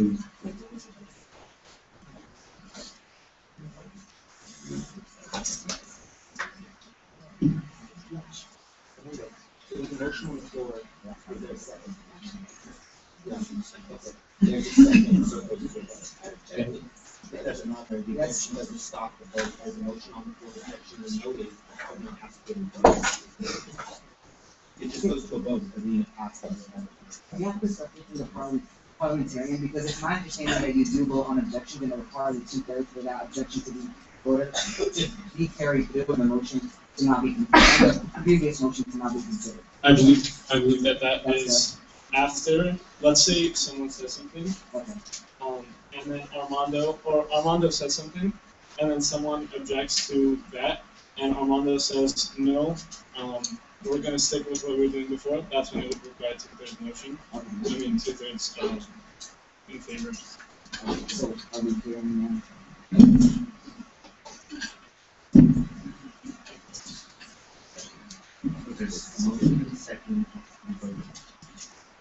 Okay, all those in favor? Can you repeat your motion, sir? Motion to announce the vote turnout after. Motion to announce the vote turnout after SY 15, correct? And then it was seconded by Vice President of External Affairs.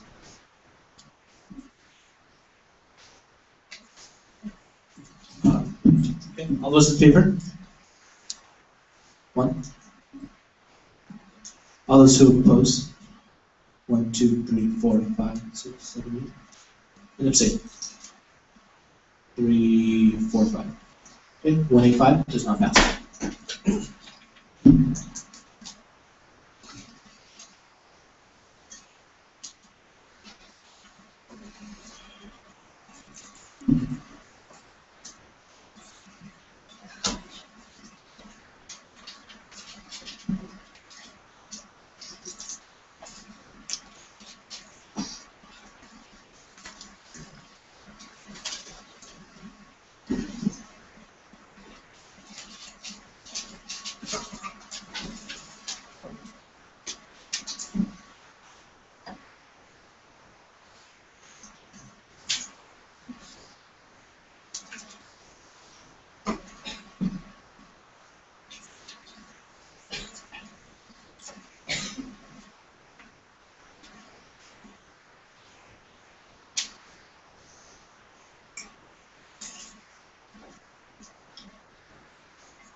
Okay.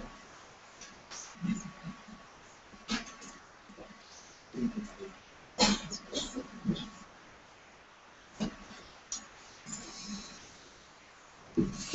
you. So we will. Yes. Yes.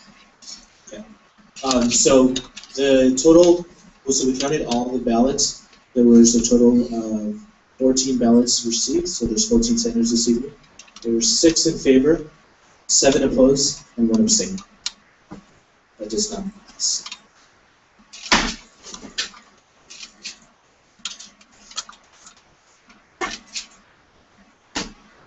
Okay, so with that said, we're going to move on to the next item on our agenda, and President Pro Tempore Senator Johnson, please take the floor. Thank you, Armando. We're going to continue this evening with reading Senate Resolution number 13, which will be done by Senator and Vice Chair of the LRC, when you're ready, you want to take it away.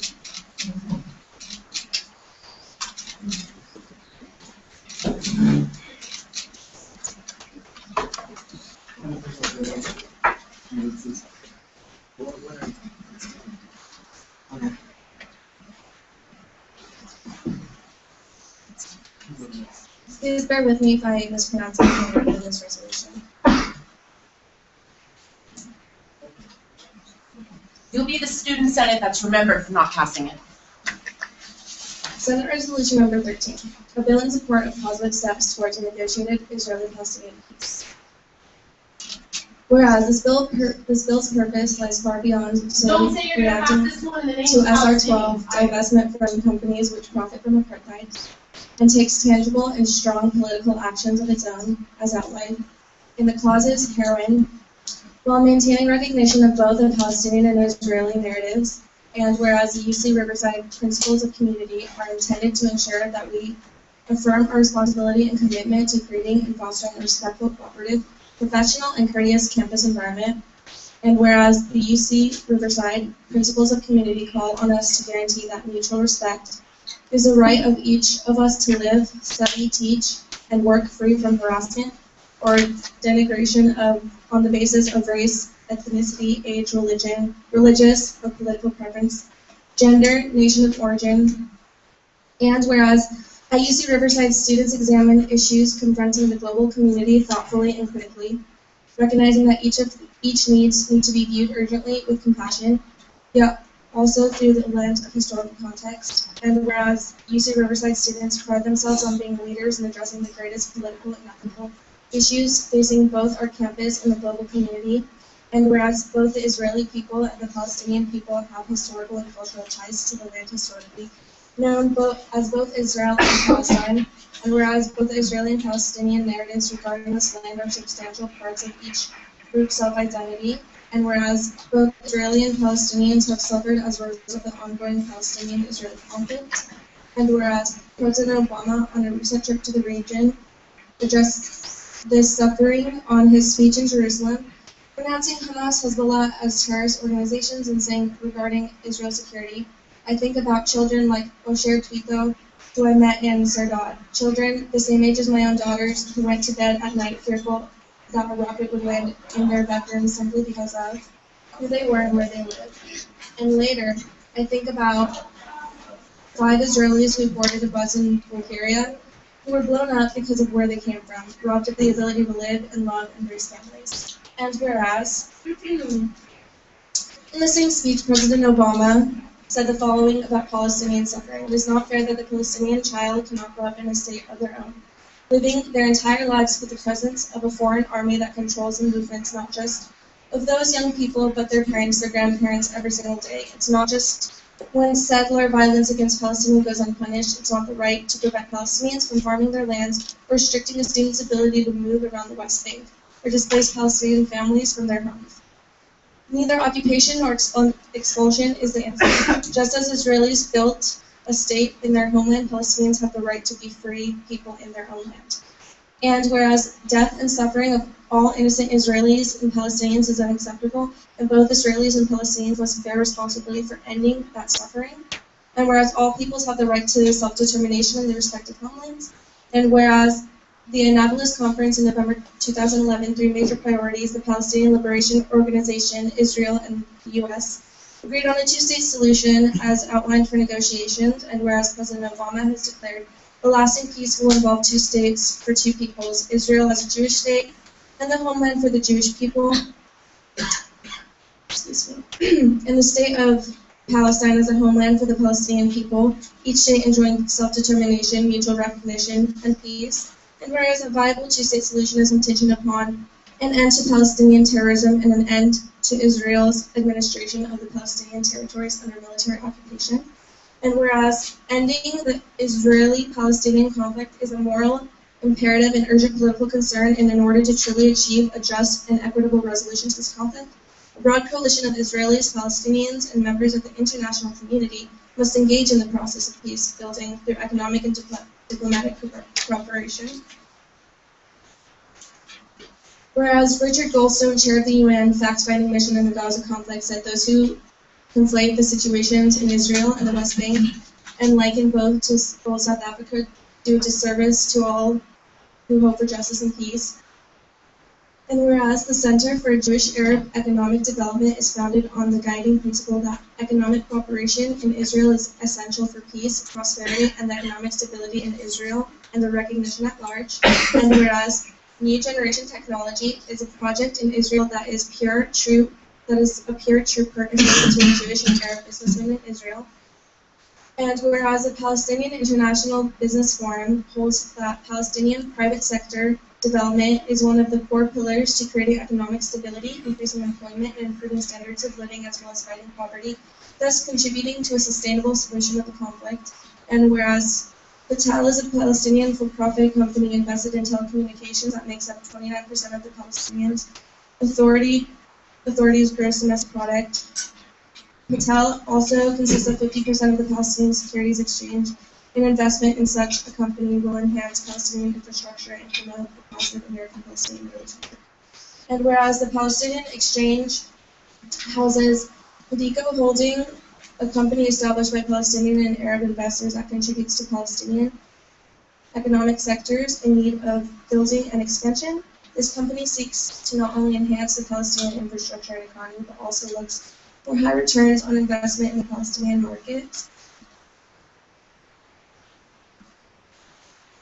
Whereas Mellanox Technology, an Israeli high-tech firm that is publicly traded on NASDAQ, MLNX, JC, MLNX, has hired programmers from Ramallah through a Palestinian outsourcing firm and plans to open a research and development center in the West Bank in order to boost political stability in the region and strengthen ties between the two economies.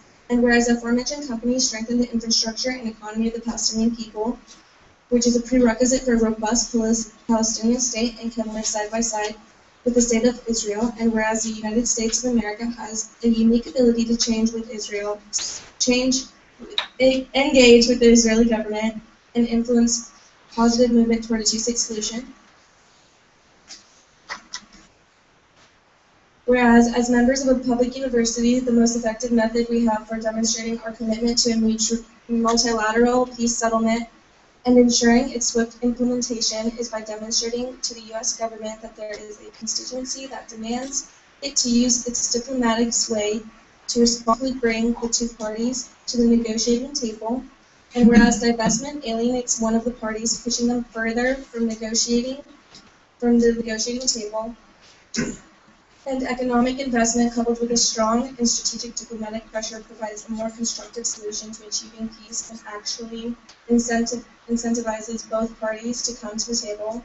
And whereas the call for economic investment and diplomatic pressure within this bill mitigates the negative effects associated with divestment and instead presents a proactive approach to ending the Palestinian-Israeli conflict and achieving two states, and therefore be it resolved, the two-state solution is a possible resolution to the Israeli-Palestinian conflict that is politically feasible, practically sustainable, and fairly recognizes the right to national self-determination of all parties. And be it further resolved that the ASUCR supports a two-state resolution and an end to the Palestinian-Israeli conflict, and calls on the American government to take more active steps in encouraging the Palestinian and Israeli leadership to enter multilateral negotiations, and be it further resolved that rather than divesting funds from the reasons specified within this bill, that ASUCR will instruct the managers of the UCR endowment to seek investment opportunities that strengthen Israeli-Palestinian cooperation in the pursuit of a two-state resolution to the conflict, such as Pedico Holding, Palatel, and Mellanox Technologies, which build Palestinian infrastructure and hire Palestinian employees, thereby increasing the possibility of a robust Palestinian state alongside the state of Israel. And be it finally resolved that the ASUCR calls upon the president of the ASUCR to write a letter to Senators Feinstein and Boxer and Congressman Takano expressing this bill's sentiments and encouraging them to publicly support the views espoused within, and to write a letter to the student governments of all of the other University of California campuses suggesting that they adopt a similar resolution.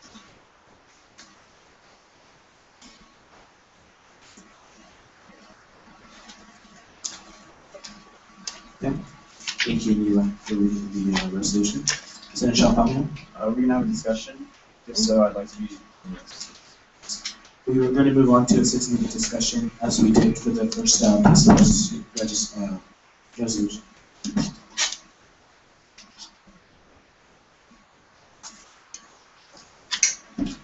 At this time, I'd like to take names for the this particular resolution's discussion. Sean, Lena, working my way. So Shadi. Anyone else? Alfie and Kareem. So I have Senator Sean Palmier, Outreach Director Nina Kanto, Senator Shadi Qatar, Senator Abraham Gabon, Senator Nafi Karim, and Senator Vice President of External Affairs, Kareem. Okay. So I'd like to exhaust the list after Kareem. Okay. So Senator Sean Palmier, take the floor. 6 minutes. I just want to say that this resolution as well was not agreed on by both sides. It wasn't brought together by both sides. It was not even spoken upon together until 1 hour before the LRC meeting, as Shadi mentioned. I think that if we are going to vote on a resolution regarding to this matter, I believe that it should be brought to us by both sides in agreement with the resolution. That's all.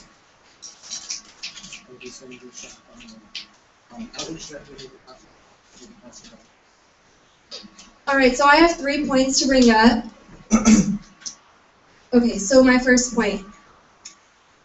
The title of this resolution says, "A bill in support of positive steps towards a negotiated Israeli-Palestinian peace."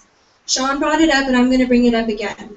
So I just read the title of this resolution. Okay. How can this SR number 13 be a bill in support of positive steps toward a negotiated Israeli-Palestinian peace if even this resolution did not include a negotiation or positive discussion between our own Israeli and Palestinian communities on this campus?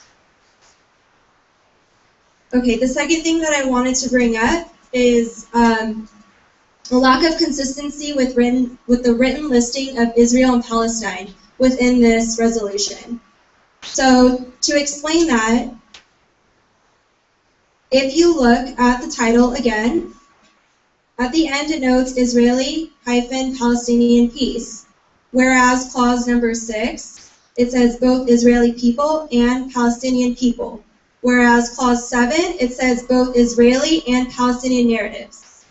However, when you go to whereas clause 8, it says both Israeli and Palestinians have suffered as a result of the ongoing Palestinian-Israeli conflict. So my issue with this, the listing that we currently have with the resolution, is that at the very beginning and throughout, it's listed as Israeli-Palestinian, but then when it comes to conflict, it's listed as Palestinian first-Israeli conflict.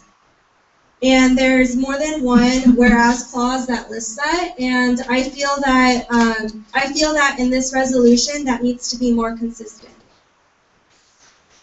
Thank you very much, Outreach Director. I have one more point. My third point, if Ben is in the room, he can correct me if I'm wrong. I believe that when you were presenting on this resolution in your PowerPoint, you said that passing this resolution will unify the campus. I strongly disagree with that. I believe that passing this resolution will not unify the campus. This resolution is written by one side and not both, so in my belief this is not neutral and will not unify the campus, and I wanted to make that clear on my behalf. Thank you, Outreach Director Media Content. Senator Shadi Qatar.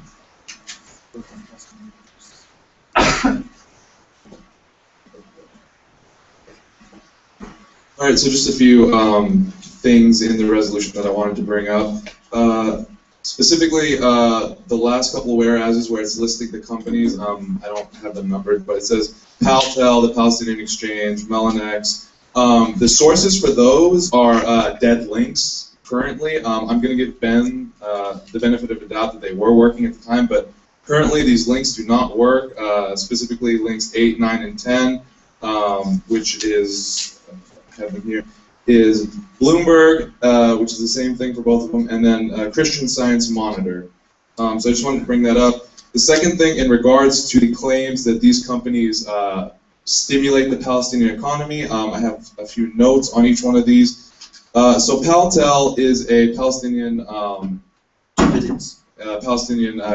telephone company. However, it has a monopoly in the West Bank, which does not stimulate competition, a free market, a chance for people to grow, and exactly. And the World Bank even states in an article, which I have here, that in order to stimulate a market growth and reduce prices, more companies should exist, but it is impossible because they have to get the equipment to build the cell phone towers through Israel. Secondly, the Palestinian Exchange, or Patico Housing.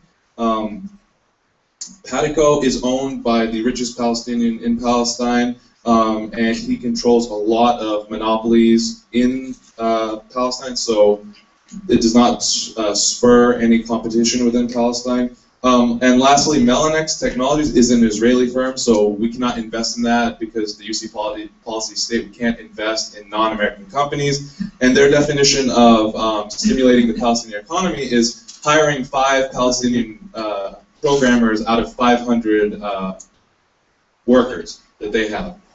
Lastly, other than that, much like many other people have been saying, this does not speak for Palestinians. Thank you. Thank you, Senator Senator Abraham Gabon.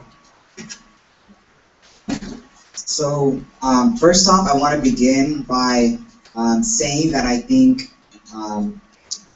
that we do need to think critically about this resolution. I think previously we saw that even though I suggested that if you had any objections to that resolution because you thought it didn't adequately represent the campus or whatever your objections were, that I at least personally expected you to make some type of amendment to correct that. I can understand if you fundamentally disagreed with the passage of anything overall, but if your argument was that, I want you to keep that in mind in your making this decision, because I think if you're going to vote against something, and you're not voting just completely on the whole concept, then you should make amendments, or you should propose amendments. So for me, I'll be proposing amendments later to show that, because I do think this has potential, even though it hasn't necessarily come from a place that we would have liked it to come, which was a place of cooperation. We've seen that that's been very difficult for these two sides to have. So I think we can work with something, and I do think that this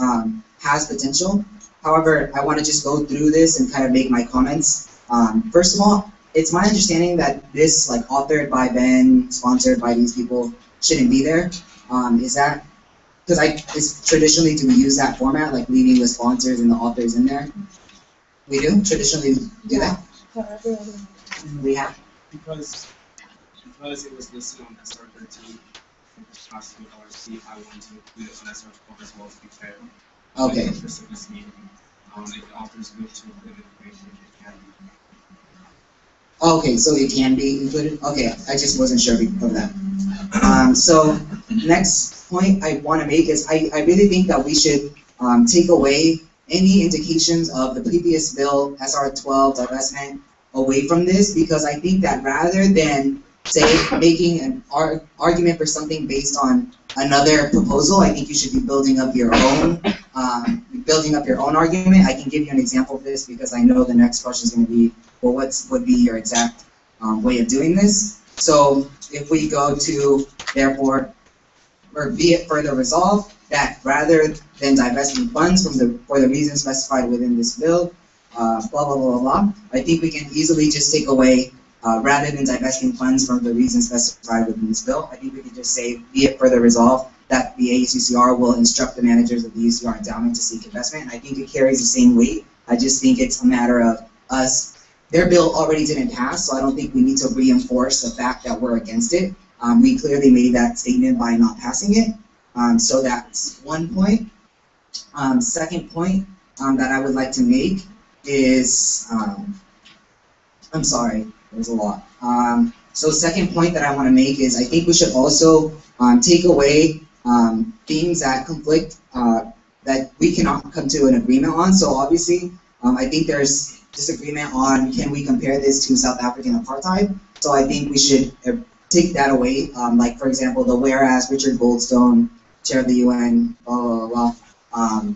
So I think we should take that away because even though we may disagree that it was apartheid to the extent that it was experienced in South Africa, and I want to make it very clear that I agree with the Israelis that this apartheid, if that's what you want to call it, was not to the extent that was experienced in South Africa, but I don't think that that necessarily means that there is no apartheid.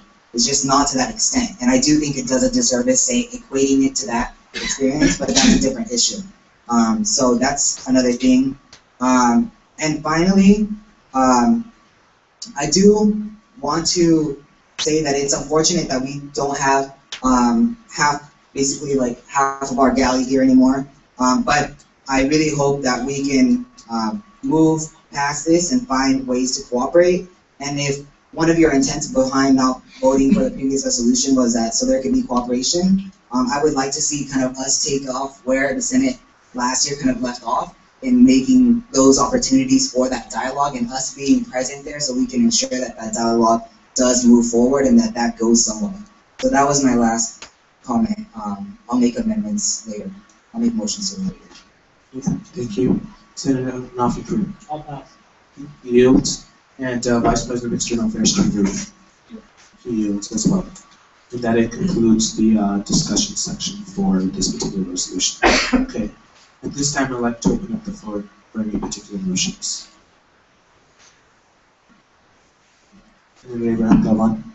So I motion to strike from this resolution any clauses that and by clauses I mean sentence clauses, not like whereas or that it further be resolved. Any clauses that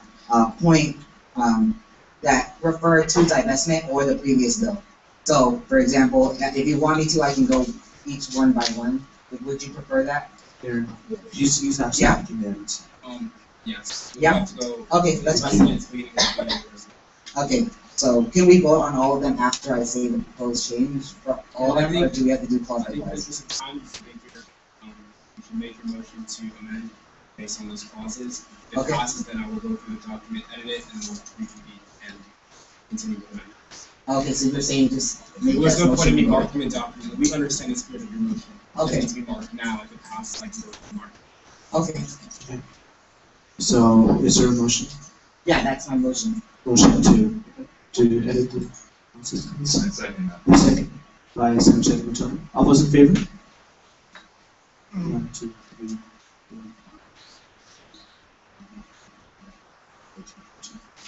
All those who oppose? Abstain. The 14 order passes.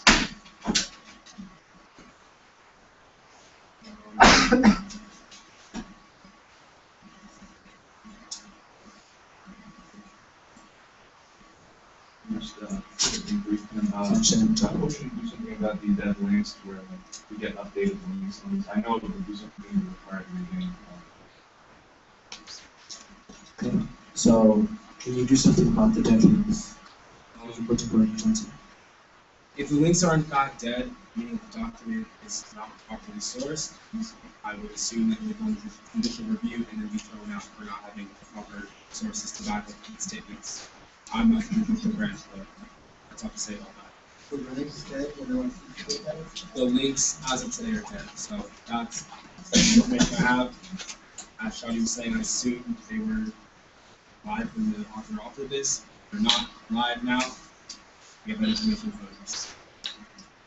Vice President of External Affairs, we either talk to judicial, call them up to let them consult on this, or if the links are dead and there's significant changes that need to be made, that this be tabled until next week. that wasn't a particular motion. That was, well, I don't want to be on board again, so those are my suggestions. So Kareem had a couple suggestions, either bring the additional bench forth for the discussion or table this particular resolution where we can revisit this next week until we have proper information. Motion to bring judicial to discussion. Motion to bring judicial branch to the discussion to the floor. Okay, is there a second? Second by Senator Nafi Kareem. All those in favor? 1, 2,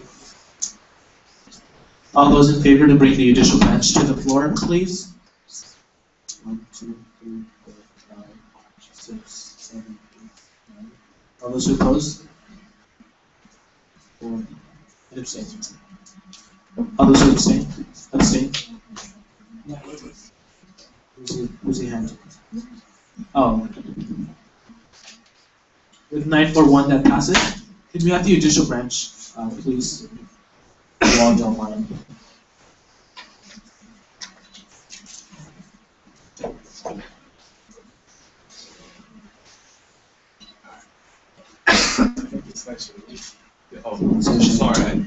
I guess my specific question to you all would be, I don't want to table this at all, continuing to vote on this tonight. But these links are dead as of when I check, and we can double check that. Would that do anything in regards to the legality of this?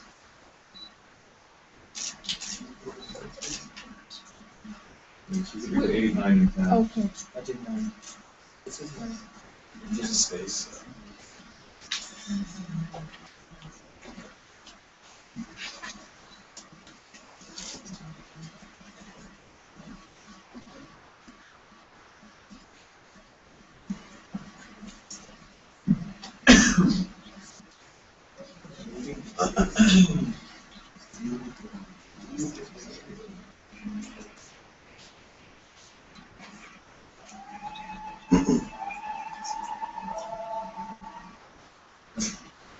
I was not found.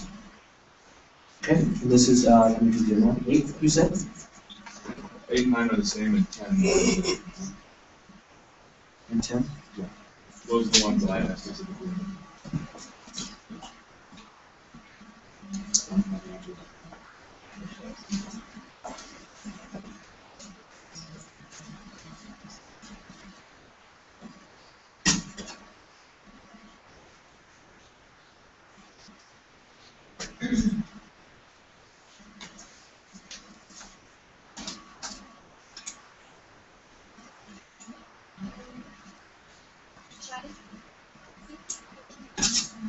Okay.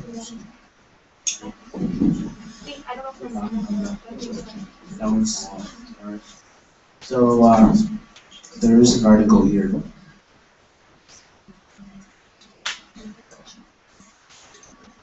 Okay, so 8 and 9 are the ones that are not working, but yeah. So there's 2 links that are not working.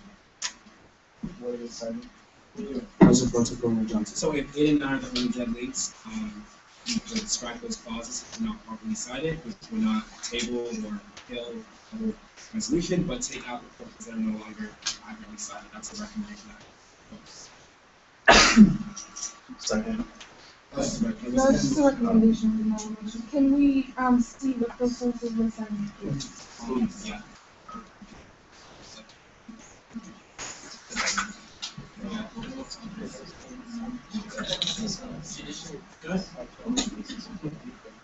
That's a solution to the whole document. So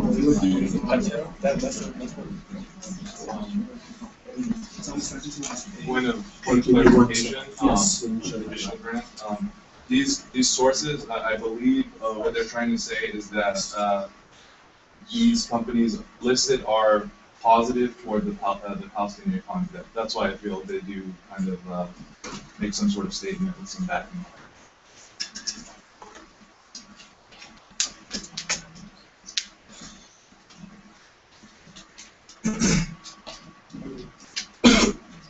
I move to table this resolution. Because, I mean, the 8 and 9 are essential to the document itself. Because, I mean, my question is, if you do strike where both of those whereas, doesn't it change the scope of the legislation? So it should. It limits the content. Yeah. I mean, the legislation isn't the same. I just wanted your perspective. One person at a time. Senator Leland, I'm writing. I know that. Sean. That's a good question. If we do strike out, although just change, everything that you said, Can I respond to the President Pro Tem Johnson. I don't believe it changes the whole scope of the resolution. It just limits the amount of companies that are referenced, which weakens the argument or the resolve. We're asking UCR to invest in more invest more in companies that positively stimulate the Palestinian economy and positively influence confidence. We're taking out those very examples of those companies, just weakens the resolution. I believe you could still vote it would be weaker. Yeah, so I wanted to say, yeah, I feel like this is a serious issue we have to consider because if these two are taken out and the remaining one is this Mellanox Technologies, from my understanding, that's the one that's Israeli and isn't even American, so we can't make an ask of the UC to invest in a company that they are not going to anyway. So that takes away the 3 companies that are listed. So then you go to the next clause and you don't have any aforementioned companies anymore because you take all those out. So and then that kind of results in like a domino effect because we can't say we want to invest in companies if we don't have any companies that we want to invest in. So I feel like it does dramatically affect like the whole resolution. So whether it needs to be tabled or sent back to LRC. Or however we want to do that, if we handle it the same as SR8, I think something needs to get done because I don't think it really makes sense for us to move on with an incoherent. Move to table this resolution dependent on the right sourcing of these clauses and every other clause that we did. So there's a motion to move the resolution back to the committee. So in this case, the legislative review committee can move sources. Second. Second by President Pro Tempore Johnson. All those in favor? 1, 2, 3, 4, 5, 3, 4, 5, 6. All those who oppose? 1, 3, and abstain. 2. Okay. Okay, with 6, 3, 5, that passes. This piece of legislation will go back to the committee. Thank you very much, Judicial Branch. Okay, so President Pro Tempore Johnson, please finish up your report. Thank you everyone for joining us this evening. Thank you very much, President Pro Tempore Johnson. With that said, we're going to move on to Section K on our agenda. That's roundtable announcements. For members of the galley, if you're going to start heading out, if you can please just minimize your noise level, as we still have not adjourned. Thank you. I'd like to begin with my left this time since I started my right last week. Senator Naila Figueroa. No. Okay, pass. Senator Regina Nair. Thank you. Senator Sandy Stelly. Thank you. Senator Ivan Gaman. Pass. Thank you. Senator Nafi Karim. Thank you. Senator Shannon Matar. Happy Valentine's Day and see you all at the retreat. Okay. Thank you. Vice President of Finance Chancellor. Okay. Thank you. Vice President of External Affairs to agree.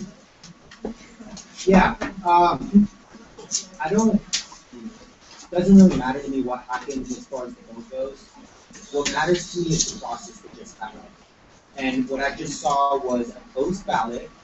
And what bothered me even more than the closed ballot was the fact that not a single person up there looked like the count. Everyone knew exactly how that was going to happen, and everyone's face was up here, or across the room, or off into space. No one looked out of the guy. So I want to make a statement that if you're going to do something, like stand for something. Like, ooh, do it. You know what I mean? You feel this way, you feel that way. Let's do it. You know what I mean? But if we're going to do something, let's do it. You know, don't vote some way and then be ashamed of your vote. Vote some way and do it. Right? If you believe in something, stand for it. And that's kind of what I want to say. So stand for something. Otherwise, the vote seem not the street. Thank you, Vice President of External Affairs Kimberly. Vice President Campus Internal Affairs Johnny Tom. Pass. President Safatani. Yeah, I just want to announce that tomorrow, 12 o'clock, we have to meet the AMS event. Please be there. Like I said, it's mandatory. Wear your polos. If you can't be at the office at 11:30, so you can post the stuff set up. Go over the locals. Yeah. In first season, we have one. Yeah. Just let me know if you have thoughts, but please be there. Thank you. Parliamentarian Shanti Suni. Yes. Thank you. For my report is simply real quick. We have a retreat coming this weekend. I'll provide with you all details via email. Don't expect me to send emails tonight because for reply to emails I'm really exhausted.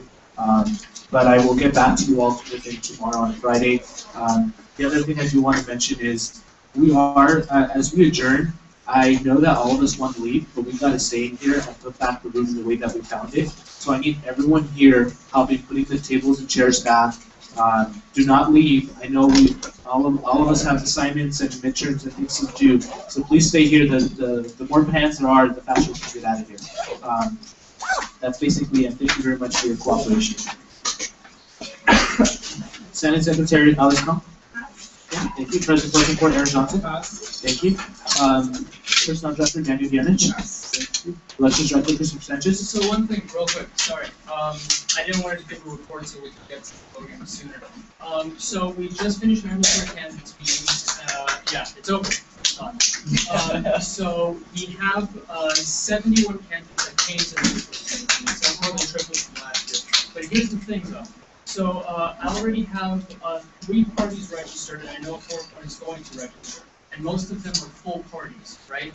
So that means that we would technically have around 100 candidates.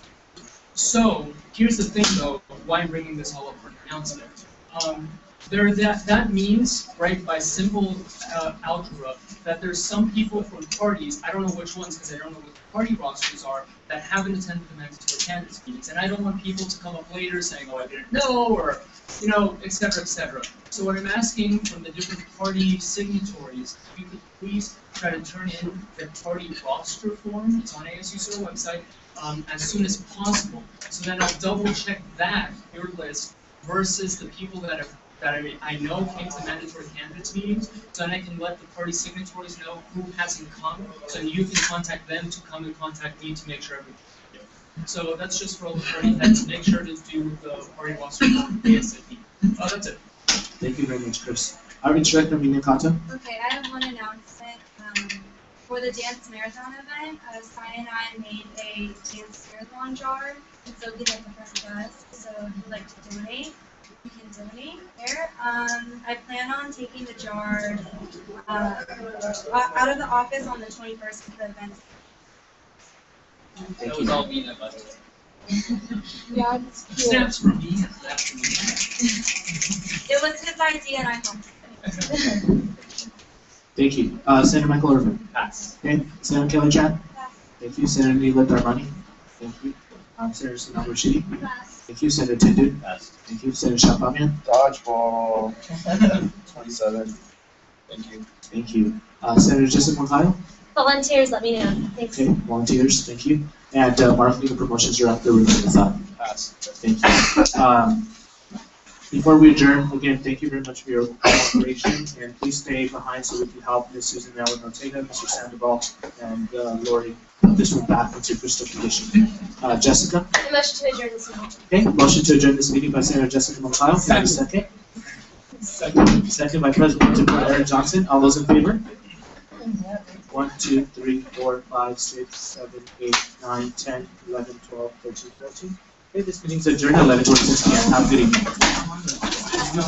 You can take everything off the table, there's a little handle right here that drops it.